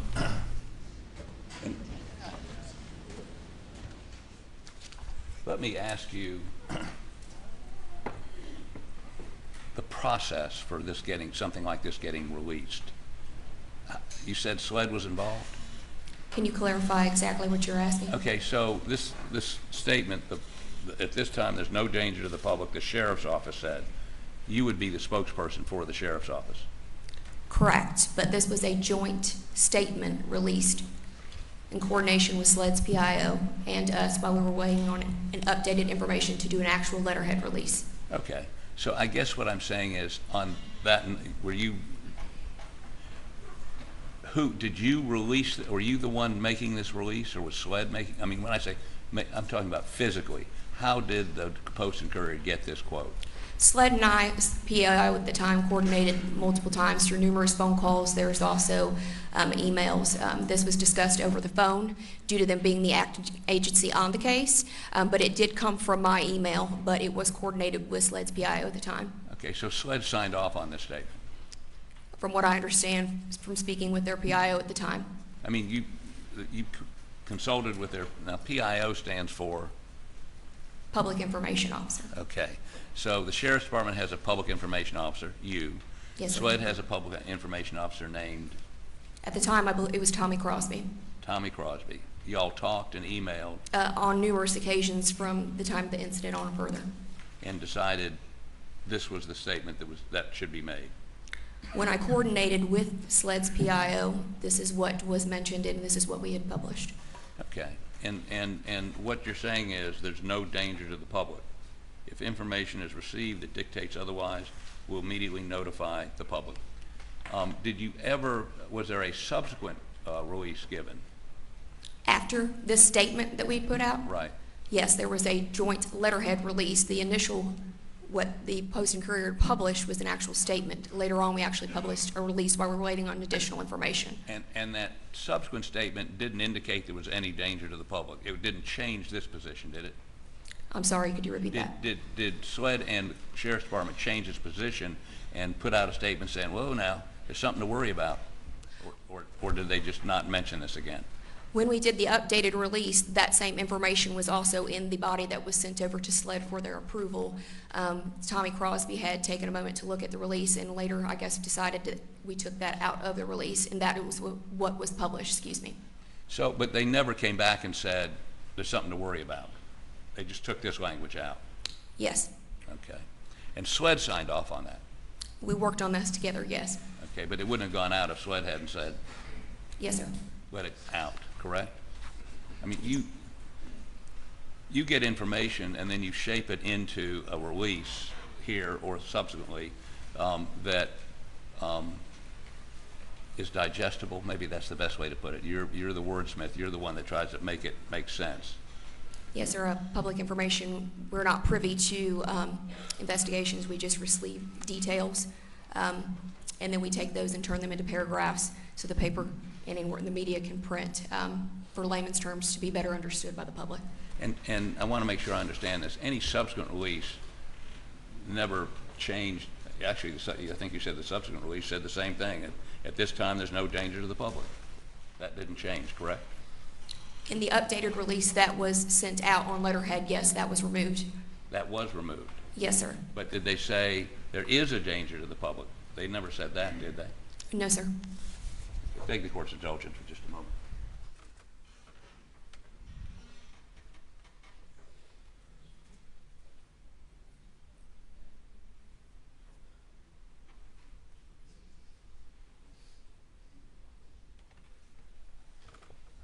One other question. In this story, your last name is Lowe?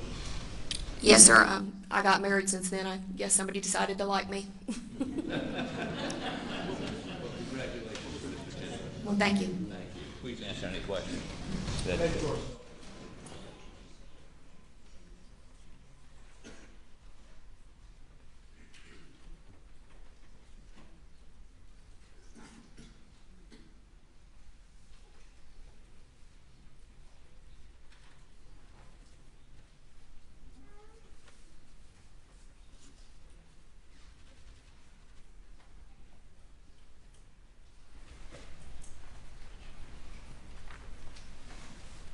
I missed the last question. Did you get married?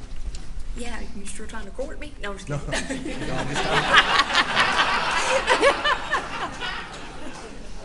I'm happily married. I am not. I I'm promise just you. picking. I just couldn't hear. What was the date of the second release that Mr. Harpoon? I honestly don't know. Am I talking into here? Yes, ma'am. The date of the second is the Can't hear same Mr. Meadows. date. I apologize, Your Honor. The date of the second.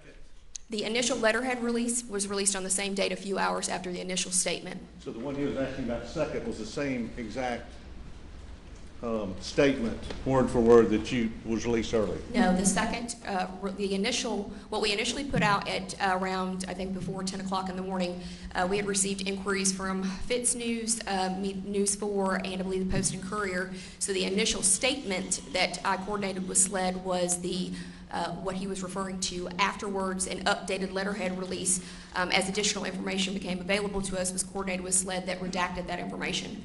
Okay. And I'm just going to show you, for this, is this the document you're talking about here?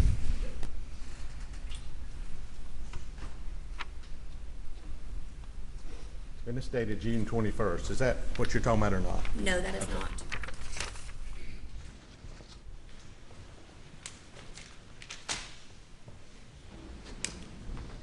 Congratulations on your marriage. That's all I have. Thank you. Thank you, sir. I appreciate you. Anything further? Only this question. Did you think that Mr. Meadows was proposing to you a moment ago? I don't know. I'm just picking. No further questions. Thank you. You may step down.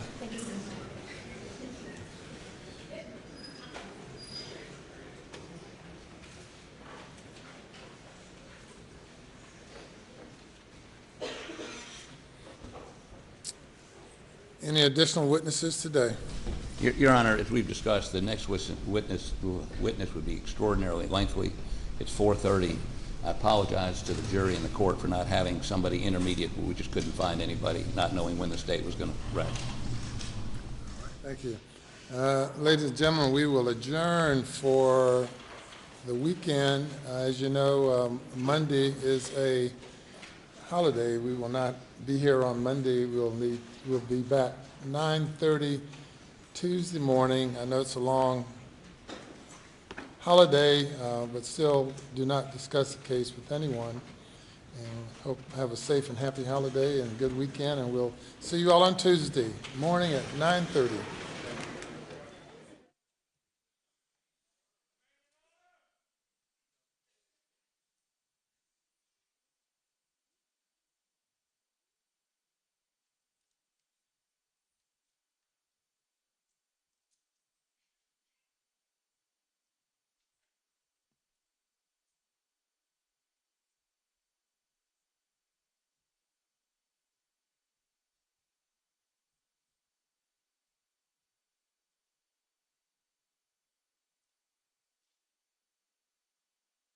Else today?